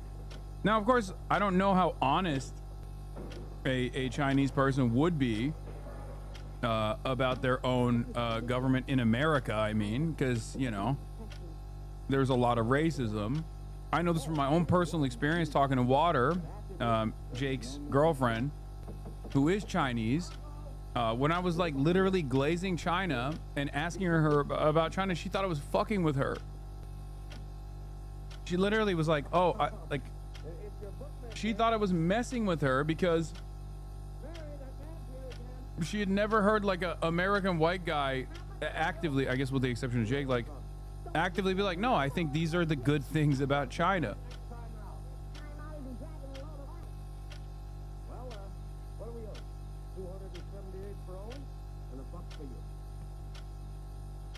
Anyway,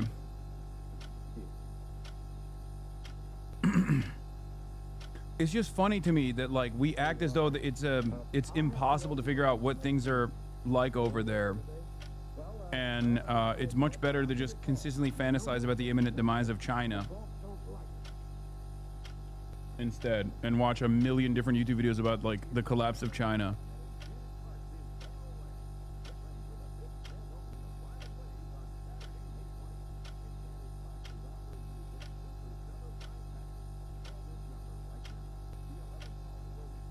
The idea that they're simply brainwashed or lack knowledge to the outside world, especially when compared to Americans, is completely unfounded. In fact, I would confidently argue that the average Chinese citizen, particularly young people, have a far more accurate understanding of global affairs than an average American. China's education system, despite its intensity, is one of the best in the world. In my personal conversations with Chinese people, I found that they often have a stronger grasp of current geopolitics, world history, and even American history than many Americans themselves. Check out interviews on the channel Asian Boss and see how informed they are. Chinese students are taught about key moments in US history from the Revolutionary War to the Civil Rights Movement and generally have a nuanced understanding of how different political systems function.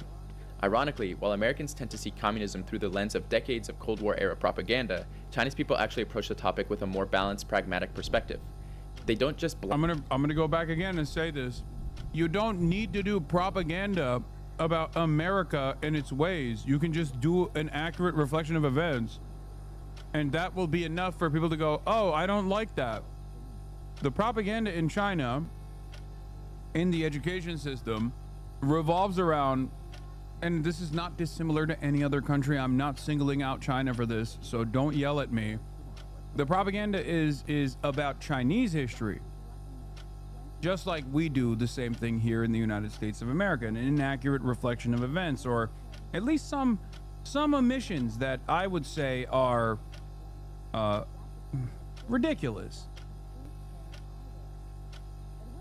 Like, I genuinely feel like most American, example, Washington, George Washington.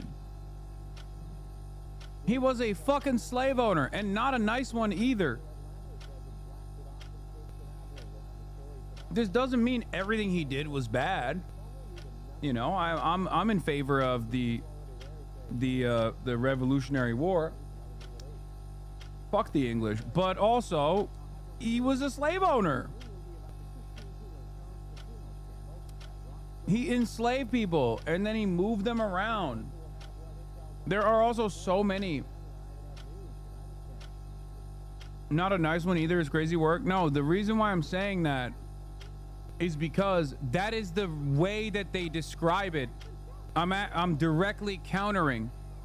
I am directly countering the narrative in the books. There is no way to be a nice slave owner, but the way that they describe it in the history books is to make it seem as though this was like, there was reasonable debate, there was spirited debate, you know, like this is he wasn't the worst guy. Like they portray him positively.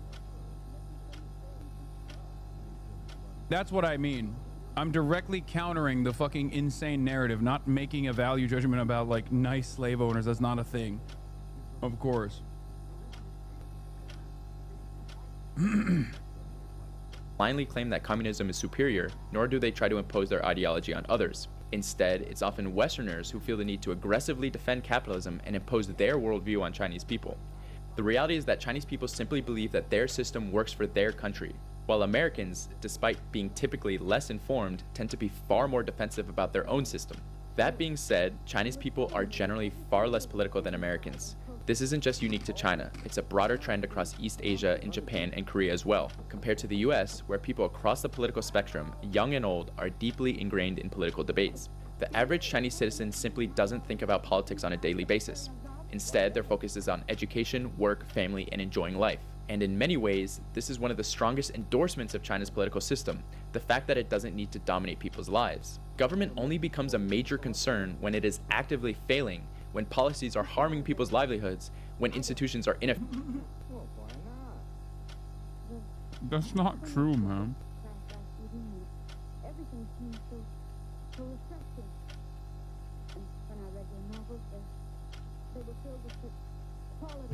Because they can't participate in politics is just not true. I mean, he's glazing too.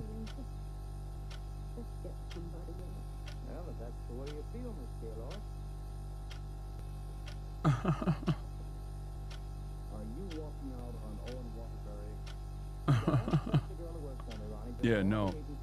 It's just a government assignment that they came up with on their own. Xi Jinping personally handpicks every single person in the country that is going to be a part of the CCP's power structure.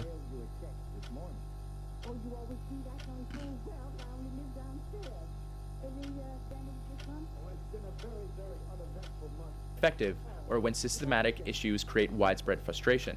In China, the fact that most people don't feel the need to engage in constant political discourse is in itself evidence of a functional and effective system. They don't have to fight for basic necessities or worry about whether their government will provide stability, it simply does. As a result, there's a baseline level of trust that allows people to focus on their personal ambitions rather than constantly questioning whether their government is working for them. Contrast that with the United States, where politics is inescapable because so many people feel personally impacted, whether through stagnant wages, Okay, this is so much China glaze. Okay, wow. Wow, that's not true. That's objectively not true. Chinese people are very much aware that they're under an umbrella of broad surveillance, down to the fucking random civilian aunties and uncles. But you know what else Chinese people are very much aware of? Unimaginable prosperity and development that has taken root in China over the course of the past couple of decades. This is the real reason why they don't give a fuck, in spite of the political repression, or not even political suppression, but like mass surveillance, for example. That's it. The idea that they don't care about politics is also wrong. They quite literally have rebellions every now and then, mini ones, mini versions of it, but it's just untrue to say that people are not upset with their government and also decide to take action. They do. They do protests. The protests get aggro. Never to the same degree as like American protests. But the reason why I said rebellion, I should have clarified what I mean. The reason why I said rebellion is because a government that functions with a level of authority, Hasan just lying now, rebellion. I meant protests. And I'm wrong to say rebellion. I'm going to explain to you why I chose the word rebellion, because it's something that I describe all the time. Okay, there's normal dissent, there's active protests and things of that nature. But the reason why I was going to talk about fucking quote unquote rebellion is because a government that is more hands-on and is always an ever-present point of authority, like the Chinese government, as opposed to like neoliberal mechanisms of control, for example, because they're both authoritarian in different ways. But a government that is like always there and that the citizens are aware of, and even like actively self-censor, for example, and doesn't say certain things, knowing full well that, you know, they might like get banned off of a platform that they can't use any longer, and then like that cooks a lot of their regular experiences throughout the day. That is way more ripe for rebellion, which is precisely the reason why the government has a government that wants to maintain its control over the population has to always be receptive to the desires of its population in order to avoid a rebellion. Does that make sense? If China was this like authoritarian nightmare that is completely fucking destroying its citizens and like killing people, blah blah blah, all this stuff, if that was true, then these guys they're not stupid. They know that they're being surveilled, for example. They would fucking revolt. They would have a rebellion. That's why I use the word rebellion. They don't.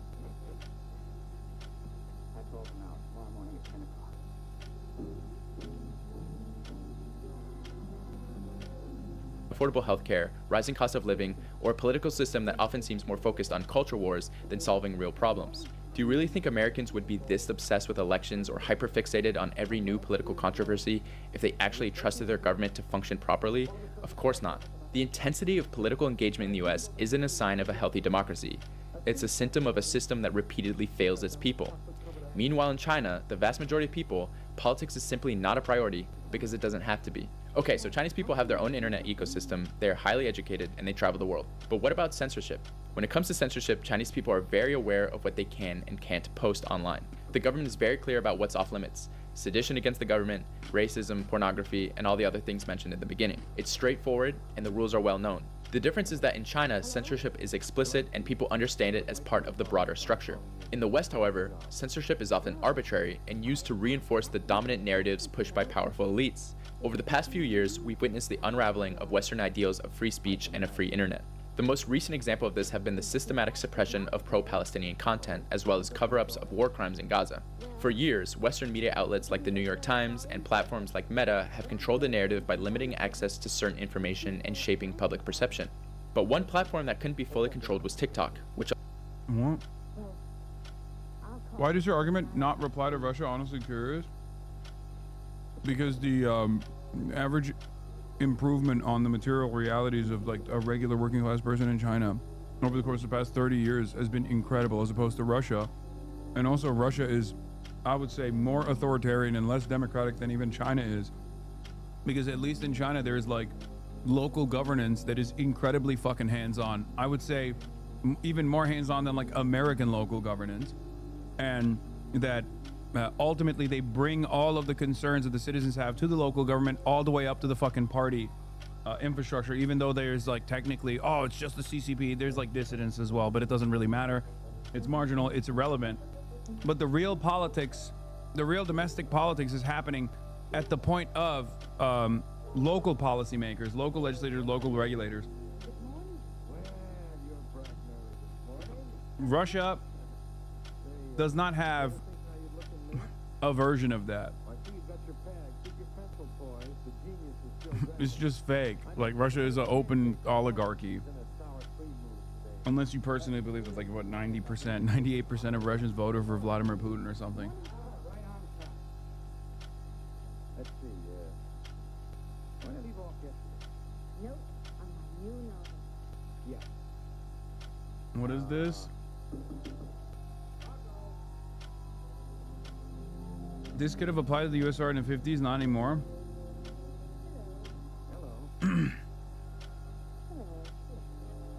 Yeah. Allowed an entirely new generation to get access to information about genocide in Gaza. This became a massive ongoing battle to ban or censor the content that was circulating on the app.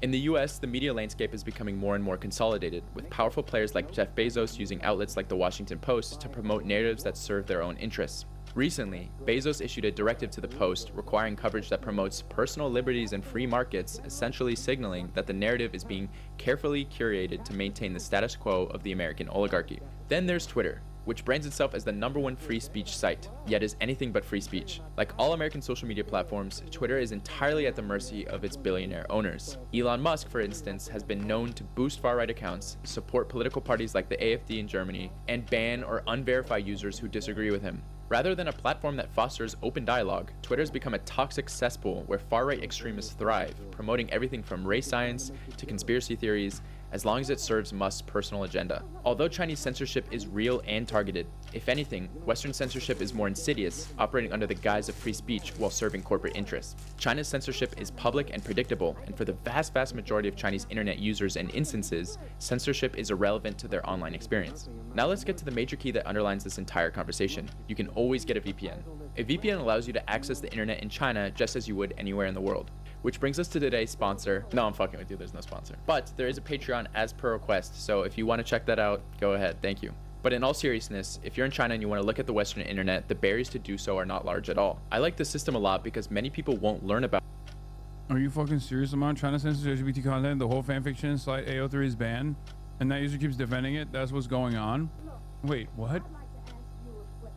Out of all... hold on. Out of all of the things that you could fucking criticize the Chinese government's censorship over, specifically as it pertains to LGBT, depictions of like LGBT people or whatever, which would be a lie. You can be openly fucking gay on Chinese applications and whatnot.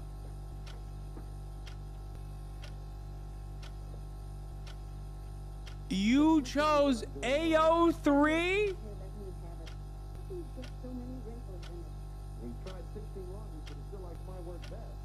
You chose China banning AO3. China would not let me go on Wattpad and write about Yowie, Donald Trump Yowie. This is unacceptable.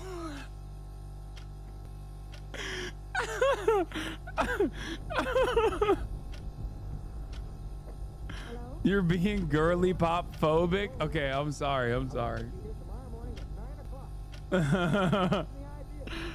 Oh, that's funny. What about my Mao X Deng toxic Yowie?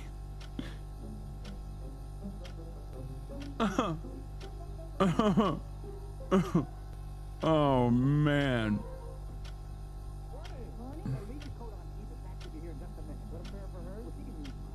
All right. Haas, you don't understand. I need my cyber mommy. Oh, and then install a VPN until college when they are much more mature and able to approach the Western internet in a much better way. The default internet is so much better as a general internet for society. Even if you have no problem with pornography or violence being so accessible, I think we can all agree that it's not good for people at such young ages to be. I will say this. I think American internet has gotten to such a fucking degree of instability and like unrestricted, unlimited Nazi shit that like low-key, the fucking firewall might be a preferable alternative for children, especially as they're developing. Okay? That's all I'm saying. I'm just, dude, it's fucked up. I know the whole argument that Taylor was presenting is like, the government should not get to dictate what children are looking at. The problem is, I trust the Chinese government to make that decision more than I trust the American government. And this is not me China glazing. This is me just feeling so sad about the state of affairs in this fucking country. It is actually wild. It's actually wild how bad the situation is online for American children in general. Yeah, Grok and Meta will protect our kids. Yeah, Meta. Here, I'll give you an example. Recently, it came out that Meta was implementing chatbots with no restrictions as it pertains to flirting with children. Okay? Flirting with children. Now, Grok, obviously, you know, is Mecha Hitler. So there's that. But like, think about that. That's who we have to. That's unlimited, unrestricted access to that. I mean, that's crazy.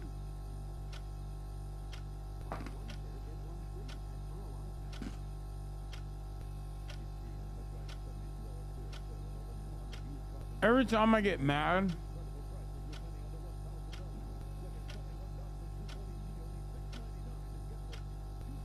every time I get fucking mad at like Google for doing some fuck shit, or Twitter for doing some fuck shit, Facebook comes out of nowhere, Meta comes out of nowhere and is like, nah, we are the real evil here, trust. It's like they're on an active, they're in an active competition with one another on who gets to be the bigger Nazi pedophile platform. It doesn't make any sense.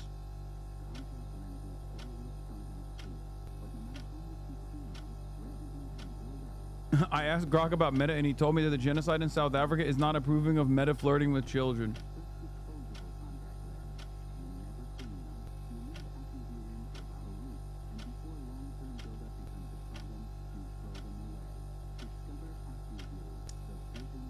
Yeah, their ethics officers signed off on their rules. Their whole job is ethics. We're cooked.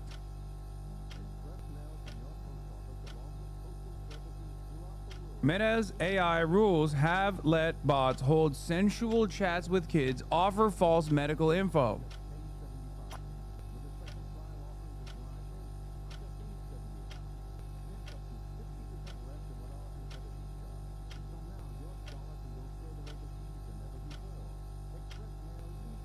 I mean, seriously, like, I don't think the Chinese methods are the best. Okay, I don't. This is an active disagreement that I have. This is something that I actually criticize the Chinese government on all the time, which is like, you know, there are certain forms of repression that the Chinese government engages in, especially censorship, especially mass surveillance, that I don't think is good. But like, is it better than this? I don't know. It might be better than this. Like, can we not have this? I don't want the other thing either, but this I definitely don't want. You know? I don't want this. I don't want this at all. So please, let's stop this.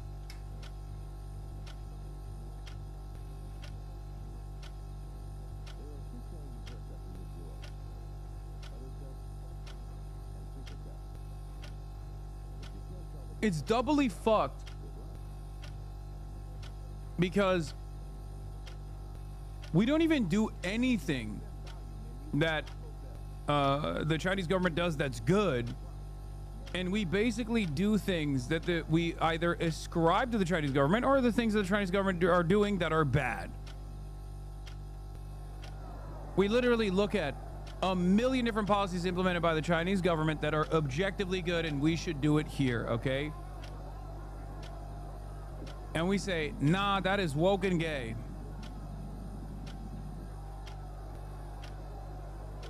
Defending one of the worst parts of the Chinese government is crazy. Yeah, this shit is insane. It's like the Chinese guy making a video titled "Why the American Patriot Act is a Good Thing." Yeah, I mean, I think there's a lot. I don't even necessarily. I'm not necessarily saying that this person is. I'm not fully in agreement with what this guy is saying, but I think as far as like actively going against the narratives that you hear in the Western world about like how what kind of forms of censorship exist and stuff like that, I think it's fine. It's valid. He does get absolutely heavy-handed, and I don't know if I agree with his ultimate conclusion anyway. But I wouldn't say this is like evil. Like, what if you just look at the if you just look at the title of it, you get duped by it, then yeah, sure, I understand why you would feel that way. But he is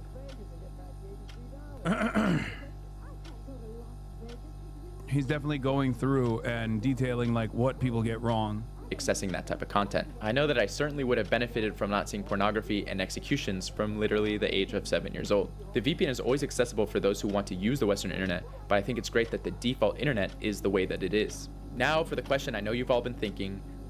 Like some kind of restriction for minors online, I think is good. I don't even think it's like fucked up or evil. I think it's good.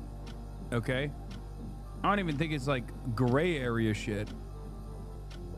It's just that I don't think that the appropriate mechanisms is to literally make sure that everyone has an ID on them at all times, and then the ID is like stored somewhere. You know what I mean? Like, that is crazy.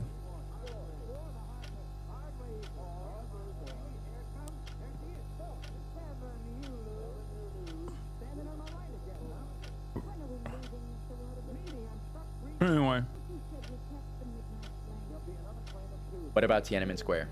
The event itself is a topic that deserves its own video, which will come, but let's address it briefly since I know it's likely on your mind. Despite this event being censored on the Chinese internet, many Chinese people, especially older generations, are still aware of what happened. But let's take a step back and look at how Tiananmen Square is used in the narrative against China today. If you look at the comment section of any video that talks positively about China, chances are one of the top comments will be, "What about Tiananmen Square?"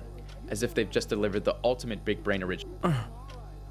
I think it is kind of funny that the American government, like Americans living in the United States of America, constantly put this diss out there where they're like, "What about Tiananmen Square? Fucking got him." And it's like, dude, our cops kill 1,000 Americans every year, dude. Every fucking year. Like, this isn't a glazed China when they fuck up, okay? Make no mistake, but we kill 1,000 Americans a year. Our police force kills 1,000 Americans every fucking year. I think our cops kill what, like 10 dogs a day? American police departments kill 10 dogs a day, 10 pets a day, not just dogs.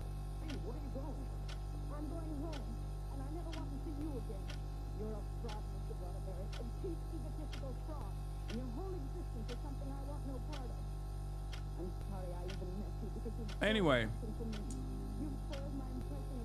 so the idea, like, where they're like, hey, remember that historic event of government suppression is just funny to fucking point to when we live in America, man. We live in America. What do you mean? I went to the fucking protest. I went to the goddamn protest this fucking a couple months ago. They were deploying chemical weapons that are deemed illegal in war on the captive civilian population. That's what they were doing. They were using techniques that they learned from the IDF, kettling and corralling against civilians who were like, don't fucking kidnap my neighbor, bro. Do I have to say it's Chinese for you to understand how fucked that is? Oh, dude, it's fine when we do it here. It's crazy when it's Chinese, though. Like, it's cool when we do it here. I just don't want it to be like Chinese style. That was my fault. I'm just racist.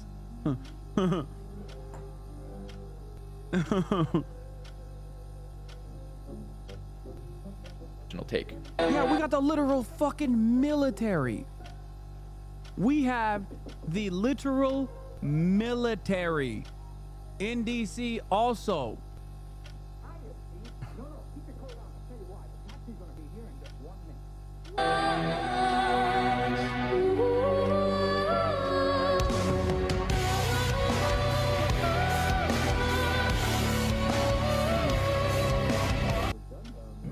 This is my favorite quote.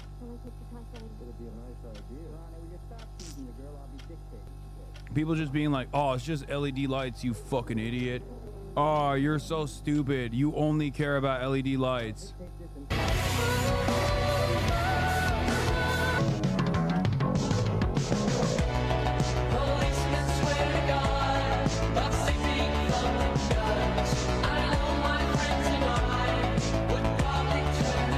Although it was a tragedy, let's be real. This single event, which took place nearly 40 years ago, is used to discredit every Chinese achievement, bolster the narrative of Western superiority. Yeah, it's funny. Yeah, we did the move bombing, bro. Look at us.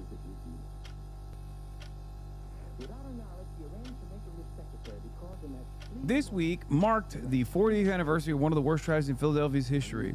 In May 1985, the city's police department dropped an improvised bomb, which was a bag filled to the brim with C4 on a residential home that housed the Black Revolutionary Organization MOVE. The bomb and ensuing fire killed 11 people, including 5 children, and destroyed more than 60 nearby homes. But if you think that was the most insane shit, hold on, it gets worse. I think it was Princeton. I don't want to get the Institute of Higher Learning, the name, incorrectly. They took the remains and kept it. There was an American college that kept the remains of the Africa family after the fucking government shredded the family. They stole the bones, brother. It was Penn. Okay, it wasn't Princeton. Sorry. Yes. Yes. That's not from like slave times, dude. That's like 1985. That's 6 years before I was born. Only recently did they actually release the bones. I'll tell you one step. I'll take it one step further. Police chief at the time goes, was it police chief or the fire chief at the time when the bombing happened and the fires were fucking raging? Okay, and they were like, yo, we gotta go in, we gotta go in. This is like, the fires are getting out of control. He said, let it burn.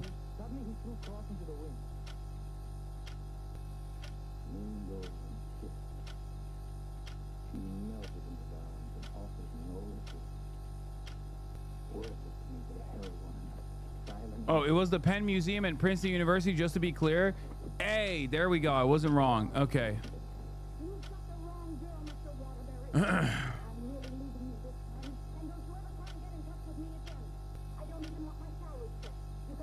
So, like, just because you didn't learn about this or all of the existing current forms of police brutality and the defense of that doesn't change the reality. You know what I mean? It's like, it's just cope. Like, it's cope. It's cope. It's cope. It's pure cope. We're like, oh, dude, remember Tiananmen Square? It's like, I do. I know. Do you know anything that happens in America with regular frequency? I'm not fucking Chinese, dog. I'm not in the business of defending Tiananmen Square or Xinjiang. I don't give a fuck, okay? As an American citizen, I'm telling you about America, like homegrown, whole ass American versions of what you are ascribing to China. Okay, what you're saying China is doing, we're fucking doing here, and you're in the process of telling me it's okay because China's doing the same shit, apparently.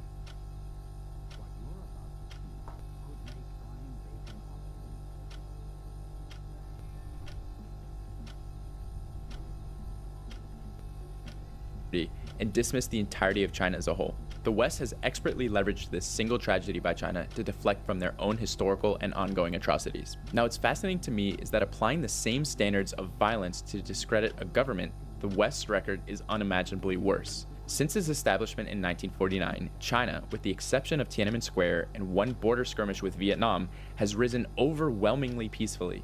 Even if we take the largest Western estimates of Tiananmen Square and say that thousands upon thousands. Can you describe how the leaders of Tiananmen Square protests ended up in the United States? You'd assume they were disappeared or killed, right? I can. It's called, well, I was just about to say Ashley Babbitt, but then I remembered Donald Trump released everyone that went to prison for January 6th. For a second, I was gonna say, yeah, I mean, a similar thing happened in America. Like, you know, you could point to like January 6th, and then I realized, oh shit, those guys actually literally were released from prison. I don't mean this as a positive, okay? I'm not saying that this is a positive thing. I just mean that like similar incidents have taken place in the United States of America, and the one time when violence was totally permissible, they didn't do it. And not only did they not do it, but they became fucking prison abolitionists out of nowhere.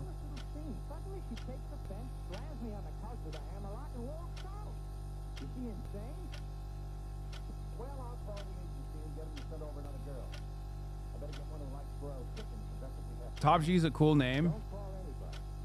I agree. Got fucking Chinese firewalled, baby. Get fucked.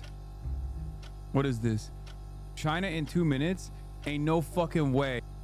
Ain't no fucking way. You just sent me an unlisted link from your YouTube page that you made me an edit for. Ain't no fucking way I'm watching that. It's age restricted. It's literally age restricted. Are you trying to get me fucking banned, dude? Are you insane? I love Top G, but I do not trust that video. One of the mods needs to check that first. What are you calling that thing? I got a cold in my nose. Died.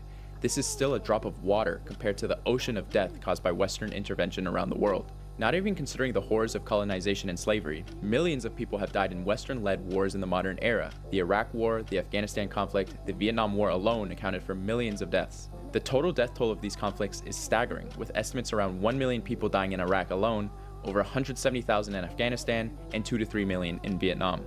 And those are just the wars Americans generally know about. How many know that during the Korean... I think the bigger L with China's border skirmish with Vietnam was what it was over, what it was slated to protect, okay? We don't talk about that. That's all I'm gonna say. I think China's, I think I might prefer China's non-interventionist policy currently as opposed to its interventionist policy that was very good and totally justifiable in Korea, and maybe not so good and not so justifiable in, I don't know, Pol Pot. Not great, you know? You gotta take the good and you gotta take the bad, okay? Let's be real.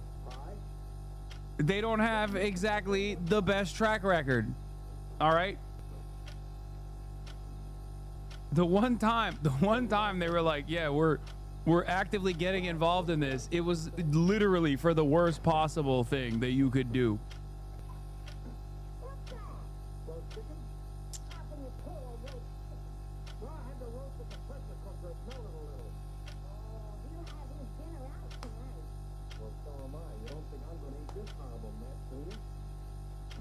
Chatter's vid is a timeline of China. 3D design is my passion edit, but nice. Wait, really?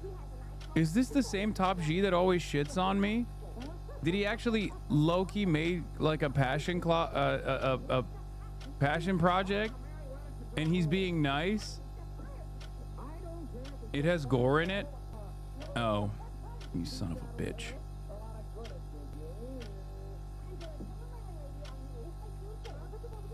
Don't watch, there's dead people in the video? God damn it.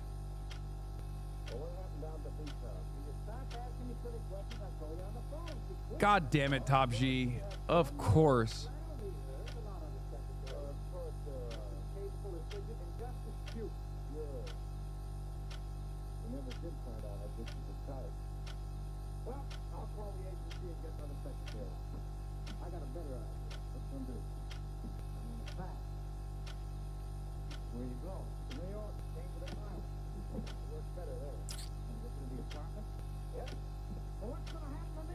Why can't your haters be more like Top G? There are historical images that are published in museums. Yeah, but I can't show it. Or some of it, I don't think. Anyway, I'll look at it. I'll check it. I'll watch it afterwards. In war, the US dropped more bombs and napalm on Korea than were used in the entire Pacific theater of World War II. In fact, 75% of North Korean towns... What about Winnie the Pooh stuff? Genuine question. I mean, you can say Winnie the Pooh in China if that's what you're asking. I'm pretty sure there was definitely they were just using that as a way to shit on Big G for a little bit. But yeah, if you go to Shanghai Disney, they like literally sell Winnie the Pooh stuff. No, I think that person is not being mean. I think that person is like actually asking.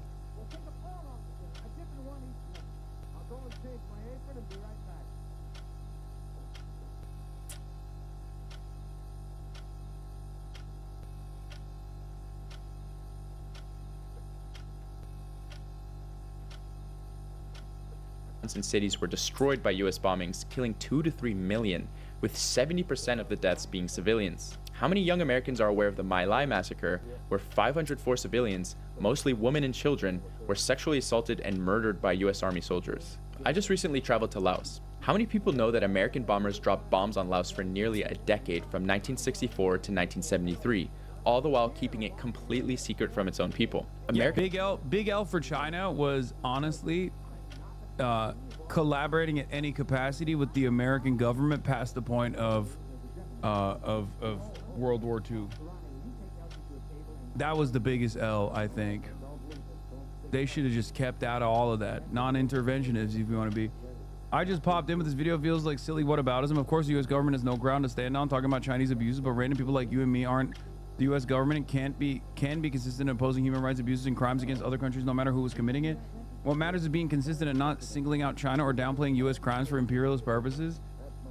Cloud District Enjoyer is going back to his fucking old ways, okay? He's been so good for so long. He's going back to his old ways. Let me tell you why, okay? So, first of all, ironically enough, the people that say whataboutism are the ones who are usually engaging in whataboutism. And yes, while people can be morally consistent, I think Americans use the shit that the Chinese government has done, like mechanisms of oppression, forms of oppression, or even like outright violence that the Chinese government has engaged in as a way to shelter Americans from the responsibility of bearing witness to our crimes, which are, and this is objectively true, magnitudes worse, right? I don't think anyone in this community, regardless of how much I shit on China or regardless of how much you shit on China, would ever fucking turn around and say America's crimes around the globe are not magnitudes worse than what China has done throughout its history. Like orders of magnitude, I would say. It's not even a question. Like there's no... Nah, our violence is patriotic. I mean, there's no country that comes close. Maybe England, actually. England is, I mean, the British Empire was pretty fucking bad. I would even go so far as to say the British Empire is low-key kind of, you know, it brought about America. It's almost like a continuation of the British Empire.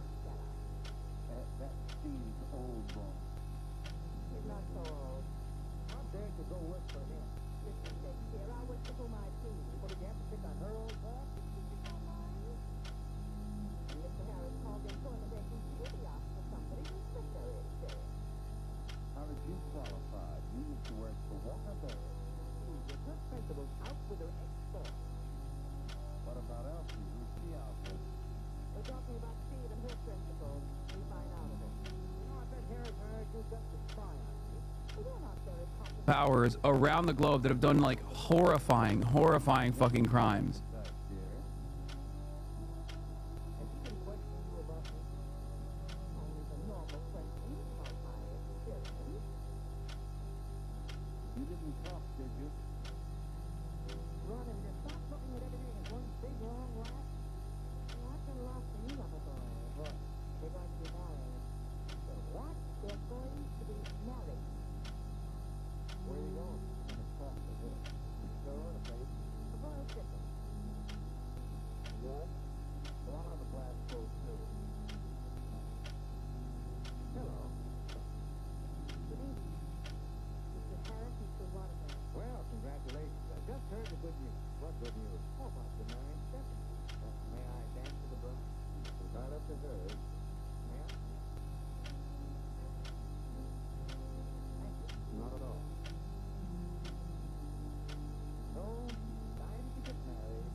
Hello?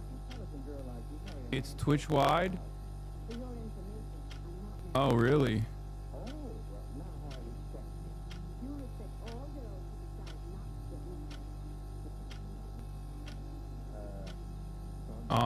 Wait, what the fuck was that? Can you hear me? Can you hear me? Can you hear me? Can you hear me? Hello, hello, hello, hello? Type 3, type 3, type 3, type 3, type 3, type 3. Okay, there's like a 3-4 second delay. Okay. I don't know what the fuck just took place. That was crazy.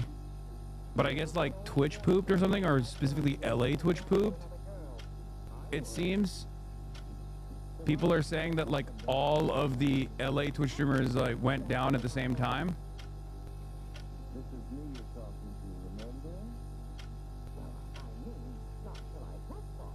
Ludwig was down too.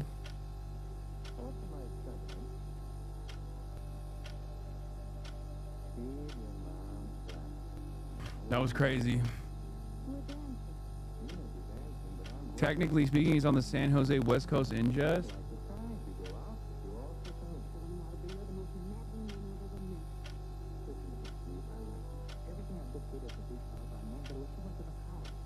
Yeah.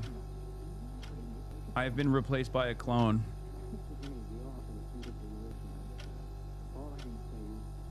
You know what it was? I think Jason's bitrate sucked up everyone else's bitrate for a brief moment, and we just lost everything. You know what I mean? Like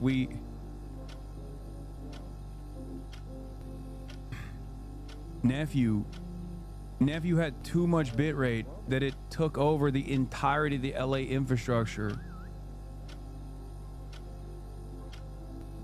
This is what happens when he tries to go 8K.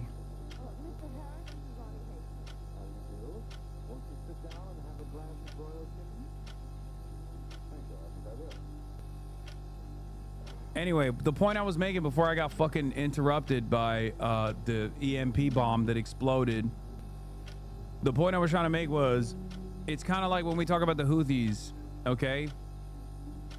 When people say like, oh, well, the Houthis, they're bad. They have like on their own domestic governance, they're actually bad. They do like, they're homophobic, they're anti-women, this and that. And it's like, that has no basis.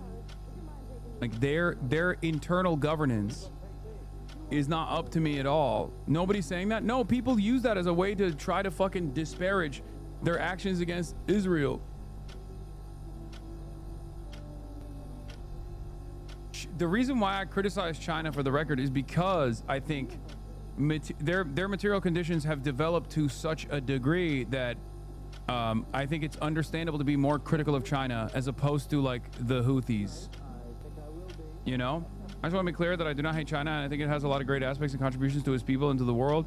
I think it's frustrating when good faith criticism of certain policies get lumped in with bad faith liberals who want to delegitimize and demonize China. Thanks for listening. I'm glad I get to offer my perspective sometimes.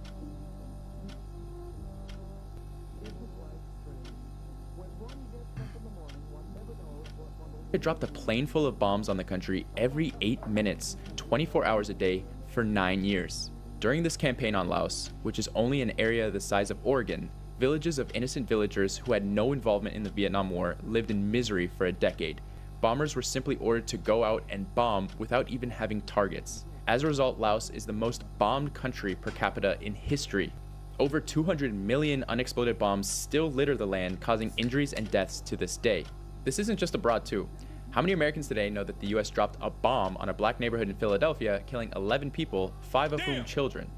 Or the Kent State massacre of student protesters protesting the Vietnam War? This information is technically available, but how many Americans know about this or even care? How many even know what Laos is? Your average young Chinese person might not know about the hundreds of lives lost at Tiananmen Square in 1989. Your average American knows about a fraction of the millions of lives ended by his or her government, which has continued far past 1989 to the present day as I'm speaking these words. You tell me which is worse. And it's not just the US. Look at Japan's actions in World War II. They murdered up to 20 million Chinese civilians during the invasion of China. Yet we have very little historical remembrance of their crimes, especially compared to Nazi Germany, even when they killed millions more people. The Japanese government actively hides these atrocities from their citizens and still honors the soldiers responsible. This fact gets zero attention in the media because Japan remains subservient to the US. Ask yourselves, why don't you see destruction of Nanking as the top comment under the next travel video you see about Japan? Their youth are woefully unaware of this fact, and it's orders of magnitude worse than Tiananmen Square. This isn't simple whataboutism. Unlike yeah, I mean, that's yeah, that like the Japanese war crimes are, it's just Holocaust but Japanese style. Like it's just not, there's no other way to put it. It's not, it is pretty crazy that they went the drama YouTuber method with that one, where they just were like, yeah, nothing happened there, let's move on, and they just like never took an L for it, and they just kind of moved on with it, and now nobody ever brings it up. Arguably worse, human experimentation. No, they did that in the Holocaust too. What do you mean? They definitely also did that in the Holocaust. So yes.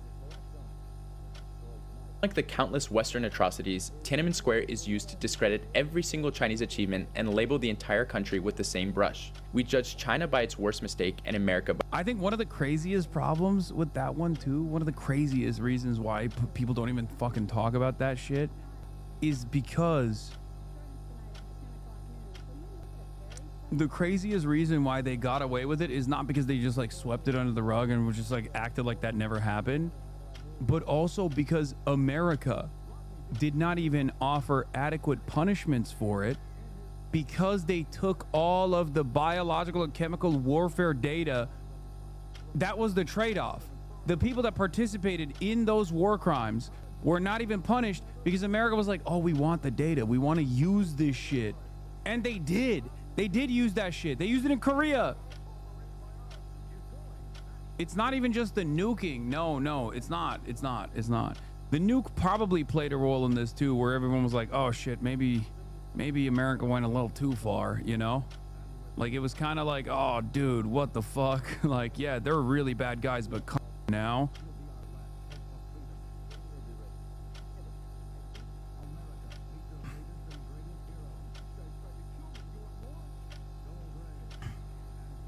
Well, this just happened. A shrine celebrating it. Video: Tokyo Yasukuni Shrine opening its gates on August 15, 2025, the 80th anniversary of Japan's defeat in World War II. Many people visit the shrine today, which honors Japan's war dead, including Class A war criminals from.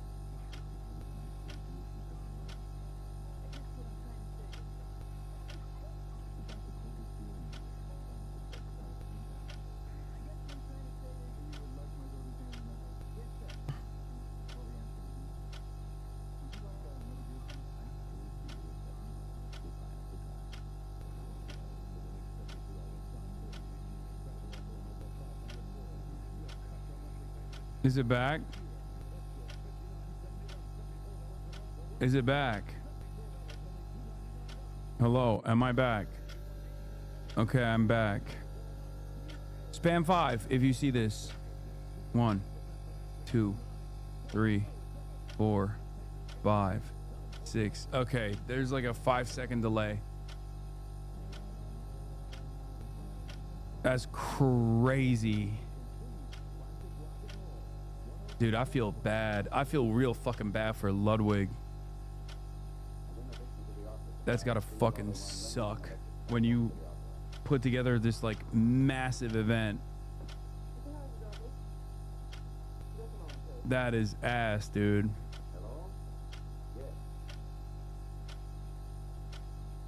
It broke again? Is it cooking again? Maybe it's just me. No, we're good. Okay. All right. Hold on. I'm gonna.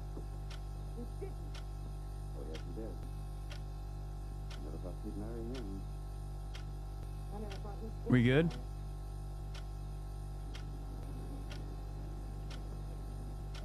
I just wanted to fix the delay.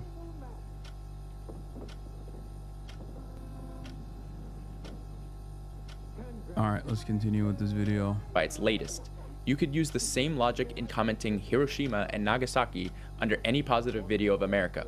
We hold utopian standards for China simply because it has a different economic system. The relatively much fewer mistakes that they have made in the past is used to discredit its governance system, never the other way around. Now let's debunk misconception number 2, that Chinese people have no ability to voice concerns, critique the government, or push for change. A major critique of China's firewall is that it removes the right to criticize the government. In the US, freedom of speech is a core belief. People can say whatever they want about their leaders. But does this actually lead to change? Or are people just screaming into the void? If you're complaining about the government online, the assumption is that you want those issues addressed. Otherwise, you're just venting into empty space. And in the US, that's exactly what happens. Professors Martin Gillens from Princeton University and Benjamin... I think that is a mechanism of control. That like fake freedom that Americans feel they have plays a formative role in assuming that you have these freedoms. That's it. It's the treat economy. It's that. That's it. Ultimately, in America, capital controls the government. In China, the government controls capital. Okay? All initiatives that the government engages in is at the behest of profits over people. That's it. The Chinese government might be at odds with the people at times, and that's certainly a reality, right? But by and large, the direction that they take is always improving, is always focused on improving the material conditions of Chinese citizens.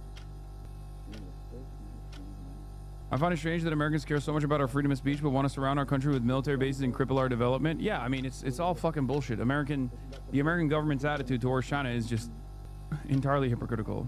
Page from Northwestern University analyzed over 20 years of data on federal policy decisions to answer no government can control capital. Well, they're doing it pretty good in China. Okay, a simple question: does the US government represent its people? The answer was a resounding no.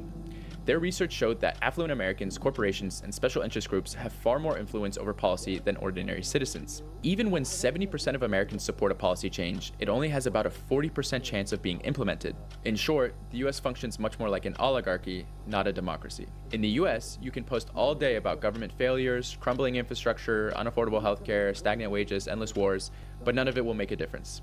You are yelling into the void.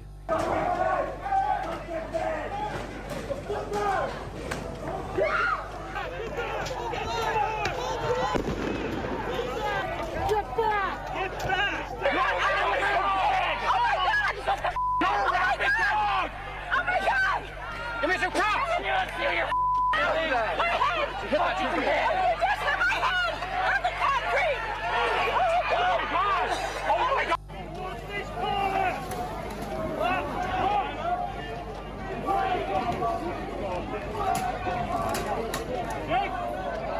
Okay, let's go, folks. Press back. Let's go.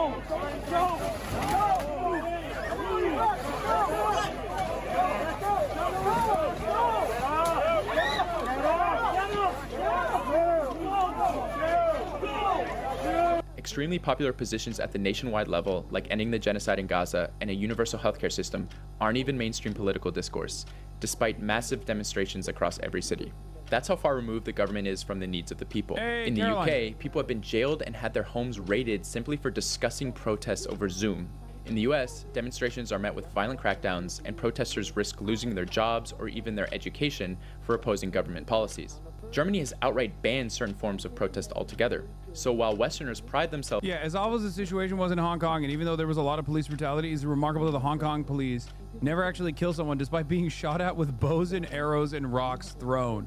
That was one of the funniest aspects of like the Hong Kong protest, which is that like at the end of the day, they're fucking like in America, the BLM protest had more kills. Like the BLM protests in America had far more people die in the process than in Hong Kong. And it's like everybody fucking talks about the Hong Kong protests. Everybody. It's crazy. America is so violent. We are so goddamn violent that like it wasn't even just the cops killing motherfuckers. It was motherfuckers killing other motherfuckers too.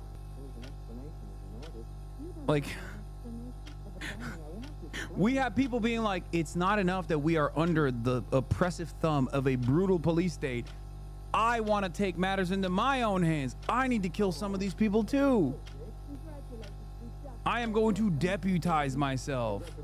On freedom of speech, the reality is that speech without power is meaningless. It would be one thing if my argument was simply that neither America nor Chinese public sentiment affects policy, making it a wash. But that's not the case. Chinese governance is far more responsive to public needs than its Western counterparts. What many Chinese have problem with Western media is the stereotypes about China. If you are content with stereotypes, you miss so many things. You know, if BBC broadcasts something, they are happy to always mention this communist dictatorship, this autocracy. No, actually, with this kind of label, you know, you cannot understand this China as it is. But if you watch BBC or CNN or read Economist and try to understand China, it will be a failure. It's impossible. Multiple parties fight for political power, and I will say that is one of the biggest problems, I think, even from the perspective of like, no, I don't say I think that's a major issue. I think that Western analysis of China requires an Orientalist framework that goes along with the attitudes that our state departments have against China. China is a foreign adversary, so everything that China does is reflected from that exact same lens. And the problem is that makes it so that like a big chunk of the population is just completely and utterly blinded by what actually is going on in China. You just don't know. You don't know anything. I think that's a big problem. That's a big problem even from the perspective of like the foreign policy analysts too. Like they also have their own bias framework when they're analyzing China, because like I criticize China, I criticize China in the process of this video, in terms of like its social repression, in terms of like its mass surveillance, right? Or we talked about, you know, its allegiance, its alliance with Pol Pot, which is not great. But ultimately, when your entire framework against China is starting point is like China is bad, it's scary, it's evil, okay?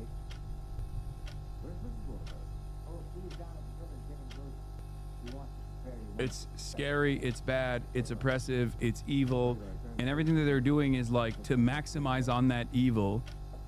Socialism with Chinese characteristics is when the Chinese government is doing scary, evil things. And the more scary, evil things they do, the more developed their socialism gets. And the more developed their Chinese characteristics gets. And you just end up not understanding what the fuck they're doing. And I think that also plays a role in like America taking L's on its own foreign policy. You've like willingly blinded yourself instead of being somewhat intellectually honest and intellectually curious about what their attempts are. Like taking some of the things that they're saying at face value instead of always constantly trying to approach it from a negative framework. I'll give you like a drama-focused, baby-brained approach. It's as if I'm China and my hater slop tubers are America in this process, and everything that they analyze, they look through the worst possible angle. And sometimes when you are purposely contrarian because you want to take the opposing viewpoint of everything that I'm fucking engaging in, then you end up defending genocide unconditionally and vociferously for 22 fucking months of said genocide, and you tarnish what remains of your reputation. You look like a fool. That's what happens with, like, you know, American analysts as well. That's the reason why so many people who are always like, oh dude, China is this like secretive, monolithic, scary fucking country, will find themselves making the wrong policy decisions or the wrong analysis in general, like ghost cities. Ghost cities are the best example because a lot of brilliant Western foreign policy thinkers looked to Chinese development in ghost cities and said, look at these fucking idiots. They're just building fake cities made out of tofu dreg. These cities are going to collapse any moment now, right? 10 years ago, there were articles written extensively about like these ghost cities and how stupid it was that China was doing this. Look where we're at now.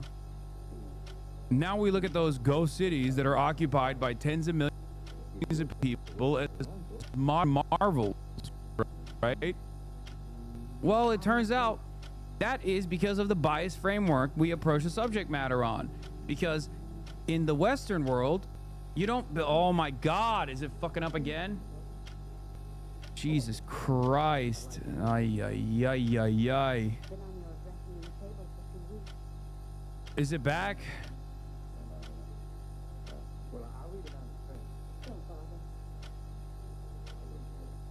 Okay, the point I was trying to make is that it just stuttered a second. Okay, for a second. The point I was trying to make is that if you look at Chinese central planning with American or with Western capitalist frameworks, you look at it and you're like, why the fuck are they building? Why are they building these cities? Homes are built for speculation as a speculative asset. They're not built for shelter. They're not built for like grand nation building and like city planning ahead of time. They're not built for like urbanization, rapid urbanization, and even development with like a future goal in mind. And that's how you find yourself duped. That's a perfect fucking example of Western capitalist biases playing a major role. This is like a 2018 Hasanabi take. I mean, it's true. Well, I was saying it in 2018 and I'm still saying it now because it's correct.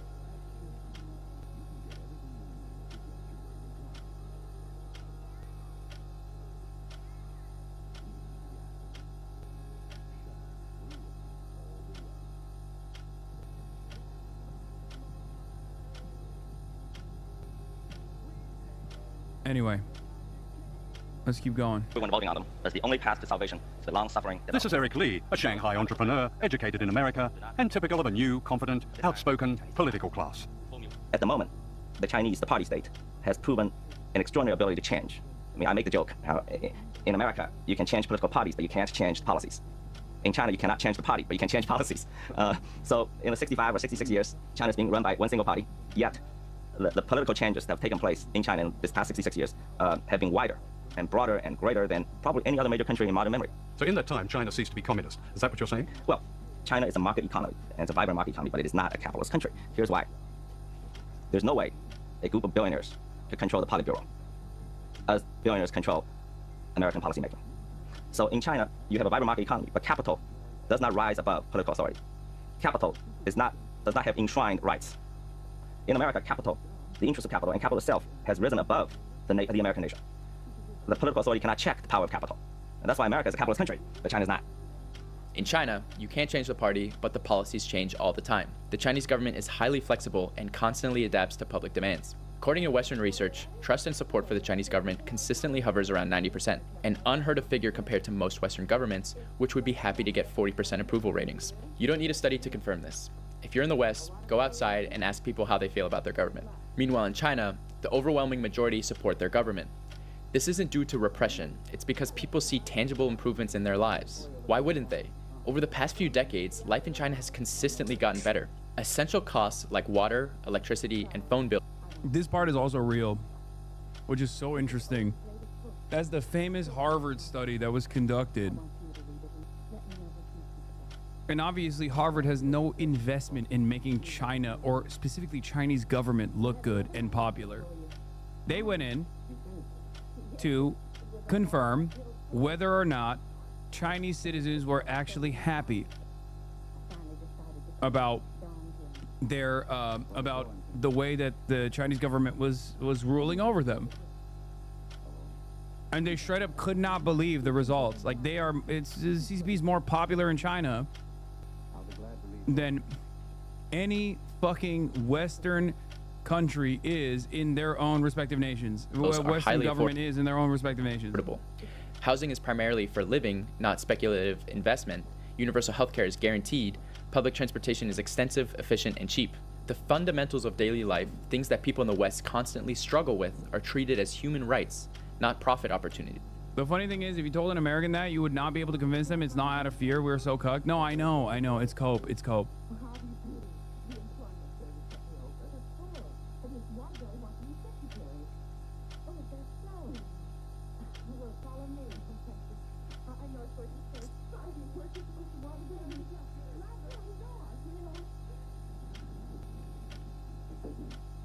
It's just cope. And the worst aspect of it is that, as I repeat over and over again, we don't do any of the good shit, and we only adopt the bad. Where Americans scream into the void with no results, the Chinese government actively seeks opinion and implements changes based on real concerns. The government conducts extensive polling across provinces to identify key issues, and a rigorous civil service system ensures that only the most capable officials are promoted. Performance matters. If an official fails to deliver on poverty...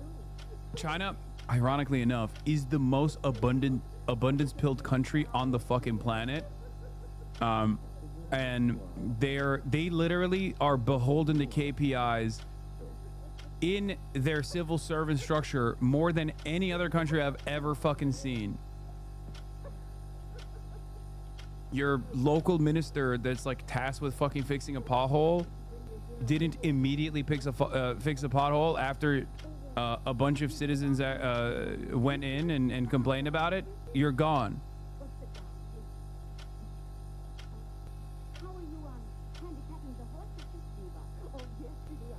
alleviation, or local governance, they are replaced. Unlike the West, where politicians fail upward, China's system enforces genuine accountability.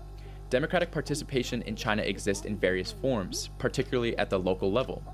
A prime example is the 12345 hotline, a 24/7 national complaint system where citizens can report concerns on everything from potholes to wage disputes. Every year, the system processes hundreds of millions of calls. It has a 96 resolution rate. The system ensures that problems are addressed swiftly, something unimaginable in most Western cities. In addition to elections at the local level, it's also common for local officials to give out their personal WeChat or phone numbers, allowing direct communication between citizens and government representatives. All of this results in a system that in practice is far more susceptible to the will of the majority than the illusion of democracy in the West. It's simply a different model of governance, one that prioritizes accountability and tangible results over empty rhetoric. Short of openly calling to overthrow the government, Chinese citizens have extensive, effective channels for addressing issues in their daily lives, arguably more so than in the West. Now that we've dispelled the misconceptions of the firewall, let's look at the firewall's advantages. Before we get into the advantages, please take a second to like and subscribe to the channel. Now let's get back to it. The first of the advantages of China's internet firewall is the lack of violence, hyper-accessible pornography, toxicity, and division that plague Western social media. The current state of the internet in the West reflects a deeply unhealthy society. Take X, often described as the West's real-time information hub or the internet's town square. It has devolved into a breeding ground for far-right radicalization, misinformation, and outrage bait. Everyone's experience may vary, but for me, scrolling through X means seeing dead children and dead bodies from a Western bombing, a politician defending that bombing, pornography, a right-wing meme promoting race science, a viral video of students attacking a teacher in an American school, more Elon Musk posting about some absurd right-wing take, and then an ad for Trump merchandise. Algorithms differ, but the common thread is rage, division, and nihilism. Every swipe brings a new reason to be angry, disgusted, or hopeless. He didn't even talk about the other thing, which is film summarizations. Film summaries with like AI voice.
What is going on?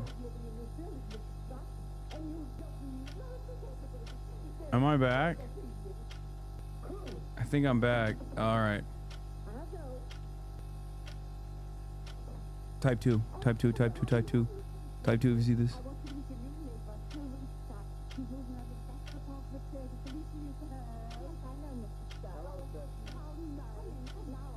Okay. Good. I forgot the point I was making. I totally forgot the point I was fucking making.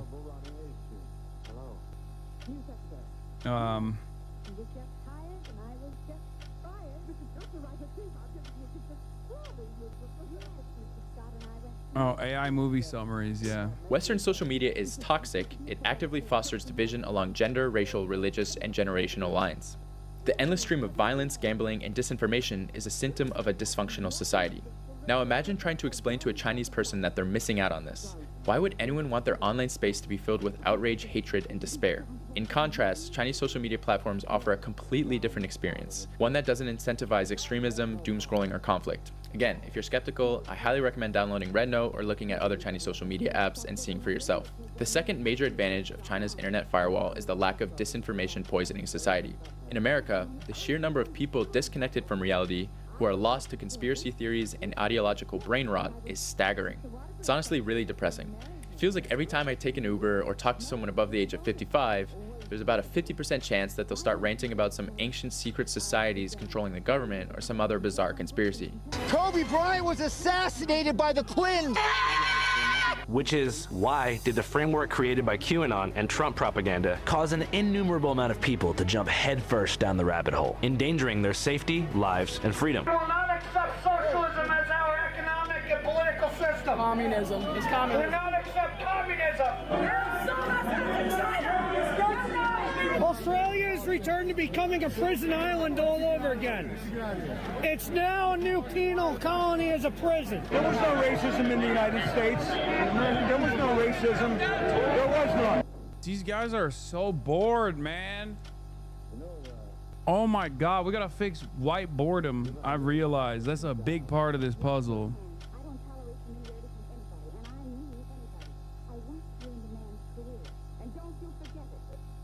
Like, this guy is just bored. He wants someone to talk to because his grandchildren won't talk to him. That's why he did a January 6th. Do you see that?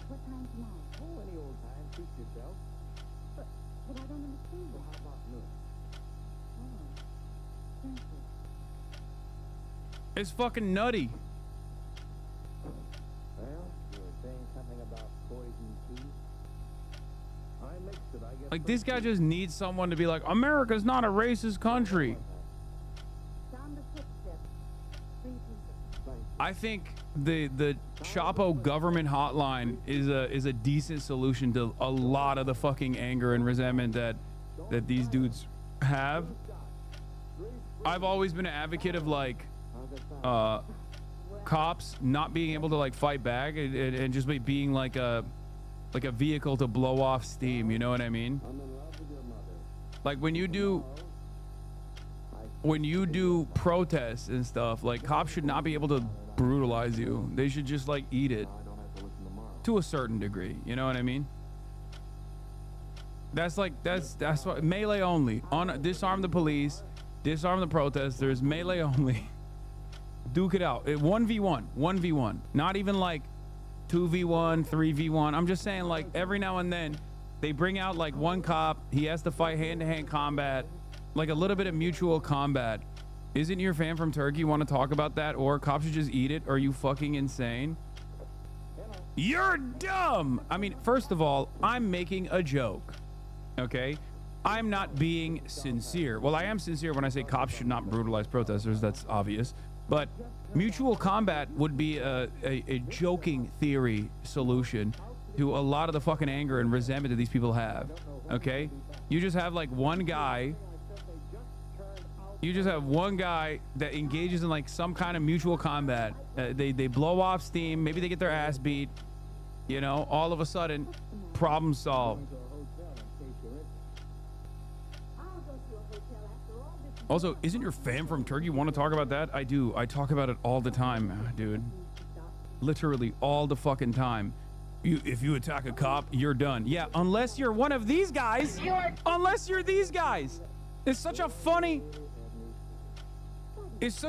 fucking stupid ass right when you're coming in here, lo and behold, while we're watching January 6th footage, to be like, if you attack a cop, you're done. Yeah, unless you're doing it at the behest of the president, and at which point they will release you from prison and even advocate that you should stay a free man even if you have child pornography on your fucking computer. If they found the CSAM in your computer hard drives in the process of the January 6th investigation. That's this administration, dumb fuck. You're not gonna take away our trophy bear. We will never let our country go to the globalists. George Soros, you can go to hell. Jesus is the king of this. He's our king, and Trump is our president. Yes, ma'am. Disinformation is widespread, and the internet in the West is designed to pit people against each other, with algorithms that amplify negativity and outrage. Society is fractured, and large segments of the population no longer live in a shared reality. Now compare this with Chinese social media, it's a completely different world. The content is overwhelmingly positive, and you simply don't see the unhinged conspiracy cults gaining traction. Why is this? Because the poor material conditions and lack of education that breed such radicalization don't exist nearly as much in China.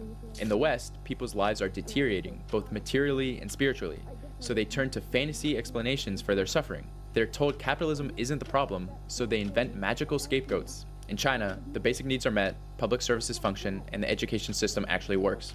As a result, the psychological conditions that fuel mass delusion are virtually non-existent. Now let's get to the third benefit, the economic and strategic necessity of the firewall. Beyond public discourse, one of the most important benefits of China's internet firewall is the massive economic advantage it provides.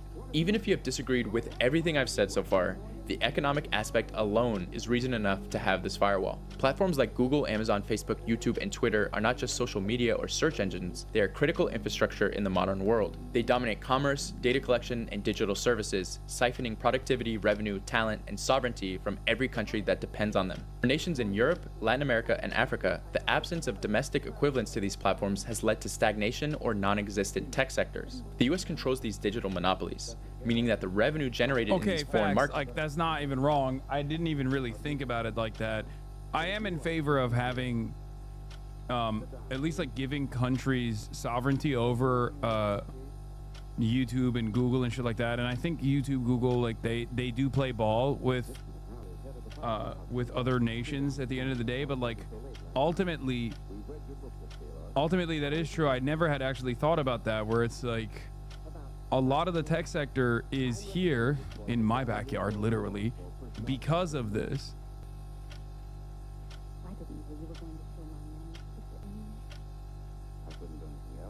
Should have let him cook.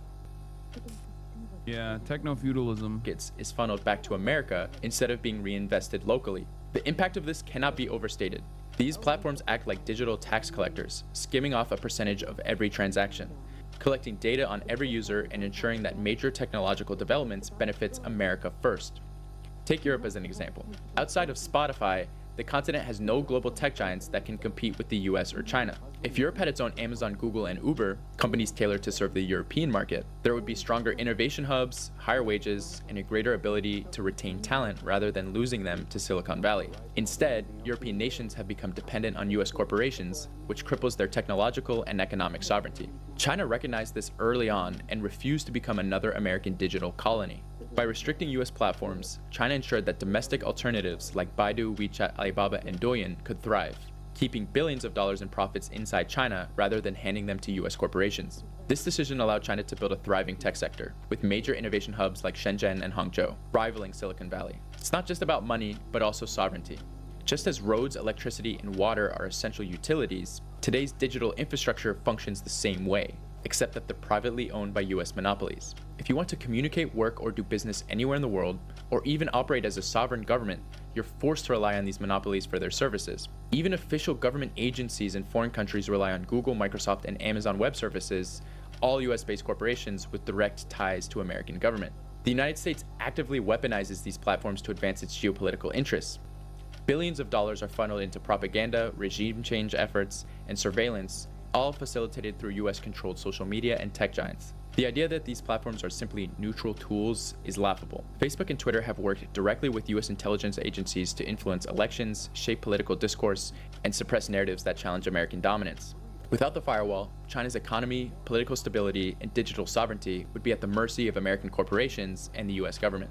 Even if you still don't like China, you can still understand why it's an obvious choice for the government not to fuck themselves, right?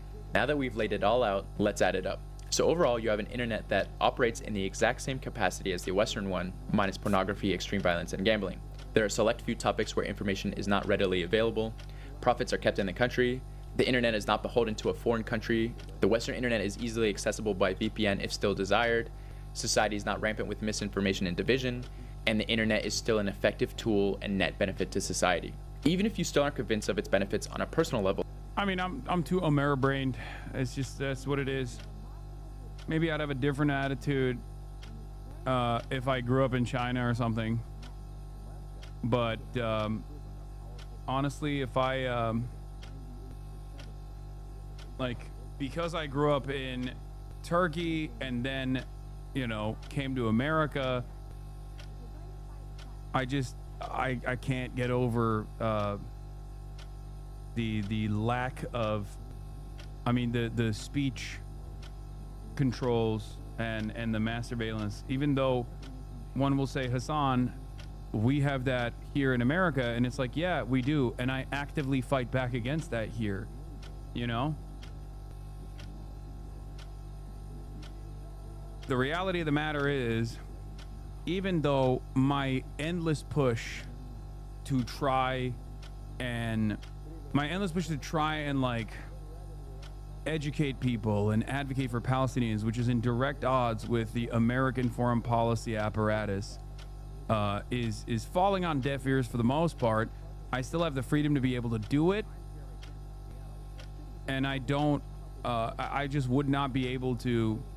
I would not be able to have that freedom whatsoever in China, and I think that is like your entire career is around online political speech. I want a stable society.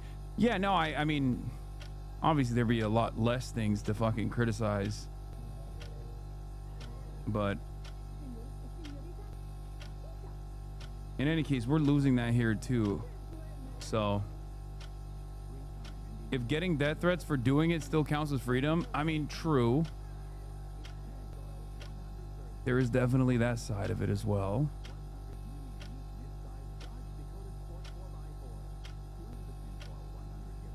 I just can't get over the notion of not being able to like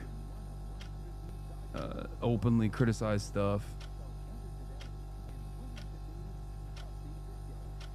You must admit, at the very least, it is a positive for the country's perspective. The financial aspect alone is a no-brainer. China is arguably the only country in the world. Name one thing you'd be able to say in China. China's mass surveillance initiative against the Uyghur Muslims in Xinjiang under the auspices of combating Islamic radical terror and separatist movements was entirely unacceptable and a litany of human rights violations. It was the most like, it was the closest China has gotten to being like the United States of America. That is like, that is not a thing that I'd be able to say in China. It's not. You may want to, what? Talk to Uyghurs before making claims, brother. Come on.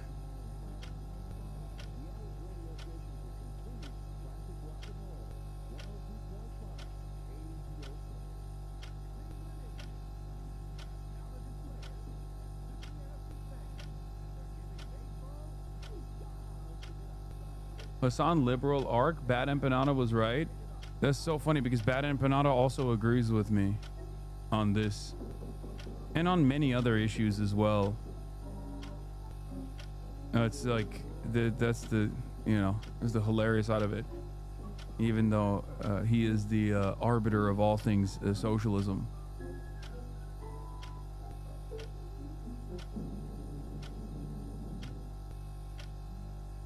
Every year, the bads about our Western system of internet freedom are getting worse and worse. I want to believe that material condition will fix most of it, but the richest people in society are enabling more slop. I agree.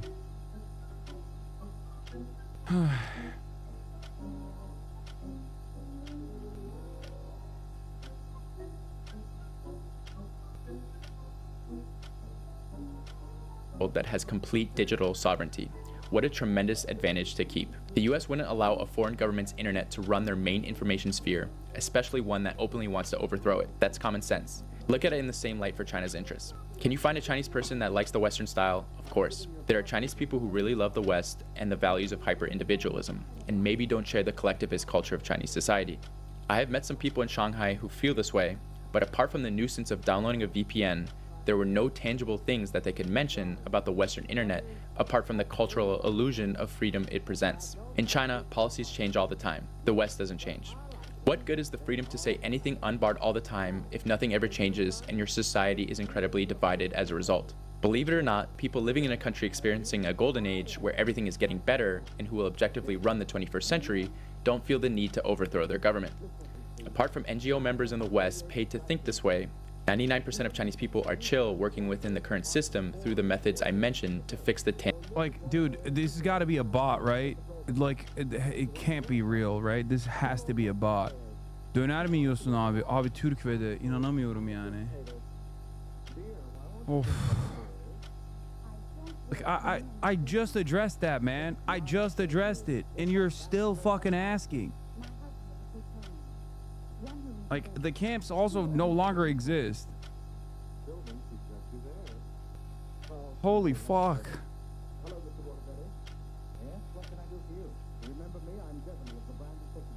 No, he just keeps spamming. What about the Uyghur camps in China? That's a big issue too. Uyghur camps, Uyghur camps, Uyghur camps, Uyghur camps. And then the last time he asked again, is after I had just gotten done addressing tangible issues in their life. They are perfectly content with the Chinese ecosystem. For those people who want access to the Western style, getting a VPN is really not that hard, and it's really not a big barrier to access. Wait, what? This guy had the audacity to say that I praise Japan fascist and shit on Hasan liberal arc bad and banana was right. White socialism, you mean? Shit on China socialist while simping for Japan fascist? What? I have way more smoke for Japan than China. What the fuck are you talking about? There has never been a moment where I've pointed to Japanese governance as like what we should implement here. What the fuck? What? Every fucking day of the goddamn week, I'm using China as a great example. This is ironically another. So many people just don't listen to fucking anything I say on this broadcast. Is crazy. Like, look at this link. This was me in the process of talking about China, criticizing Japan.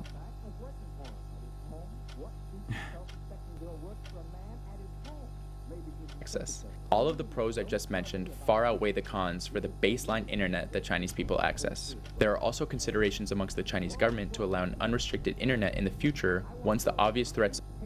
I have way more smoke for Japan than China. Let me book another ticket to Tokyo. Oh my god, 7-Elevens are so good. Why the fuck are you still chirping? I'm literally coming to China. I'm coming to your country before the end of this year. I was supposed to go next month, and Will and Austin pushed it back, so we're going in November. What the hell? What the fucking heliante? I'm just gonna stay there.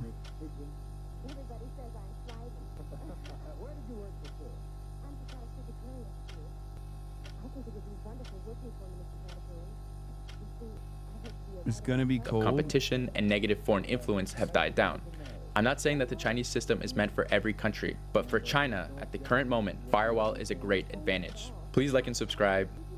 Bad banana fans who engage with any of his drama shit and not just history visitors such loser and Hasan pretends they show up at protests because he met one singular bad banana fan, but most just do this in BS and pretend it's practice. It's fine. The bad banana stuff is obviously going to blow over, as it always does, because at the end of the day, if I was legitimately at odds with I don't know, a serious emancipatory struggle for Palestinians, then we would duke it out.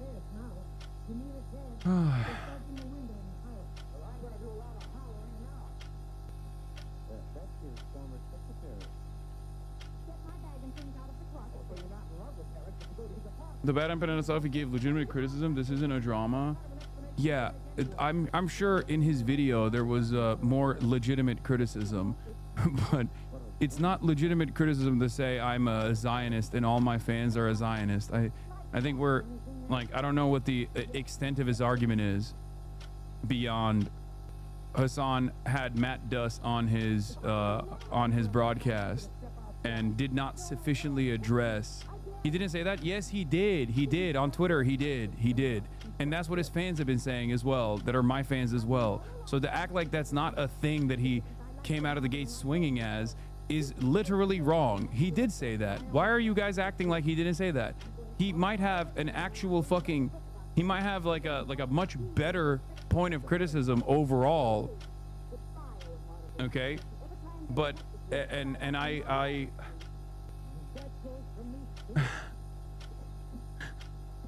but like, by the time I had addressed his concerns, it was that I had Matt Duss on the broadcast. Check the comments on your video you posted about it. No one is on your side, buddy. I don't care. Like, okay, sure. I don't know why. You guys just want to extend it. That's my point. And every time I even touch it, it's going to only further extend, because the cycle will move on. It already has moved on. It moved into Hasan is defending Matt Duss or his positions, which is not true. Okay? Most people didn't even fucking watch the back and forth that took place, or when they were listening to it, they just like checked out from some of the statements that were being made or whatever I was saying as a counter. Okay? The reason why I had this conversation, platformed, by the way, platformed a person that is directly that directly has the ears of politicians. It's ridiculous. He's not a fucking podcaster. He is a foreign policy person. The reason why I had that conversation with him first and foremost was because I wanted to have a talk about Ukraine. Okay. Obviously, we mostly also covered Israel-Palestine.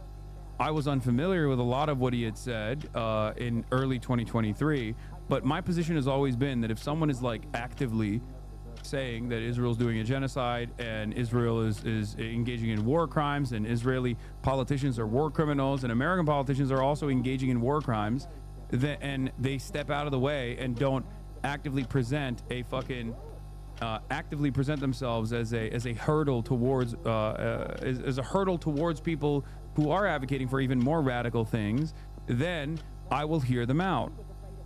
Okay. Honest question, why don't people think Matt has changed? He hasn't said any of that awful stuff recently and has actively changed for the better. Hasan and Matt agreed on most things in the conversation. I feel like he's changed, but maybe I'm naive. It's because people understandably take everything that he's saying with a tremendous amount of skepticism. Okay. And that's perfectly valid. Okay. That's perfectly valid. But a lot of people also don't understand that, like, there is smoke that I have for people who are active genocidaires.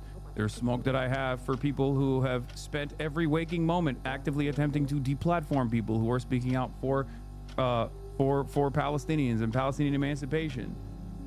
I saw a lot of the stuff that he had said. I saw a lot of the stuff that he had said, or a lot of stuff that he reacted to. It's completely fucking unacceptable.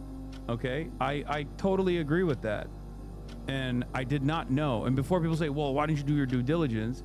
He's a fucking foreign policy person. I'm not aware of like every single thing that he has said on the fucking Bill Maher show, for example.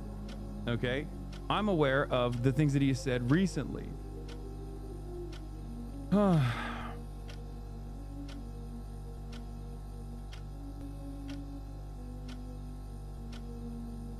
In any case, the goal that I had with understanding his position and also showcasing the position for my audience in particular was to ensure that we get a broad swath of different opinions, even ones that I disagree with, within the bounds of reason. Matt Does is a person who I have disagreements on, at least on Zionism, and it seems a bunch of other things that he is it seems like a bunch of other things that he said about Palestinian emancipatory movements in general. Okay, some of the things I did not know about. Having said that,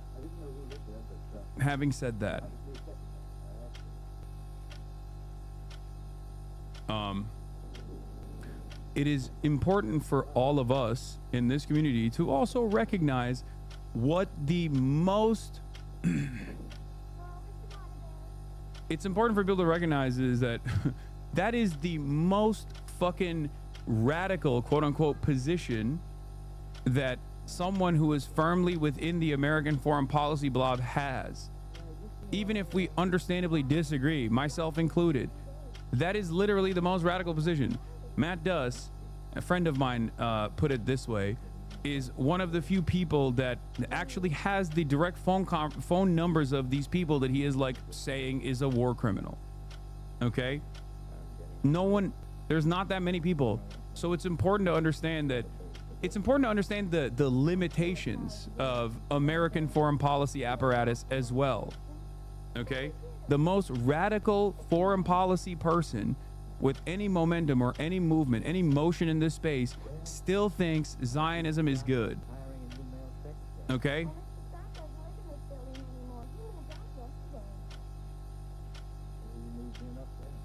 But people being like, we demand an apology, you need to delete this interview. Like, I'm not gonna fucking do that. It's just, that's not a thing that I'm ever going to do. It literally feels, from my perspective, I'm being super honest with you, it feels like the exact same thing that happened with like, Hasan, you bought a house, why don't you apologize for that? And the reason why I feel that way is because you're discarding every other thing that I've done in the process and not even remotely trusting the initiative I'm taking here. is not the same. Yeah, it's not the same because you don't agree with it, but you agree with this other thing. Amy Goodman and fucking Sam Cedar have Matt Does on and are not even remotely contentious with him at any point when they have them on. I don't see this level of fucking smoke for any of those people, and they shouldn't. They shouldn't receive smoke. And nobody's out here being like Sam Cedar and Amy Goodman are agents of Zionism. Maybe Bad Empanada is. But I haven't heard a single fucking take from any number of people in my community against those guys, and they shouldn't. They shouldn't either. It's just fucking parasocial. It's because I'm literally accessible. That's it.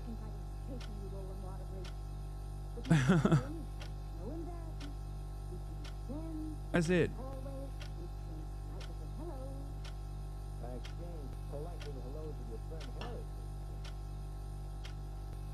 Any sort of additional cynical interpretation, beyond that like I'm doing this for some gain, I'm doing this because I was his first complaint was you uploaded the Matt convo but not yours with him. Wait, what?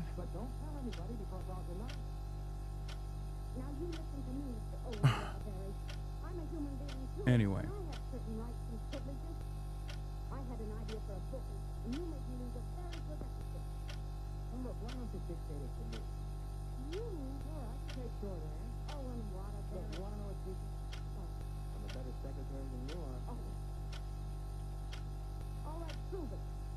The chatters don't see Bad Empanada as a tool to genuinely make you seem less radical for the public. Chat is falling for the internet back and forth of it all. Every Bad Empanada video with you always ends up focusing on how Israeli propaganda works in liberal circles and never about how you're evil. It's like chat doesn't actually watch the videos. I'm sure they don't. That's what's fucking annoying about it. That's it.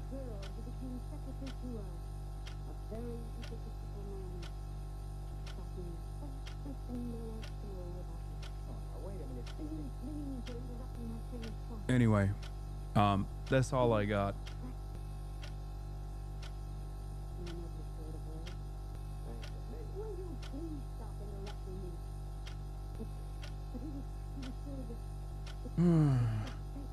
The idea that I'm like, you know, getting paid to do a fucking Matt Does interview is so funny.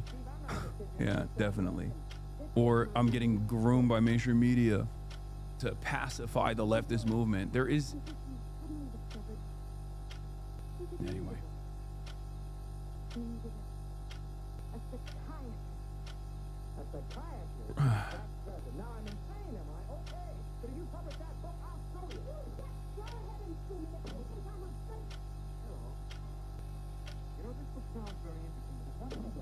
I made that clear too in the aftermath of the conversation. And if people don't approach it with grace, please understand that there is real and valid critique if you look beyond the rabid people attacking you. No, I do. I understand. The valid critique is people saying I should have been more combative. I should have pushed back even harder, or I should have been more skeptical, or I should have had the prior knowledge before having him on about like everything that he has written on the subject matter. That's the valid critique, and that's fair. You know, that's fair. Some of those criticisms are fair. I don't think that like you have to be inflammatory when having a conversation with him is not fair. I don't think that that's fair critique. But it's not like I agreed with him. I disagreed with him. The disagreements were just not aesthetically as aggressive as many people would want it to be. That's it. You wanted me to like have him on and ritualistically humiliate him. And I also even understand that as well. And to be fair, the most valid criticism is if you knew these tweets, or if you knew the things that he had said and done in like 2023, I would have absolutely brought that up, especially because I was talking about like his own personal development of like when he decided that this was a genocide as opposed to before it was just war crimes. Do you know what I mean? Because I'm not here to like launder his reputation. I don't care to do that. I don't care to do that at all.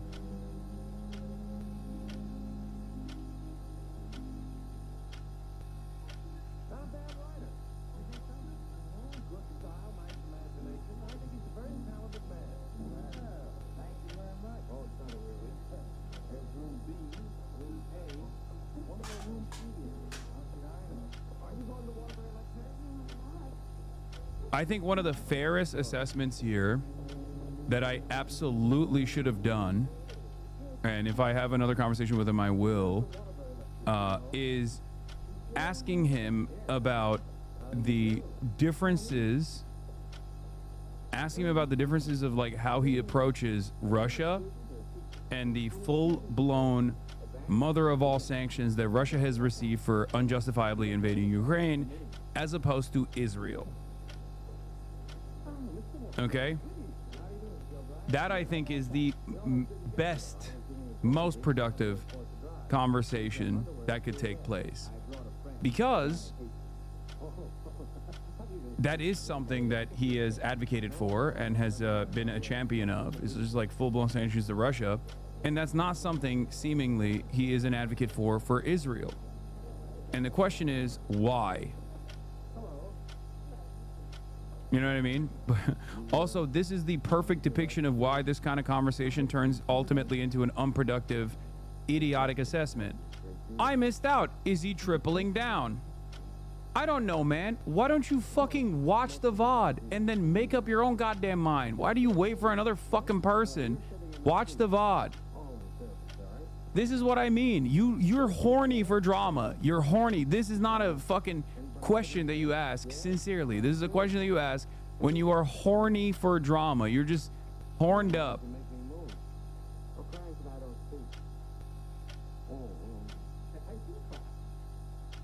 That's it. Also, it's such a blip, and it's so entirely irrelevant in the grand scheme of things. This is such bad faith, man. I know, I'm just bad faith, brother. You going, I missed out, is he tripling down, salivating at the prospect of more conversations surrounding this issue, when it is ultimately inconsequential and insignificant, no matter how big you think this is. Okay? No matter how big you think this is, it's not. I promise you. You can think it's big, it's not.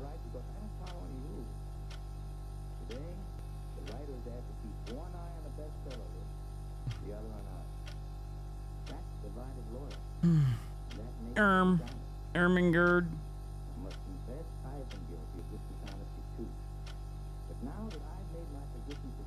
Yeah. Like, when he said Zionism in its inception was not considered like a violent ideology or whatever, it was just Jewish self-determination, I countered that by talking about Einstein.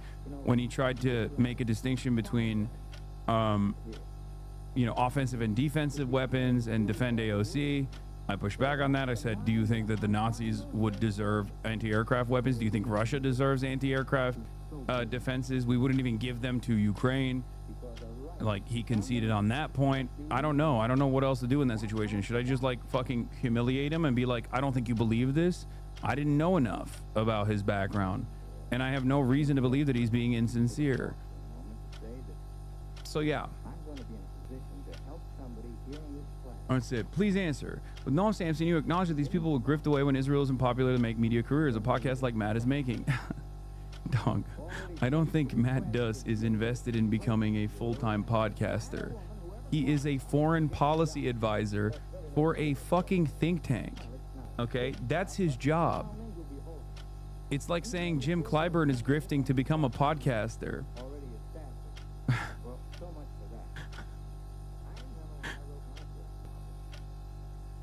Anyway, and you even said that these people can only be redeemed if they whistleblow their funding. Just want to genuinely know, how does Matt qualify for that treatment?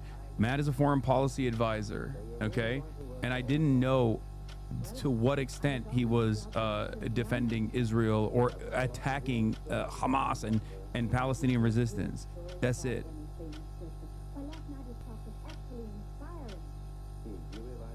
If I did, I would have absolutely brought more things up to specifically identify whether it is some cynical purpose that he has now changed his attitude, or if it's like a genuine difference, a genuine well thought out difference in opinion. But you should have known as a problem? No, I don't think it's ultimately that consequential. I mean, sure, it's fucked up. Here's Bad Empanada endorsing Bernie Sanders' foreign Hello, policy everyone. 5 years ago. Ruben. The rest of the world endorses Bernie Sanders for U.S. president. Yeah, it's ironic because the guy who wrote this policy that he is endorsing, which I suspect is like the Israel, this was written by Matt Duss. That was Matt Duss. He wrote that policy. Call me sometime, will you? We'd like to know how you're getting on. I'll call you soon. That's it.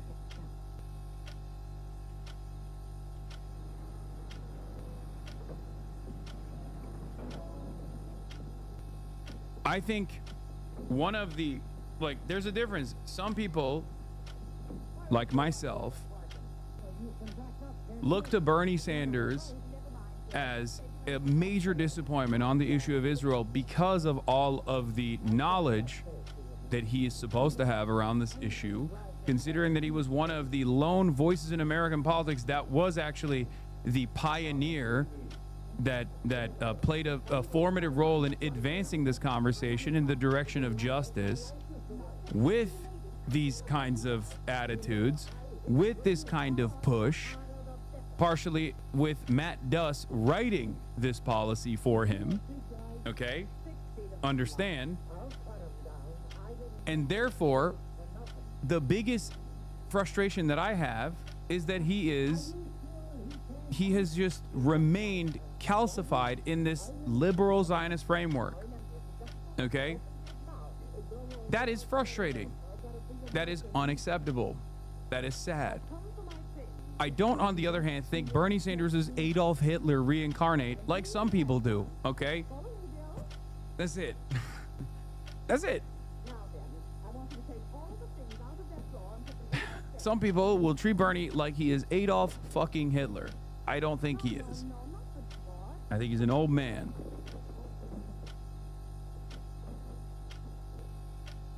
It's disappointing. Anyway.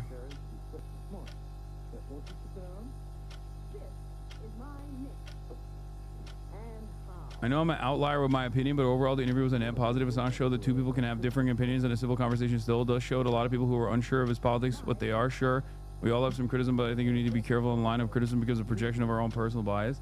I mean, I don't even think that it's like inappropriate to criticize Matt Duss for like Matt Duss for his former opinions. I think that's valid. Hassan is a bad representation for the left. I know.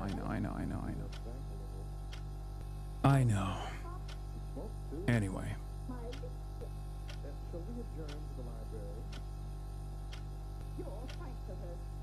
One to 2 hours in like 60-hour week of coverage, which is almost 100% about Israel. People who think this is a big deal are either bad faith or entirely too caught up in the online vector of this issue. Yes, that is what it is.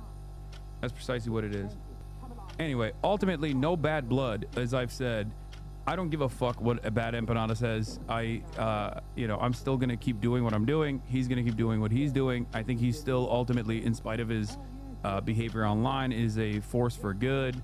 It's just a nuisance for the most part. It's a nuisance and it's annoying, but it is what it is. You know, and the same goes for even people who are like annoyed with this interview, where they were like, "You have to apologize." It's not gonna happen. Like, I'm not gonna apologize. It's not like I fucking had like people are comparing it to like Nelk Boys interviewing Benjamin Netanyahu. And before people say, "Oh, you just pick apart like the dumbest arguments and then hyper focus on them to make our positions seem silly and irrelevant," it's like, okay, well then don't make fucking dumb arguments, because the overwhelming majority of comments are literally saying shit like that.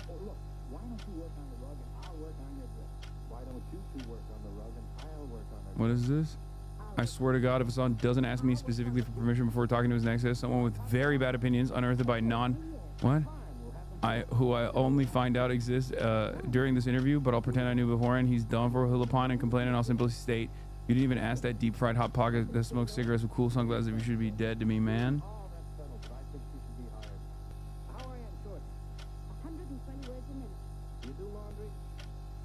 With you, I'm sorry, it's difficult to tell if it's just a smelly orbiter masking as a fan that's disappointed. No, I don't. I think that there are a lot of people in my own community that were mad while the interview was going on too, you know, and they were certainly genuinely mad when the interview was posted on my YouTube. It's not just like Bad Empanada coming from, it's not all Bad Empanada fans coming in to be like, you fucking piece of shit, you know? Yeah, the Nelk Boy comparison got thousands of upvotes on your YouTube video. Exactly. It's fucking psychotic.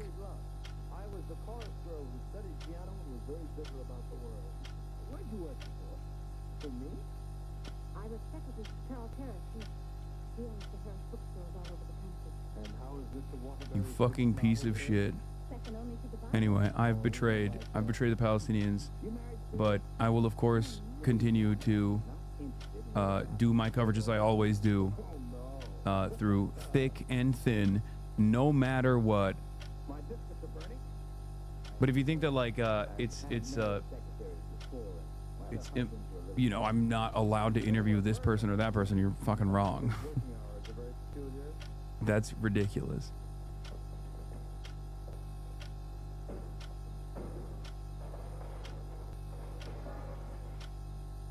I think we've done a good job. I had such a specific impression what this job would be like. Oh, today was but after this, there'll be no more distractions. This interview lost you a third of your community again? No, that's just the weekend, man. That's crazy. Yeah, no, you're right. This interview, I lost a third of my community because I was pro-Palestine after October 7, and then now, yeah, I had 40,000 people watching on fucking Friday. Like, I think it'll be fine. And also, there's a massive event happening called the Streamer Games. I don't know if you knew that. There you are.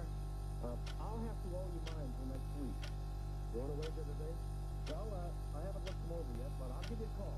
And no more 50 cents, the boss don't like. Also, people thought I was being sincere when I said I'm being canceled. If I say I'm canceled, I always say quote unquote canceled, number one. And number two, that's not a real thing. Okay? That's not. Maybe one day, if I actually do something that is like, you know, truly fucked up. But that's not how this works.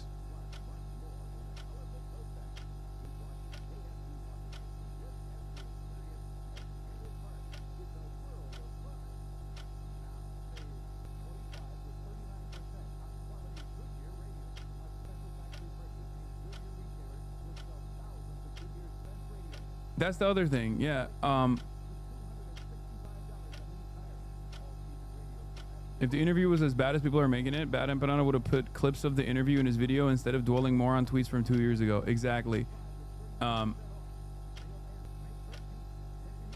That's number one. And number two, I think some people in the community would have liked you to be more like Crystal Ball was with Slockin, but you didn't know the extent of his comments about Palestine. Yes, that's true. But also, Crystal Ball is not calling what Israel's doing a genocide.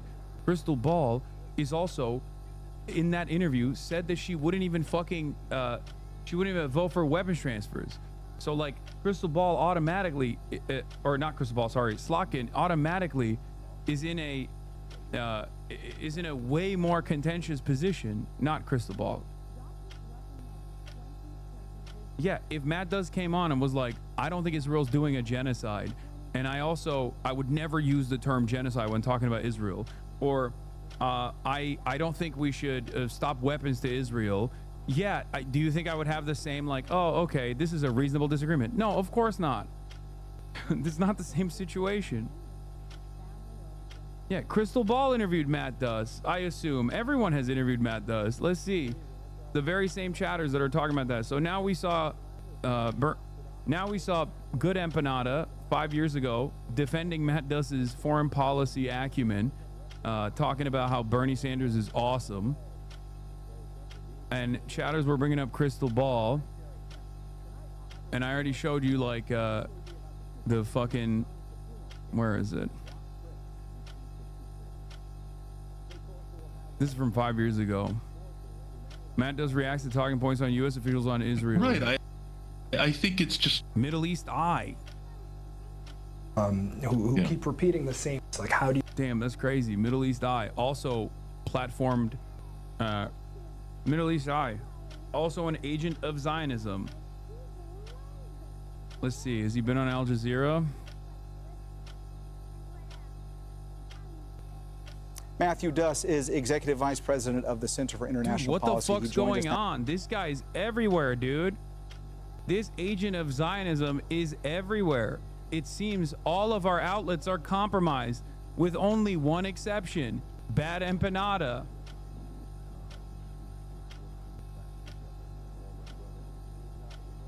These entire fucking newsrooms, these entire fucking professional media productions that have groups of producers are offering a fucking platform, to fucking Matt Duss. They must also not have seen the tweets. This is why I said it's like the house situation. Everyone that is anti-Israel at some point has literally fucking everyone that is anti-Israel at some point, anti-Zionist at some point, okay, has interviewed this person about Israel. And I'm willing to bet that it was actually nowhere near as contentious as my interview with Matt Duss, as a matter of fact. And yet, for some fucking reason, this is the only fucking person that you have an issue with in this community. Just ask yourself why. That's it. Okay? That's it. That's it. Ask yourself why. It's because I'm accessible. That's it.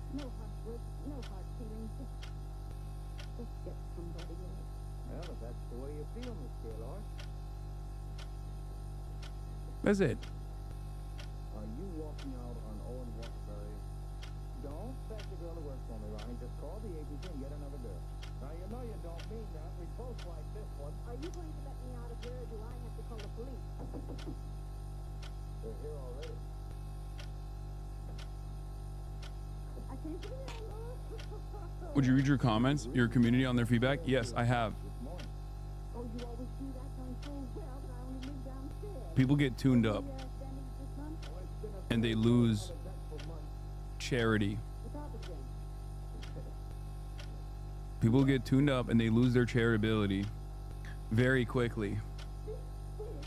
And then they say incredibly harsh words. I've seen some wild comments about you under that video, Lamau. I know. They say incredibly harsh things. It's okay. You know, I'm a leftist content creator. I'm a socialist, anti-imperialist content creator in the United States of America. I've been doing this for 10, 12 years at this point. I've heard it all. I mean, I'm getting death threats right now, like active death threats from a fucking cyber stalking cult that has been up my ass, that's incredibly pro-genocide. Today. People are trying to deplatform me today because I said Palestinians have a right, a legal right, a responsibility, and a moral obligation to defend themselves against an occupying force that is illegally occupying them, conducting a night raid. It doesn't matter who is conducting that night raid in that time frame during that night raid. They have a legal right to defend themselves militarily. They have a right and a moral obligation to defend themselves if they choose to do so. Doesn't matter who is wearing the IDF gear. And now people are trying to say that I'm advocating to I'm doing death threats to content creators right now. That's not the case at all. It's not. They're doing that because they want me deplatformed.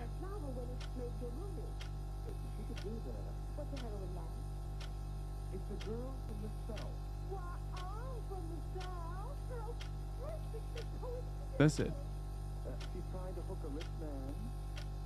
She's insincere and a moron. But what's worrying you? Oh, I'm not so worried about being insincere, but as for being a moron, No, don't worry about that. you could act like a moron, couldn't you? Brother Habibi, listen, I don't blame you for having that motherfucker on. I actually overheard. Just don't let this turn into a price offer situation. Take some accountability. Oh my God.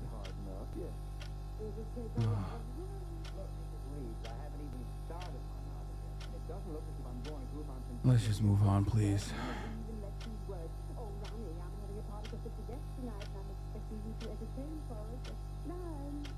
If you get deplatformed, will you keep streaming? Most likely. But we'll figure it out. Accountability is their favorite word. It's my favorite word too. It's really funny. It's a really funny thing to be like, you need to hold yourself accountable for interviewing an American foreign policy person and actually actively pushing back, but not pushing back sufficiently in the ways that I think you should have. In ways that no other platform that I actually consume the content of on a daily basis that I actually think is sufficiently Zionist, whether it be Al Jazeera or Middle Eastern Eye or Democracy Now! Or even Majority Report with Sam Cedar has. Push back harder than they did, but that's not enough.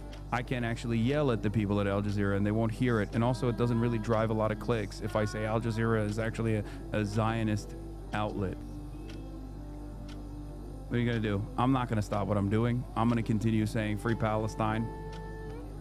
I'm going to continue advocating for the emancipation of Palestinians and the fall of Zionism in general. So, do with that information what you will. Good night, everybody. See you tomorrow. Peace.